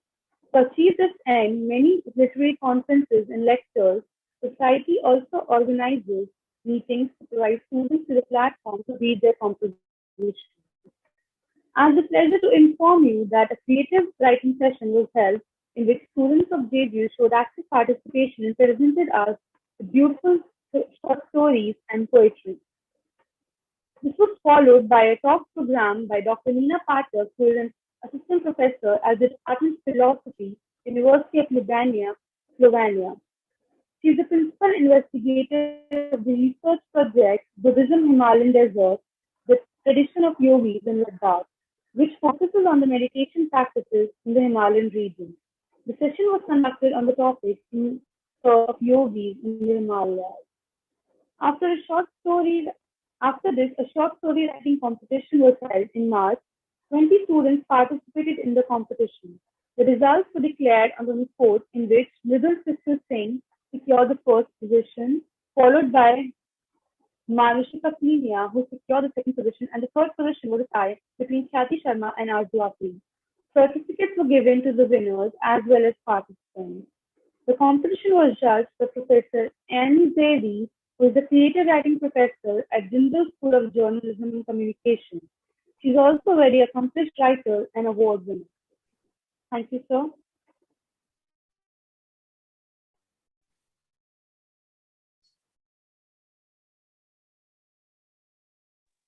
Professor, you are on mute. We can't hear you.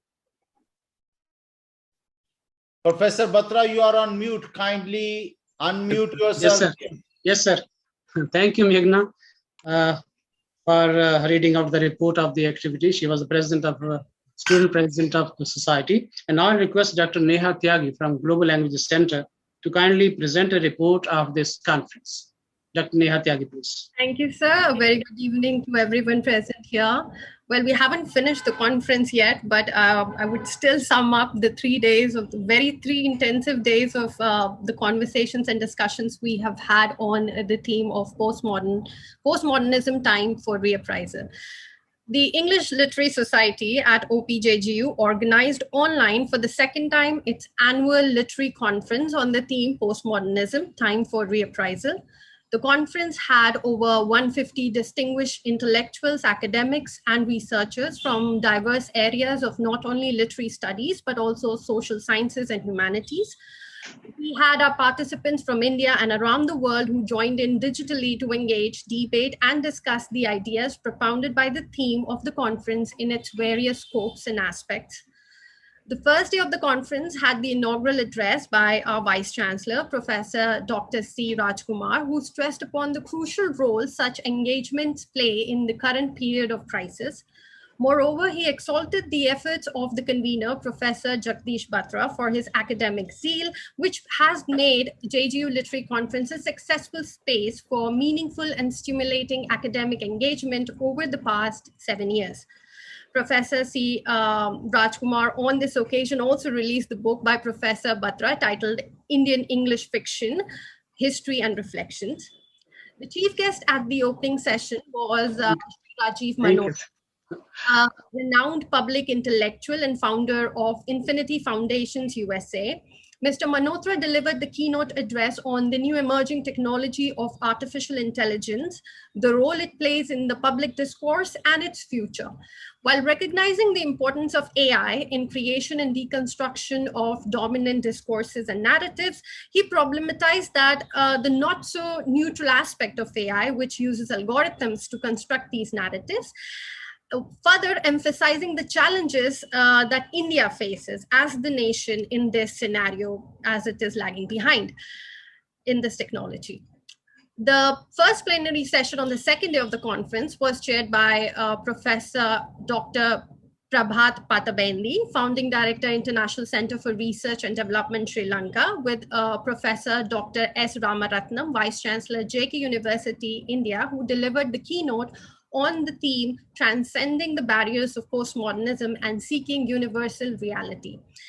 In his paper, in his talk, he underlined the Advaita concept of Indian philosophical tradition of oneness in relation to postmodern concept of subjectivity, stressing on how Advaita goes beyond the postmodern and can be called post-postmodern. He compared and contrasted the themes of non-dual subjectivity, intersubjectivity, morality, expanding the mind, absolute truth, and reality as they appear in Advaita, Vedanta, and postmodernism.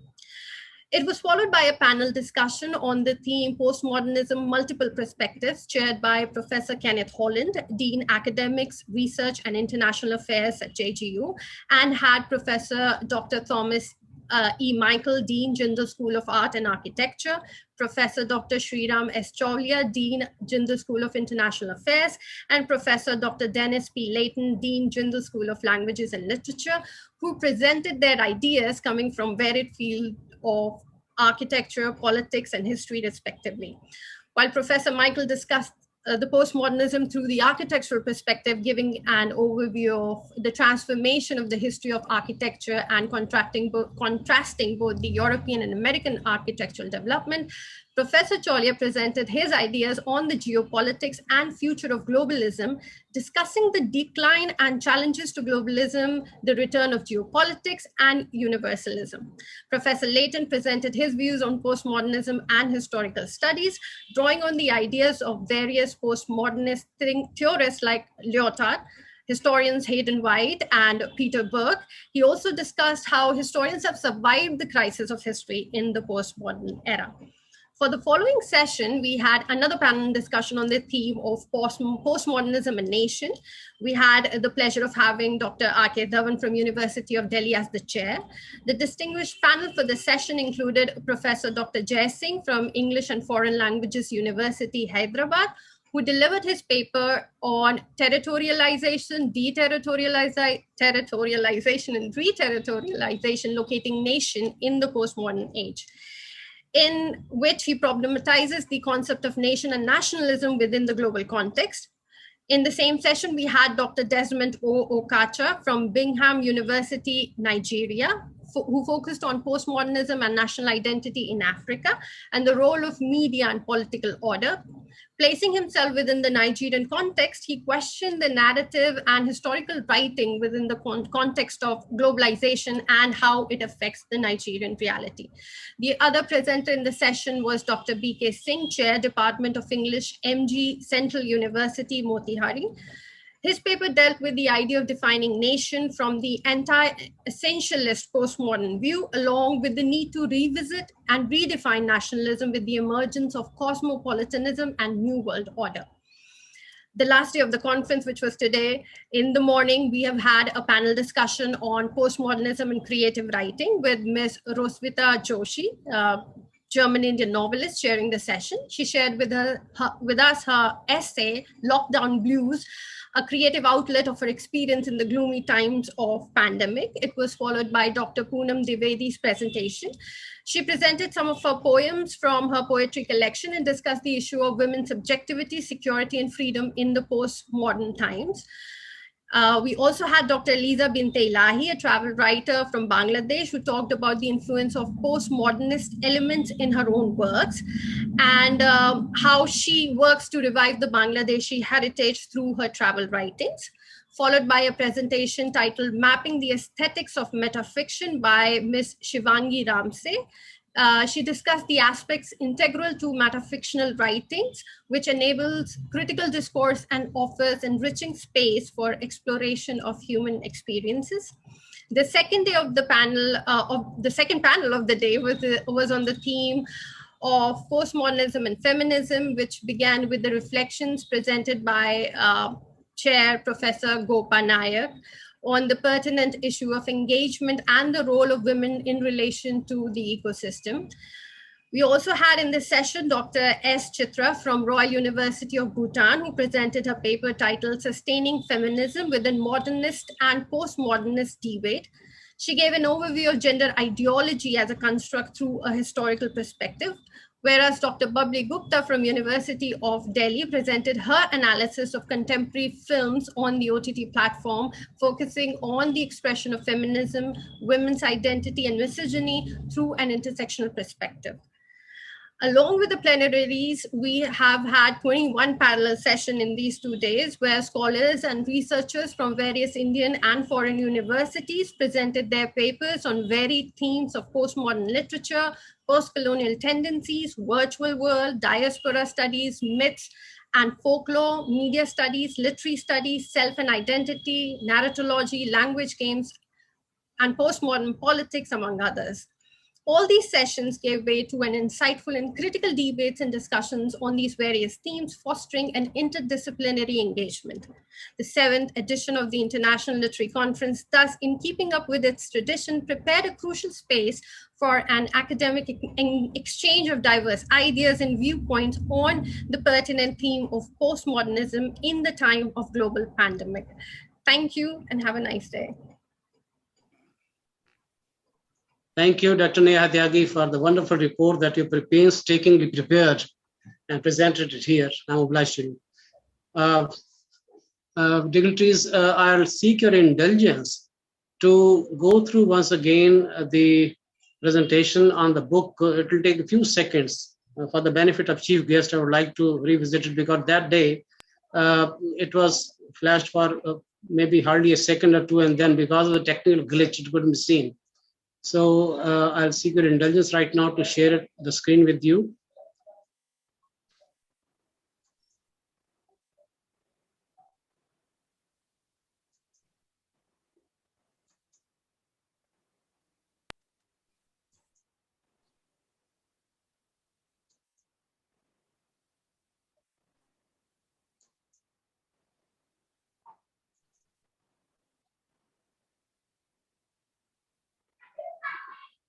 So for those who are not able to see at that time, this is the...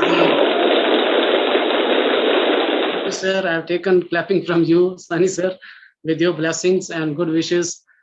This book, as the title indicates, actually deals with the literary history of Indian English novel for the past 2 decades.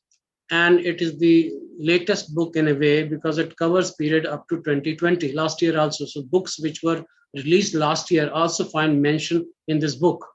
So this book is divided into 2 sections. First part, history, and lists 1,400 novels which were produced during this period by Indian writers. And it also categorizes and comments upon 400 novels. After that, in the second section, there are write-ups on some selected 12 novels. So in all, this almost 300-page book is basically labor of love. And I have been indulging in this hobby of noting down each and every book that appears from the pen of an Indian author over the past several years. And this is what I wanted to share with the scholars and the teaching fraternity. So thank you very much, sir. Now we return to our program. And now is the time for feedback by the delegates. And I'm going to request Dr. Poonam Dwivedi, who is here with us, to kindly share her feedback for not more than 4 or 5 minutes. That's the idea. Please. Thank you, Dr. Batra. Am I audible to all? Yes, yes. Sure. Okay. So thank you so much for inviting me again in this conference. And this is the 7th JGU International Literary Conference, which is on postmodernism, time for reappraisal. And as every year we participate in this conference, and this is the 7th year, and perhaps I think not only me, each and every member of this conference, I have used the word member because everybody who is associated or being associated with this conference, they are feeling like a family, they started feeling like a member. And at the end of this conference, we always achieve a sense of satisfaction, actually. It's a kind of journey we travel together. We have discussions, we have exchanged our views, and this is a kind of platform which is giving us to be vocal about the issues which we often don't discuss. So I think these kind of platforms, these kind of opportunities give us to get something which we usually miss in our lives. So especially I get connected with Rose Vitha, Eliza Binte Ilahi from Bangladesh, and I heard Dr. Babli Gupta, Dr. Gopa Nayak. So these are this is the association, I can say, that we exchange every year. We hear every year, but every year, in this journey, in this kind of interaction, this is something new which we are getting with this conference, and we are being associated with it, with this kind of seminar. And thank you to Dr. Batra, who is arranging such events time to time. And I used to request him, Dr. Batra, kindly organize such conferences or workshops, if possible, twice in a year, if possible, often. You can have some kind of get together where we can share some of our thoughts, some of our interactions. We can arrange some of the sessions on which we can discuss the contemporary issues, which is very much missing in intellectuals' lives. So I thank to the Vice Chancellor, Professor Sri Raj Kumar, who is just encouraging Dr. Batra every year to organize this this kind of beautiful conference and conferences and such kind of events. So I want to thank everyone who is associated, and the people whom I like the most, I want to hear again in future, like Eliza, Shri Divasa Ramsey, Dr. S. Chitra, Dr. Babli Gupta, Dr. Gopa Nayak, Dr. Jyoti, Shruti Jain, and Dr. Dhawan. I have not, I missed you because you have not, I have not heard you this year. I think maybe I missed that session. So, and Professor C.R.V. Rao, Dr. Sanjeev Sahani, Professor Sridhar Patnaik, Meghna. So I feel that now, like everyone, I'm also a part of this family. And I miss this conference. Thank you. And I will again wait for that Dr. Batra will organize soon, and we will meet again in this conference, and that would be a very better and good interaction in future. Thank you so much. Thank you so much, Dr. Poonam Dwivedi. Professor C.R.V. Rao, we have not had the pleasure of listening to this time because he wasn't sure he would be here in India or would be in USA. So fortunately, he has been here and attended some of our sessions. May I invite his comments for a very little time, please? Rao sir, would you like to share your opinions? Thank you, Professor Jagdish Batra. the chair of the session, Professor Anayat, Dr. Sanjeev Shahani, Professor Sridhar Patnaik, and friends and colleagues.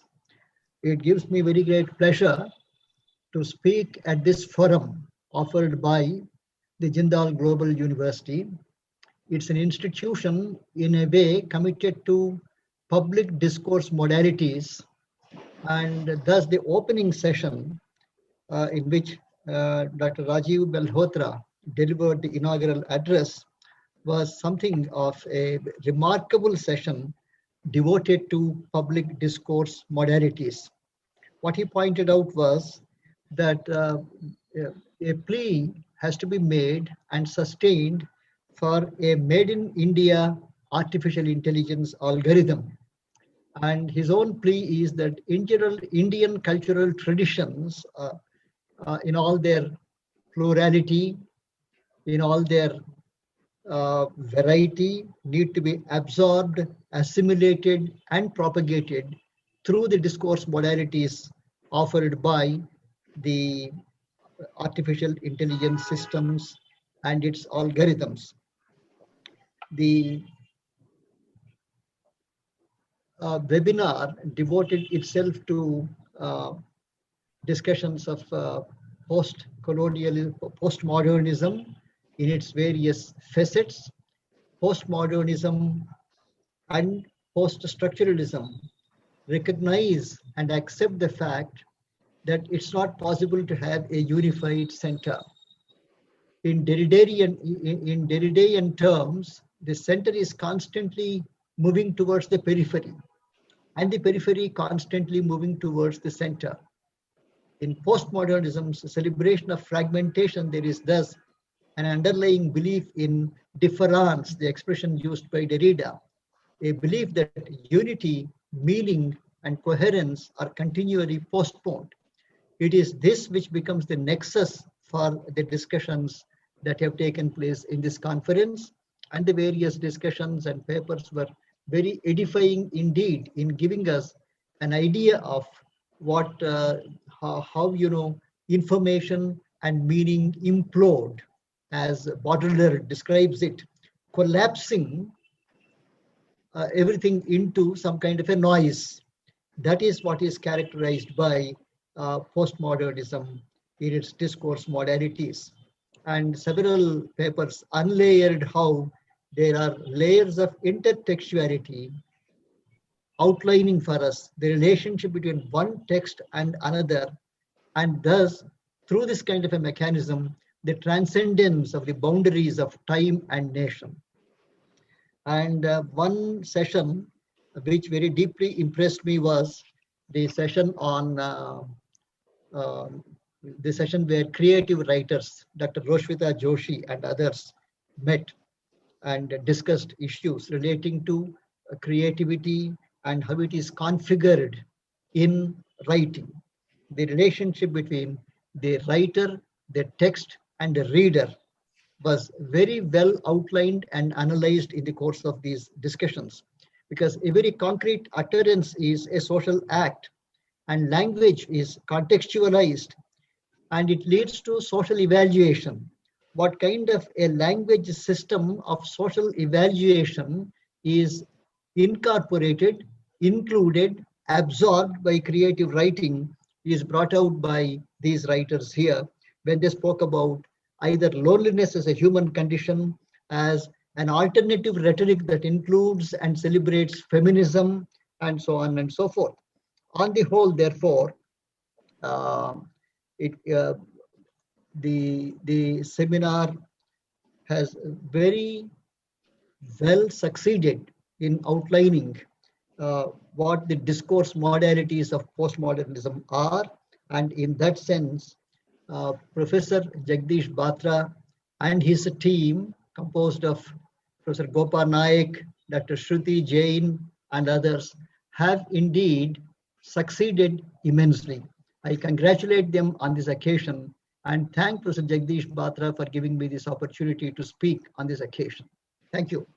Thank you, sir. Thank you. We also had inputs from one of the delegates, but we don't have time for that. So Shruti has had it because she wasn't able to log in. If there are some key points and within 1 minute can they be read, please, Dr. Shruti? Just the key points in case you mark them. Yes. Rekha Daya wants to convey her deep appreciation for the conference. In the first, she's sent in a handwritten report and a feedback of 3 pages. So I just read a couple of things right from the beginning. So she begins with Sri Rajiv Malhotra's appreciation for Sri Rajiv Malhotra's paper and on artificial intelligence and postmodernism. She congratulates you, Professor Batra, on your book release. Dr. Ramratnam's address on spirituality has been appreciated here. She really appreciated the panel discussion on postmodernism, multiple disciplines, multiple perspectives. And then in the end, and she goes on, she says, wonderful, well presented with excellent sessions and thought-provoking. This is her impression of the various the parallel sessions. It doesn't matter that we did it online, but it would definitely have been a bigger success had it been in person and physical, she says. No matter how many times I attend, I always learn something new. It was a great educational experience. Each and every presentation was so engaging. The team behind this conference has been working hard to make it a historical last, and bingo, they have achieved it. The conference is ongoing, global, expanding all more with every passing year.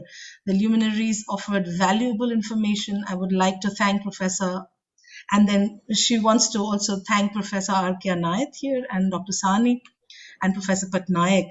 Although she couldn't be here, she would have loved to thank you for being here. And she has thanked Neha and Meghna as well. And in the end, she wants you, Professor Batra, to also not just convene, but contribute. And she wanted you to share your thoughts on postmodernism. So, sorry, Dr. Batra, we all know he has astute knowledge and has done a great work in this field, but we would like to have it next time from you, sir. We are gratified that many magnates and scholars witnessed this amazing conference. Hope to see you all next year as well. Thank you, she says. Thank you. Thank you, Rekha, through Dr. Shruti Jain. And the personal note that she had struck, actually, I appreciate. Being the host, it wouldn't have been good enough for me to give time to myself, and others are, there are other constraints, and we are having, many speakers to accommodate. And so whereas my own views are concerned, I have chosen another forum. Actually, tomorrow I am delivering a keynote at a conference in Singapore on this very theme, postmodernism and literature. But that is by the way. Now, since all of us are gathered here, can we have a group photograph at least? So I'll request all of you to kindly, if it is possible, to switch on your cameras for just a minute or so that we can have a group photograph. In case it had been a physical conference, then definitely we would have had it, right? So why not, make the most of what we can. So please switch on your camera for a while. Even Keshav also, Jahidul Azad, come on. Neha Tyagi ji, why not? That's it, okay.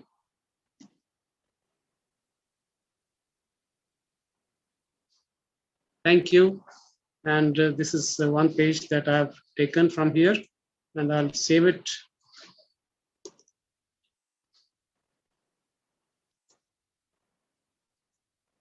Yeah, well saved. And can I move on to the second page also in case it's possible? I'm on to the second page. Can you switch on the camera, please? Ravi Bhushan ji, Saroj Balaji, Apura Smriti, all our old friends, please switch on your cameras in case you can. If not, then I'll pass on. Okay. We have third page also. All right. So we have had it now. I don't think many people are willing to show the faces. Probably they're comfortably placed in home. and would not like to share their privacy also. So thank you very much for that. And now I have to make an announcement regarding the certificate and publication. For all the friends, many of them have inquired actually how to get the certificate. I have sent the link to feedback form. It's a Google form that you have to fill up, and then you have to submit over there on the Google site itself. We'll have to check my grandkid who's creating noise here.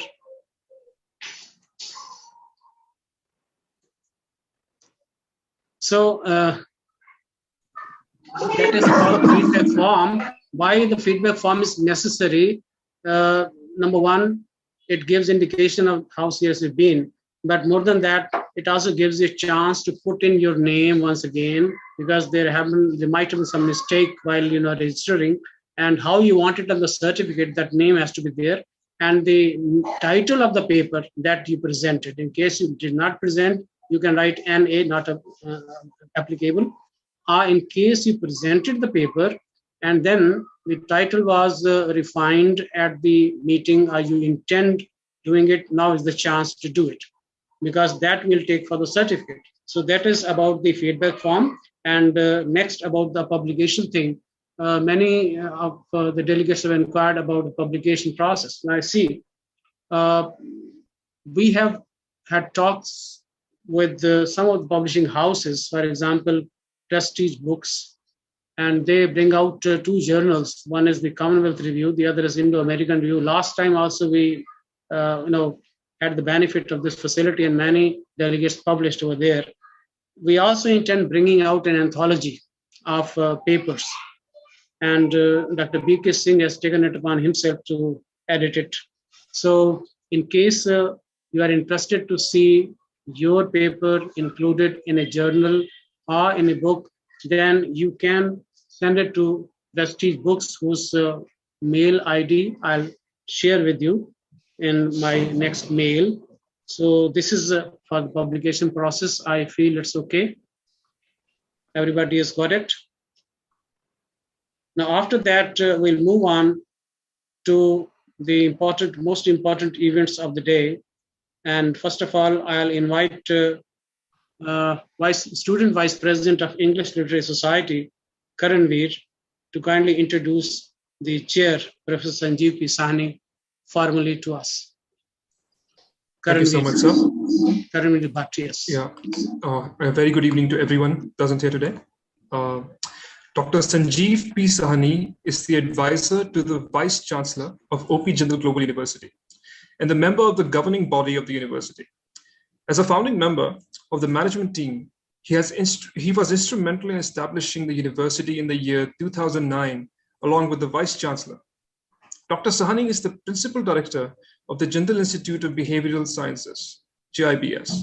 He is a distinguished scholar in the field of psychology, and his research interests span in the areas of criminal psychology, cognitive and neuropsychology, competency mapping, organizational development, and leadership. He holds a PhD degree in organizational behavior. He possesses an extensive and rich experience of 32 years in academia, industry, and governmental sector.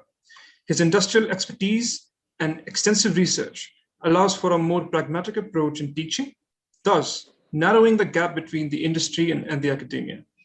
Dr. Sahni has worked as a research scientist at several universities, like the University of Houston, Texas, USA, University of Illinois, Chicago, USA, to name a few.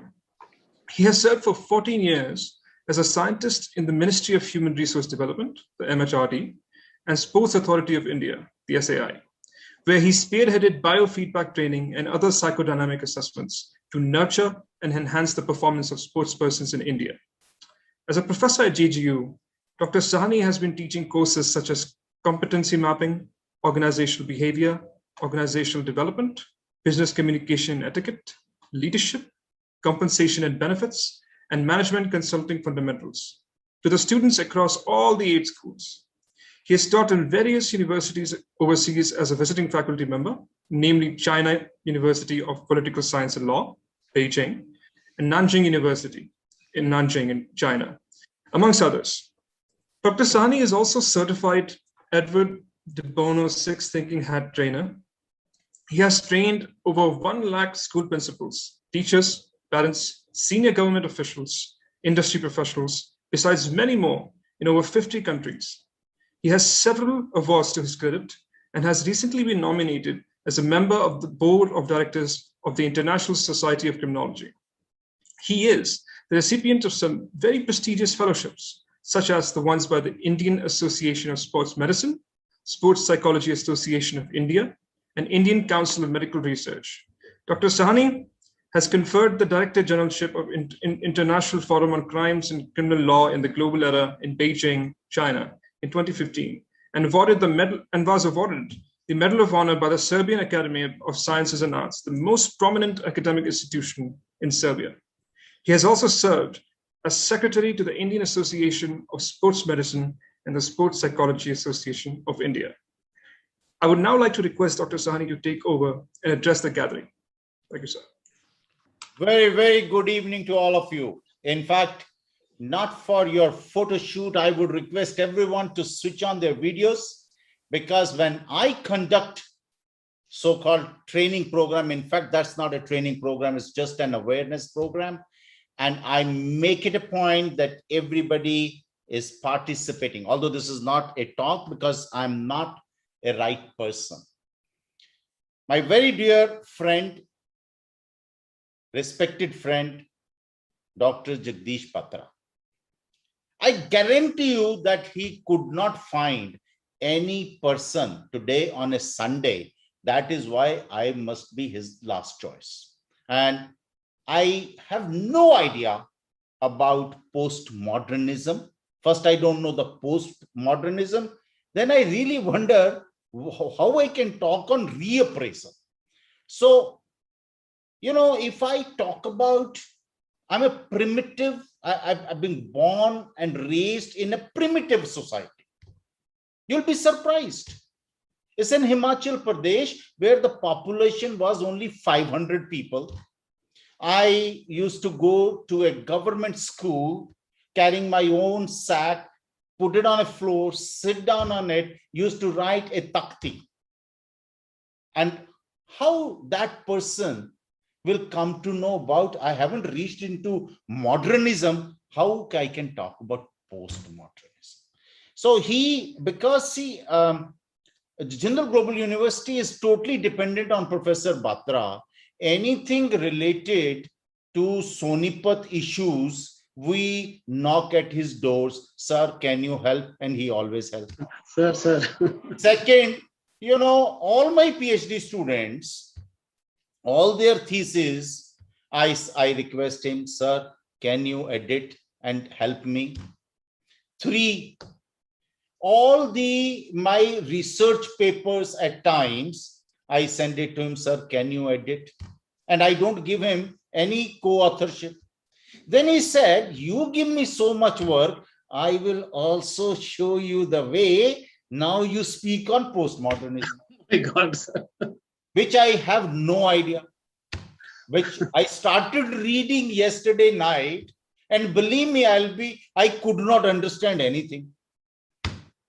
And then gradually, because, you know, as I read that 1940s. Sir, this is valedictory only. It's valedictory only. So whatever you say, these are your blessings, actually. No. Postmodern is not necessary at all.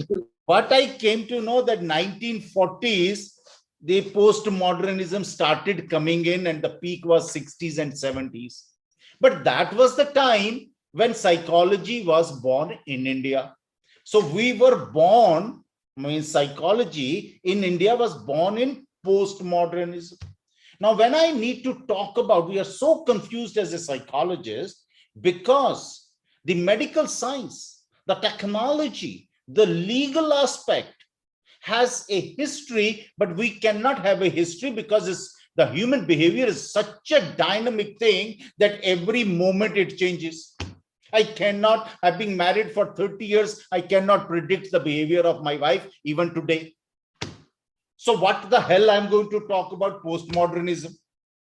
But we are totally confused. We as the psychologists especially in this post-modern cultural today, could feel the challenges that we don't know much of the orientation of a psychological science and profession.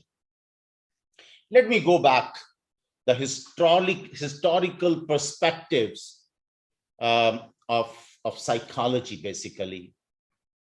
You know, there was a wave of interest in psychology in 70s.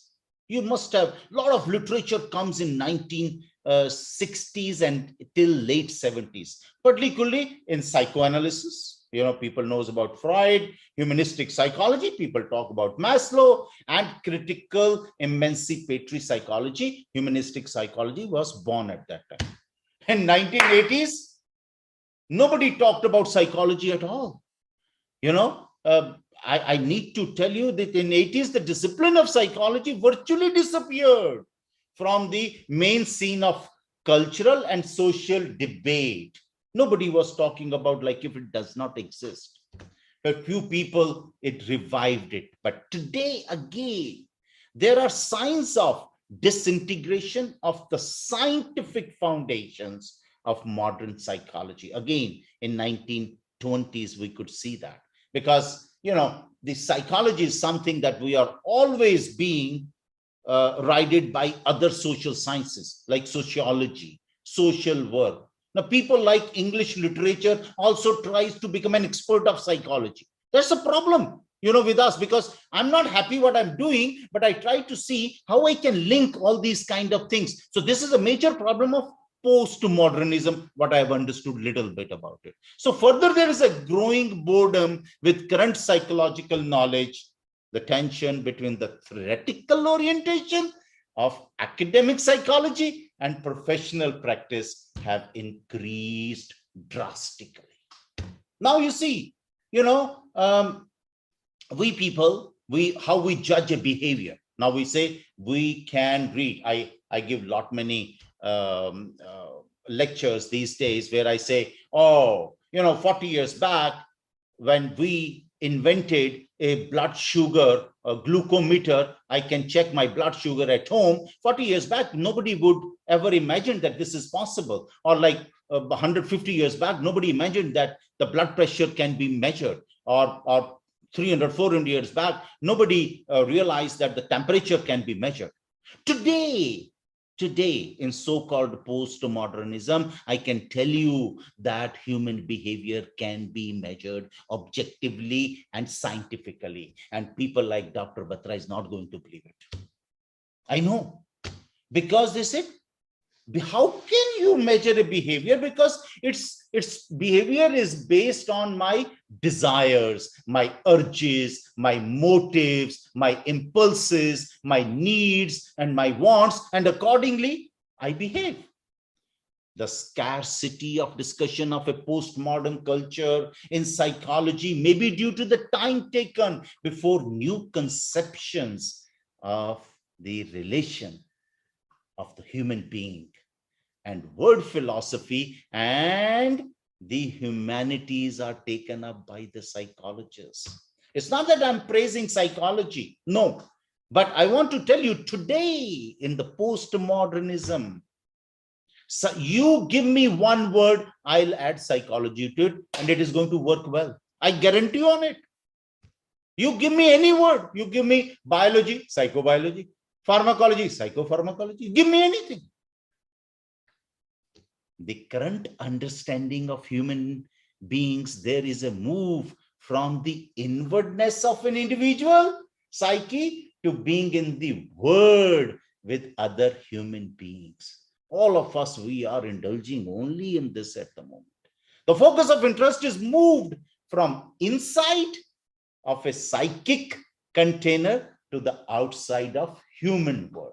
This is now is changing the dynamics of this. In clear words, you know, in order to understand human activity, it is important to know the culture, which is very important, not only desires, that is more about individualistic thing, but is important about culture as well.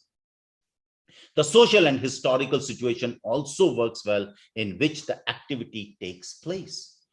Postmodern designates diverse diagnosis and interpretations of the current culture, a depiction of a basically multitude of interrelated phenomena. I want to tell you it's a complete interrelation. You cannot separate anything. You get me? I will relate it with psychology, means human mind, basically. This explanation is not a philosophical analysis, although people say, generally people say, oh, Dr. Batra is highly philosophical. That means he's not scientific, which is absolutely wrong. To me, philosophy is a mother of all sciences. I've read philosophy, especially inductive logic and deductive logic, where we talk about it's a numericals like physics. People don't understand that. So explanation is not a philosophical analysis, but sketches some themes of postmodern culture, seeking for a frame of reference for understanding the present state of psychology. Just to give you a small example, like social desirability. It's killing us. It's killing all of us, especially our children these days. What does it mean? I want to be recognized. I want to be appreciated. I want to be rewarded. I want to be, known as a superior person. Although I don't know about postmodernism, but I'm trying to show you, it's called social desirability. Similarly, when my son or a daughter looking at me that my father doesn't know and he's talking about this particular subject, they also learn to project to the whole world they are superior. And you know what they do? They say, we have Mercedes at home, but father has a very old Vespa scooter. That is social desirability. So the culture, the postmodern culture, seeking for a frame of reference of understanding the present state of psychology. I must admit, psychology is a child of modernity because we were born during that time only. Although, English literature people probably are not going to agree with it. But I don't want to have argument with them because they will win. Psychology, believe me, is a child of modernity. It was coined as a term in the age of reformation. Now I'm talking about a little bit about reappraisal in the 16th century only. Although I can tell you the first book of psychology came in 1900 sometime. And the first lab was established in 1879 in Leipzig, Germany by Wundt. But gradually today, like if I invite all of you to visit our O.P. Jindal Global University, without adding any price tag, we will put you into a brain behavior laboratory. And the way, ek janam patri pandit log banate hain. So we can also make your Janam Patri in a way, I'm talking about a horoscope because many people, might not know what Janam Patri is. So I can talk about your past, present and future, but only about behavior. Don't come and ask that when Shruti Jain can say, when can I become a full professor or I can replace Professor Batra, that is not possible for me. But I can tell you how you behave with Professor Batra, that is possible for me to predict today. The present state of psychology is pure science. We do it. We have a digital electroencephalography. You come. I invite all of you, please come with your families, but take an appointment. We'll offer you a good 16 delicacies lunch also along with it, and we will test. Then you will come to know what the postmodernism is, because postmodernism is not inventing a corona vaccine, but to understand another human being is more important. If we understand another human being, if there is acceptance in the society, if I can, people have acceptability, there will be less tension and the less wars. Science of psychology was, I'm not going to go back to the historical perspective, but founded on a conception of individual subject, because no two individuals are same in this world. That is why psychology emerged with internal souls and later internal psychic apparatuses. In a modern age, man is decentered. Aajkal, postmodernism. The individual subject is dissolved into a linguistic, which is the subject of Professor Batra, linguistic structures and assembles of relations. This is the present state of the things, what we have. Psychology has been, I need to keep this somewhere away. The psychology has been basically a privileged mode of modernity for grasping the relation of person and the world. Let me give you a small example. The example is, we live today in a psychological society. We live today in a psychological society where an individual's understanding of themselves and their relation to others is shaped by psychology, especially the behaviorism school and the postmodernism goes hand into hand. And you cannot ignore psychology into that. The last thing, the postmodern thought appears as a relevant context to with the topic. Now I'm praising topic for a while. So, the relevant context for the theoretical explication of development of practical knowledge in the psychological profession. This does not imply a practice devoid of theory, but involves definitely in psychology from the interior of the individual to the relation of the society. I must tell you, it is important that we must include behavior or behaviorism to understand the postmodernism. I don't know, unfortunately, I did not get a chance to attend all the sessions, but I'm sure somebody must have spoken about it. Otherwise, reappraisal cannot be done without the understanding of behaviorism. My humble submission as a student of psychology, that please include behavior or behaviorism in understanding of postmodernism, and we can create a better society and a healthy atmosphere around us. Well, thank you very much. And I invite all of you, because Dr. Batra, tried to do everything, the photographs online and everything, but we don't have much fear. I invite all of you for a dinner whenever Dr. Batra, it will be hosted by the JGU Global University. We will show our hospitality to you. If somebody wants your transport to get you from Delhi, we can do that, but we can't give you tickets to get you from Romania.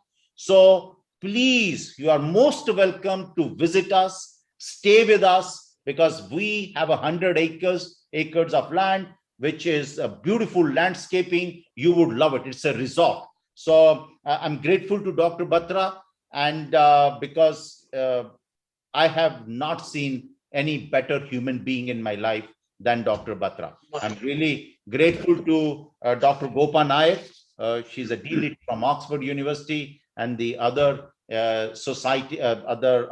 very accomplished and distinguished faculty, Shruti Jain and everyone. But I really liked one Dr. Tyagi read a report today. Oh, what? I don't know whether she's a JGU employee or, but she's a Spanish professor from GLC. Yes, so of course a JGU professor. I must have attended. Thank you, sir. I must have attended over 1,000 valedictory functions. Most boring part of the conference is valedictory functions. And the people who you don't like, you invite them to speak a valedictory address. I'm sorry, VC Saab, you should not feel bad about it. But, you know, your situation, my situation is the same today. We need to accept it. But the way she talked about and summarized everything, I've learned a lot. Thank you, Dr. Tyagi. Thank you, everyone. Thank you, sir. And it is Thank a you, pleasure, sir. privilege, and It's an an honor to all of you. Thank you. So you must listen to the young voices of GLC also sometimes. Thank you. Sure. Thank you. Thank you, sir. Thank you so much, sir, for this wonderful valedictory address. And your talk is always, you know, what I find is the riveting always. You mesmerize the listeners, and everybody must have been hypnotized now here, I understand. And even though you claim to be ignorant about postmodernism, but I feel the concept of postmodernism, if it is understood beautifully by anybody, it is you only, sir. And you very rightly said psychology was born in the times of modernism. We do learn about Freud and his impact on literature also. And as you said very rightly, that literature, people teaching literature probably try to meddle with psychology. That's very true. And they also try to meddle with in so many other things. Right now, the current thinking has been that philosophers are trying to meddle with literature and trying to lay down concepts like postmodernism and so on and so forth, you know, for literature also. Even though they bank upon literature, they depend upon literature also, they cite literature to formulate their theories, but at the same time, they make something prescriptive for literary people also. So there is the dilemma, whether what they say is descriptive or prescriptive, and that is at the root of this theory of postmodernism also, sir. Thank you very much for such a wonderful enunciation and take on postmodernism. And I'm most obliged to you for your kind comments about me. I don't have words to actually say thank you enough, sir. It's wonderful, you know, enjoying your blessings, Mr. Thank you. Can I please add a few words, sir? This inspiration to work on Sundays comes from you. So you should not blame us. Thank you. Certainly. Thank you. So now we move on, and I'll now request Mehak Sachdeva, who is a member of Global Language Center, to kindly introduce the chief guest, Professor Dr. R.K. Anayat. Thank you, Professor Batra.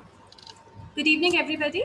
With great pleasure, I request you all to please join me in welcoming our honorable chief guest for this evening, Colonel Commandant Professor Dr. R.K. Anayat. Dr. Anayat is into his second term as the Vice Chancellor of Deenbandhu Choturam University of Science and Technology, Sonipat. He is globally recognized for his contribution in the field of print technology. A proponent of new industrial convergence theory and widely travel around the globe for education, research, seminars, conferences, and tie-ups, Professor Anayat is a highly reputed researcher and academician. His contribution to the global graphic arts industry has been very well recognized. He is a visiting scholar to Technic University, Chemnitz, and an international professor at Zagreb University. Based on his contributions to the global graphic arts industry, the Printing Industries of America conferred its most coveted Global Academic Excellence Award in Chicago in the year 2011. In 2013, the All India Federation of Master Printers conferred him with the Samman Award at its Diamond Jubilee celebrations. The Indian Society of Analytical Scientists, ISAS, honored him with the Lifetime Achievement Award in the year 2015. The Society of Dyers and Colorists, UK, awarded him with the Silver Medal for his outstanding contribution to the global graphic arts industry and education in 2015 at York, UK. He was honored with the Print Excellence Award by AIFMP in the year 2017 at Amritsar. Recently, the Government of India granted him honorary colonel rank and appointed him as the Colonel Commandant of NCC, PHHP, and Sea Directorate. He is very closely associated with BIS in TC 130 to develop standards for the print industry and with the AICTE, NAC, and UGC in senior management assignments. He is also a member of the Executive Council, Academic Council, Port and Planning Board to various universities. Professor Anayat is a member of many Haryana government apex bodies like the Board of School Education, Corn Corporation, Blue Ribbon Committee for Education Upliftment, HSTE, Higher Education Council, and various others. Once again, a very warm welcome, Professor Anayat. It's an honor to have you with us this evening. Thank you, Neha Tyagi. This is Mehak Sailivas. Okay. Am I audible? Yes, sir. Yeah, okay. Thank you. This was Mehak, sir. Okay. It's my mistake. So thank you, Professor Batra, once again to be with you all. As Professor Shahini said, it's a real tough time for any speaker to be the last, and that too, a completely unqualified, disqualified person like me. I'm a hardcore engineer, I'm a machine builder. Throughout my life, I did mechanical engineering in my undergraduate studies, postgraduate studies, PhD focusing more into printing. So I always used to tell, I am more of the back end of you people because you write and publish and I do the printing behind. But I also did some small preparation of notes yesterday evening because such an important program, what Professor Batra is organizing. It is every year it happens, I know. Once I had an opportunity a few years ago, but that day I was allowed to speak on technology, which was much easy for me to project how it is going to change. Only what is making me qualified a little bit to be with you today is the passion for languages. I was born in extreme south of India, in Kerala. So naturally, I learned my mother tongue, Malayalam, then the neighboring languages like Tamil, Kannada, Telugu, and I studied in Pune, so a little bit Marathi, and then moved here. So now a little bit Haryanvi, I can say. Hindi. This is the way I was exposed, and I worked with a German company for 9 years, so I can little bit understand German too. This is what made me little bit qualified to be with you. No other reason. Otherwise, I am completely disqualified. To begin with, I want to remember the poem written by William Butler Yeats that turning and turning in the widening gyre, the falcon cannot hear the falconer. Things fall apart, the center cannot hold. Mere anarchy is loosed upon the world. The blood-dimmed tide is loosed, and everywhere the ceremony of innocence is drowned. The best lack all conviction, while the worst are full of passionate intensity. I believe these lines manifest the postmodernity and its nature. And they also indicate the world we are part of. Out of all those early days philosophers who talked about postmodernism, probably one among the first who really defined postmodernism was Arnold Toynbee, the well-known historian. In 1939, in his book A Study of History, he said that this postmodernism can be located between the two world wars. I mean, something like 1918 and 39. So the term postmodernism refers to number one, the historical period and the state of the mind, the social and cultural tendencies as second. So the spirit of postmodernism indicates that life is in a state of flux and virtual reality perpetually. And that's why we are meeting in this medium also today. A year ago, it was so difficult for all of us to even imagine meeting in a platform like this. When you look at the Marxist perspective of the early of the 20th century, Postmodernism is that it promotes consumerism and capitalism, and it takes consumers away from traditional practices and compels to adopt a culture of supermarket. And this promotes consumerist capitalist culture through borderless mass media and transportation with no barriers of space. In fact, postmodernism makes us to live in the present with no sense of history. Scientific reason has eroded the authority of tradition and certainty of beliefs. Modern technology has made everything transparent, so near, relative, and virtual. In fact, because of the cyber age, we are living in a state of virtual reality. And I can say the new normal is virtual is real. So postmodern mind likes video games, TV, internet fiction. That's almost replaced the traditional photo fiction. The new media promotes fragmented images, short episodes. The guiding principle of postmodern generation is brief but intense life, and not forever and ever.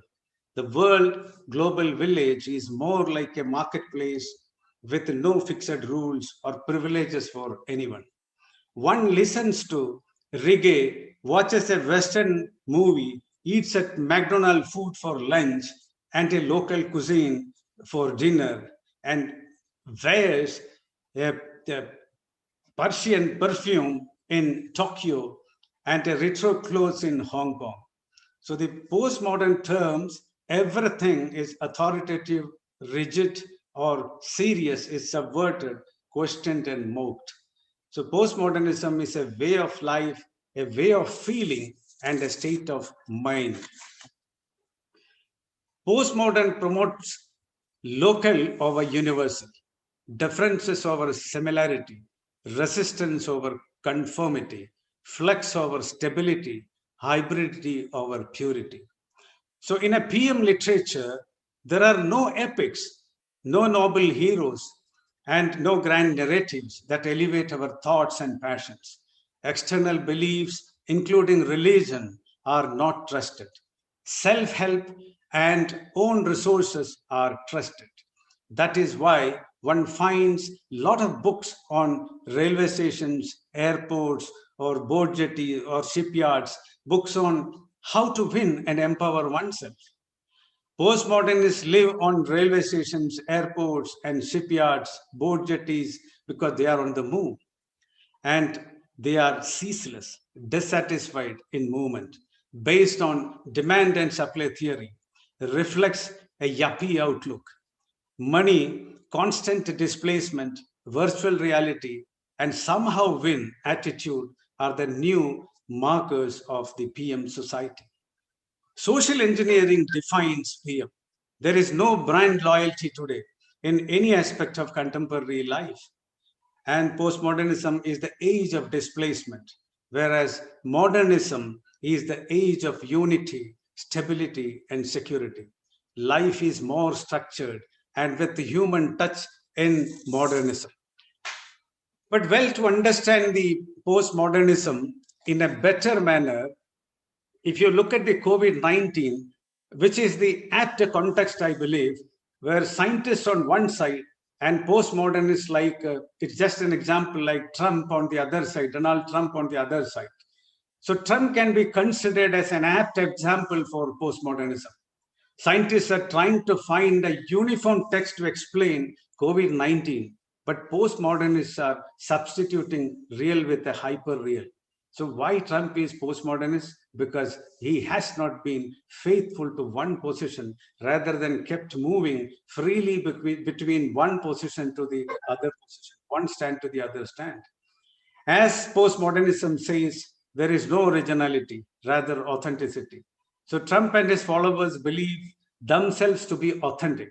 Trump's shifting stand on China is well known. Trump has been prophetic on COVID-19, but without any evidence. Even on wonder drug, hydroxychloroquine, we know that we exported from India. Trump shifted his stand after some time. and a game changer to I am not a doctor. We have seen that. It is an example of hyper reality. So even on disinfectants injected into blood being cure for COVID-19, Trump shifted his stand. So true to PM, Trump believes in nothing for more than a short duration and did not show a long-term commitment to a single point of view. However, all these views of Trump were authentic because they came out of his heart. And many of us are Trump in postmodern times and believe and exhibit post-truth rather than the real truth.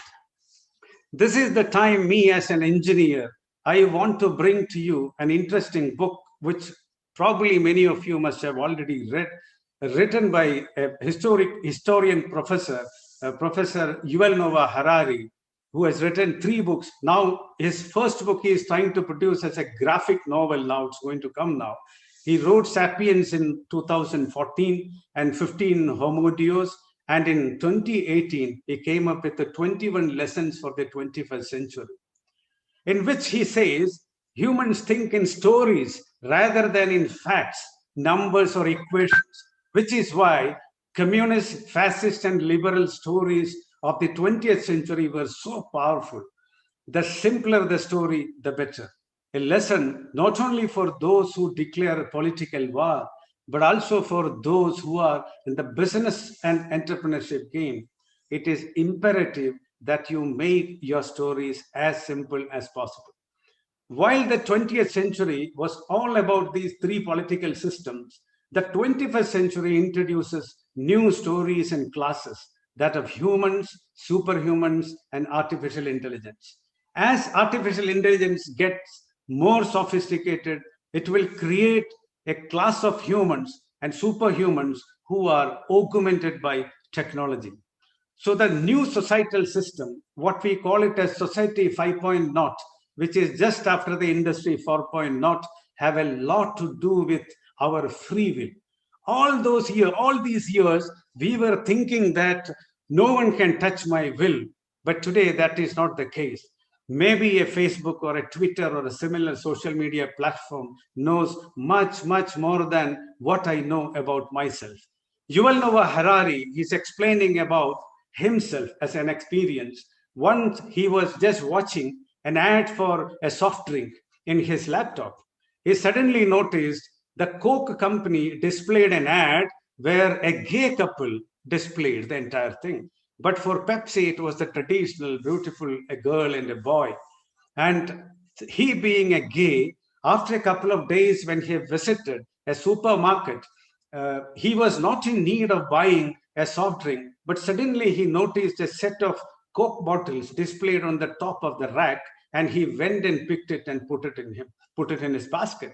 Reason being, his will was already taken over and controlled by somebody else. So this is the kind of world where we are going to live. So the behavioral economists and evolutionary psychologists have demonstrated that most human decisions are based on emotional reactions and heuristics, shortcuts, rather than rational analysis, and that emotions and heuristics were perhaps suitable for dealing with the life in the Stone Age, but they are woefully inadequate in the Silicon Age, which will not work out today. And he gave a very beautiful definition, because happiness is nothing but reality minus expectations. So the problem with the universal basic income or universal basic system, what you services, what you produce, so UBI or UBS, is that human beings are not just built for satisfaction, because human happiness depends less on objective conditions and more on our own expectations. So our expectations adapt to changing conditions, including to the condition of other people, keeping up with the Johnsons. When things improve, expectations balloon, and consequently even dramatic improvements in conditions might leave us as dissatisfied as before.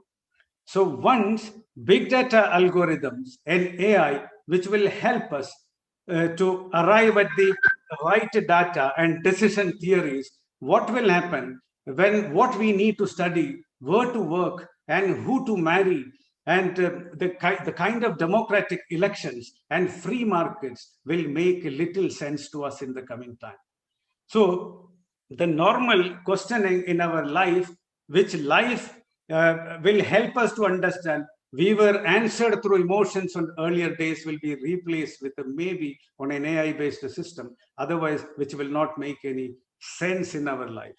So to understand the biomechanical, biochemical mechanisms that underpin human emotions, desires, and choices through better computers, and can precisely analyze human behavior. It is possible in the coming time.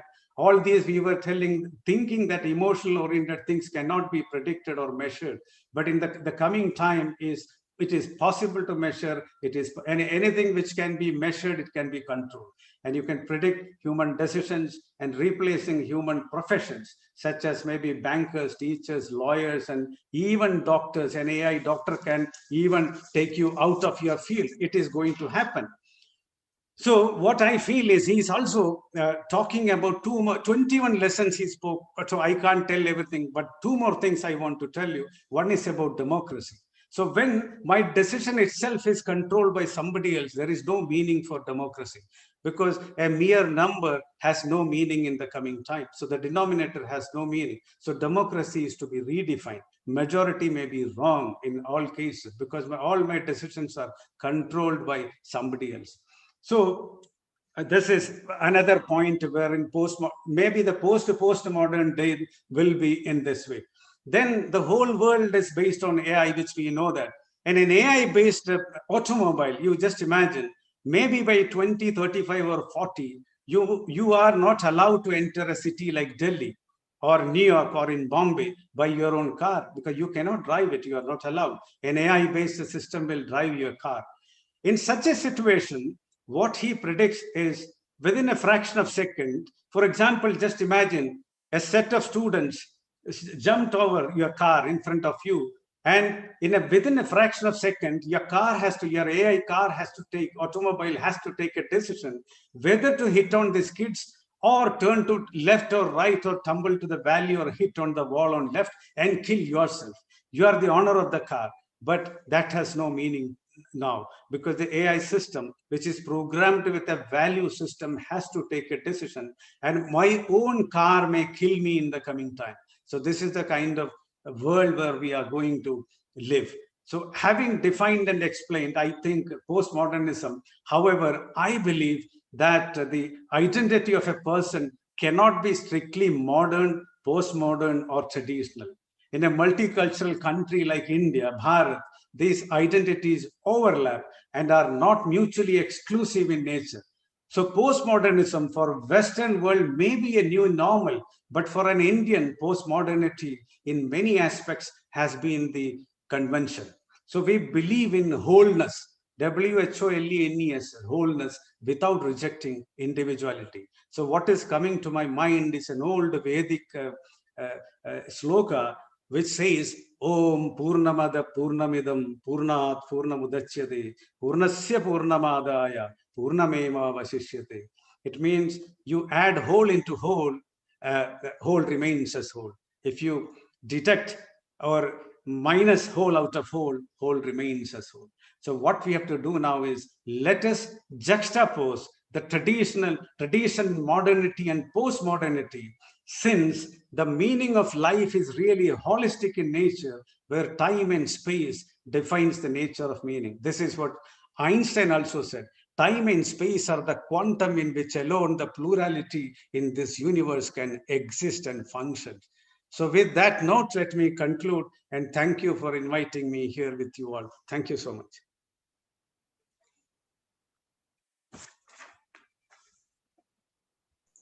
Thank you so much, sir, for a very wonderful take on the concept of postmodernism. We had perspective from Sahani sir, which was psychological perspective, and you, in addition to technological, also gave us a bird's eye view of the entire spectrum of postmodernism as it is likely to impact mankind in near future. And some of the observations were very, very critical and also alarming when you say that a car driven by AI may kill the owner itself. And second thing is, even though we claim postmodernism is basically a democratizing kind of concept, at the same time, you have proven that when AI enters, then probably majority also will not matter. So this is, of course, a virtual world in which we live now, and more probably we are advancing towards very uncertain times. But as you have pointed out, in case we bank upon traditional knowledge and take a cue from it, probably therein lies salvation of mankind, if only it were to take care of it. Thank you very much, sir, for your wonderful oratory skills as also scholarly views. And let me now move on to Professor Dabiru Sridhar Patnaik, our registrar, for his comments on this occasion. Professor Sridhar Patnaik ji, I've already spoken a few words about him, and since we are running short of time, so I'll dispense with the formal introduction at this stage and invite Patnaik sir to kindly speak a few words. Thank you very much, Professor Batra. Good evening, everyone. It gives me immense pleasure to be the guest of honor at the valedictory session of the 7th JGU Literary Conference, which culminates with great fervor today. And I must tell you how much I have just enjoyed listening to Professor Anayat and Professor Sahani. Their understanding on postmodernism from their experiences and the perspectives from the fields that they have been working on for many decades. And I'm sure the conference must have generated ideas that are worth taking forward and allowing each one of us to engage further with its team. Before proceeding any further, I also take this opportunity once again to thank Professor Anayat, the Vice Chancellor of Deen Bandhu Choturam University of Science and Technology, for gracing the occasion and offering his remarks, which were indeed very inspiring, as I had just mentioned. I also acknowledge the presence of Professor Rao, the former Vice Chancellor of Vikramshila University, Nellore, Andhra Pradesh, and distinguished colleagues from India and around the world. I also take this particular moment to thank my esteemed senior colleague, Professor Sanjeev Sahni, advisor to the Vice Chancellor and Principal Director, the Jindal Institute of Behavioral Sciences, for his very engaging valedictory address. It has always been an inspiring and a great learning experience working with him in driving the vision of the university. And he is a true mentor and a wonderful colleague one could have in their work and life. I must take this opportunity to congratulate Professor Jagdish Batra, the director of our English Literary Society, and all his team members for convening this conference in the most successful manner. I had gone through the program and sifted through over 100 odd abstracts, and the approaches and discussions are truly multidisciplinary and transdisciplinary. And I'm happy to say that they symbolize the work and activities of the OP Jindal Global University. I also congratulate him on his new book. But I do have a challenge here, and the challenge is to offer few of my remarks and perspectives on approaches to postmodernism, and as it is aptly titled, a reappraisal. And the theme has been so very suitable for our times, and I can enlist a few reasons why this particular theme is so very important, building on what Professor Sahani had mentioned and even what Professor Anayat had observed.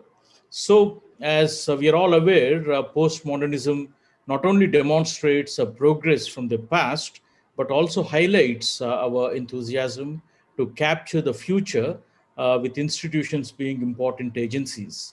And incidentally, friends, That's the theme of our just concluded World Universities Summit.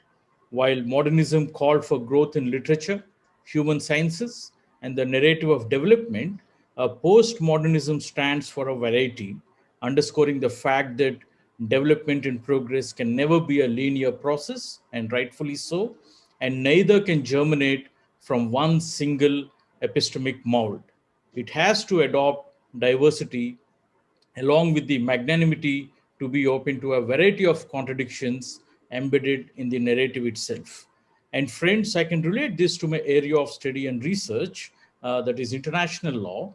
Few decades ago, and until the theories of Asian African approaches or Soviet and Latin American approaches to international law came up in the discipline, international law was considered as an outcome of the Grotian tradition or a field with Eurocentrism, which was not the case to be any longer, thanks to the efforts of thinkers like Professor R.P. Anand, Professor Chimney, and many others. Therefore, one may say that the era of postmodernism inculcated in us the desire to construct or reconstruct or deconstruct the foundational basis of the modernist thought by taking the narratives of human progress from its monolithic European foundations to a plurality of understandings of the society in different contexts.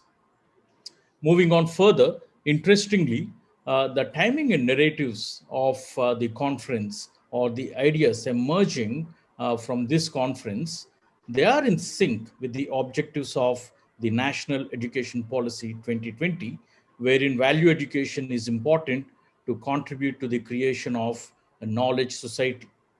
It just becomes possible only if we acknowledge the diversity and plurality around us and imbibe the approaches of postmodernism to train our students to become critical thinkers than consumers or mere receivers or recipients of education. And without being charged for being immodest, my dear friends, may I say that these are the approaches taken up at the OP Jindal Global University as well, with well-defined graduate attributes. And these attributes are important and transferable as well to prepare students for the future at a time when the society is facing multiple challenges on several fronts. And this takes me to the next point. With the COVID disruption and so many narratives of the pandemic and its origin are out in the open, ranging from the nature of the virus or the research and strategies of vaccination and outcomes, the societal disruptions with effect on various sectors, or say, for instance, the challenges of scarcity of resources and the allotment of resources. There is always a binary between what is truth and what is real in terms of objectively understanding the reality and to hence drive policies and processes with the pertinent questions of what ought to be done according to science and what the state does or is doing for individual wellness, as rightly put forth by Professor Sahani through his psychological perspectives, and even Professor Anayat. Perhaps a postmodernist approach can help us map the methods or approaches to attain some balance between subjectivity and objectivity. And why do I say this? Because the core of postmodernism remains the same, though, that human emotions, desire, and rationality occupies the central space, and as did modernism during its times and days. But however, I must make a very important caveat here, and the caveat is that we should not take all these matters at face value. We need to understand both the aesthetic and the discursive aspects of postmodernism. Because when we talk about the aesthetic aspects, all the points that I had just mentioned would come into picture. And when I do talk about the discursive aspects, a certain cultural, social, sociological, and anthropological understanding of the society becomes more important, and cultural relativism becomes the key. So that would lead us to understand and assess the importance or relevance of the approaches to the contemporary society wherein post-isms, quote unquote, are a norm with multiple truths, and how to even assess the truth when emotions play a central role. That could perhaps lead us to a research question. And this also stems from my reading of the critique of Noam Chomsky on postmodernism. And the outcome of this critique and the issues that I had mentioned could perhaps even lead us to this question, which goes like this: the role of postmodernism in a post-truth society. Perhaps, friends, we need to recast existing approaches or find newer approaches in an ever changing and a dynamic society, both national and international. And it is indeed possible, and I am not suggesting this as a solution, because worldly problems can never have quick fix solutions. A continuous assessment and evaluation of principles and postulates of these theories are required. We need to educate our students in order to overcome the anxieties. And why am I using the term anxiety over here?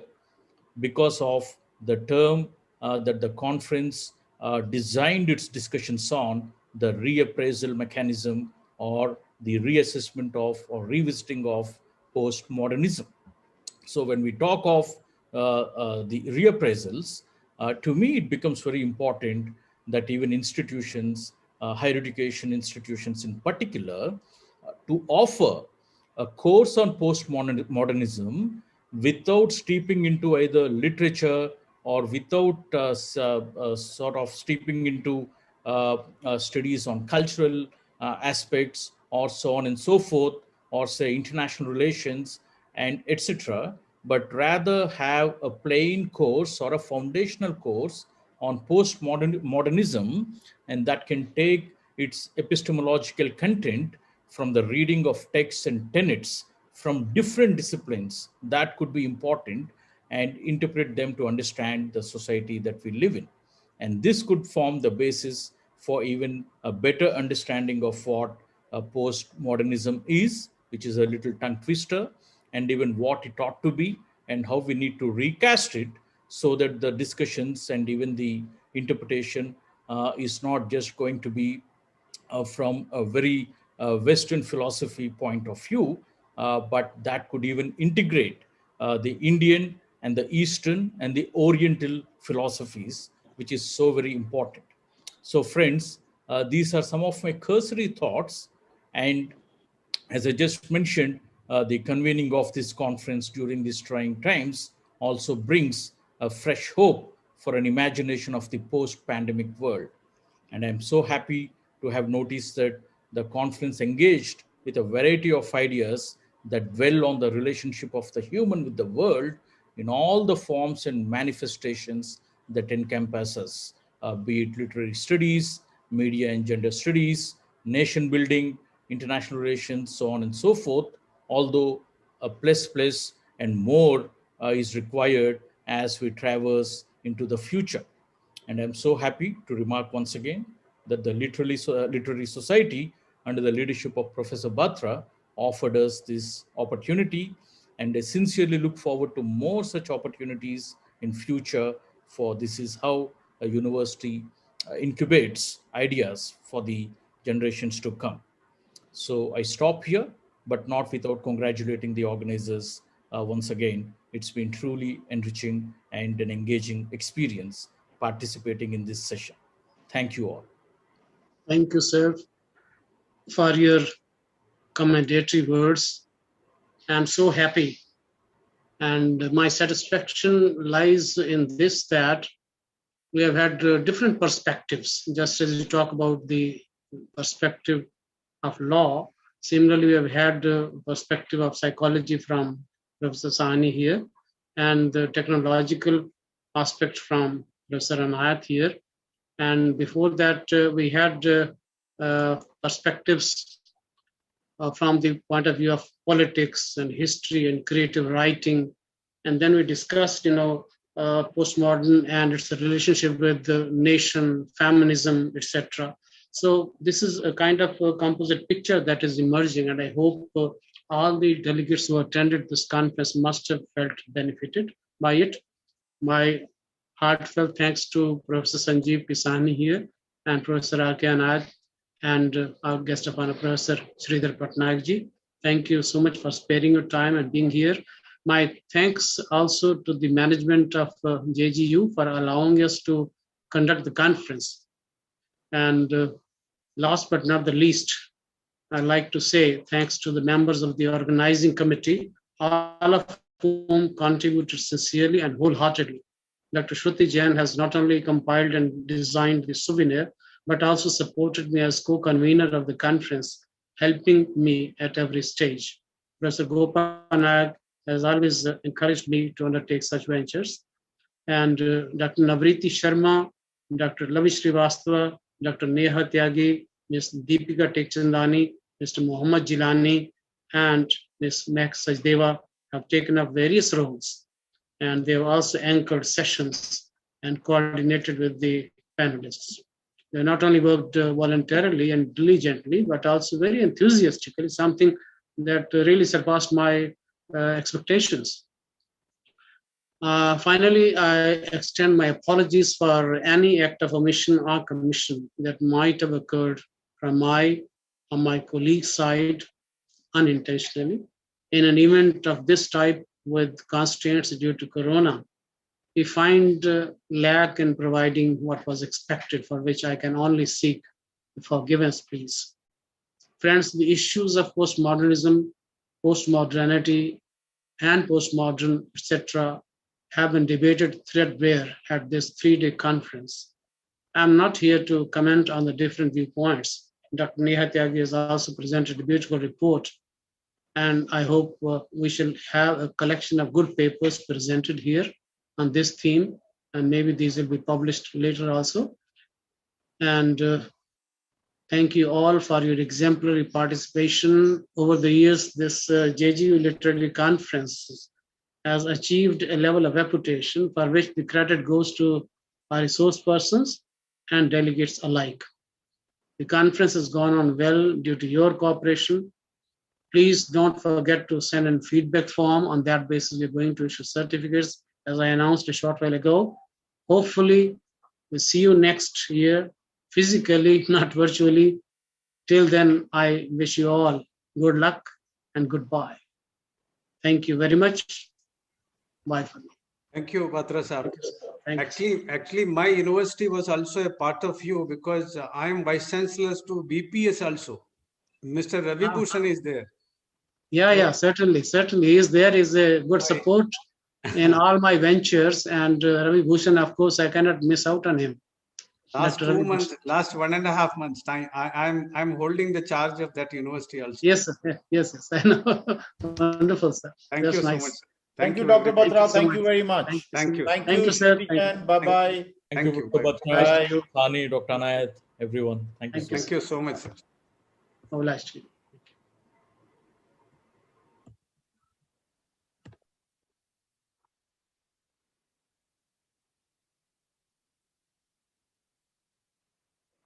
I, being the host, will leave in the last. So you may kindly relax, all of you, till we meet again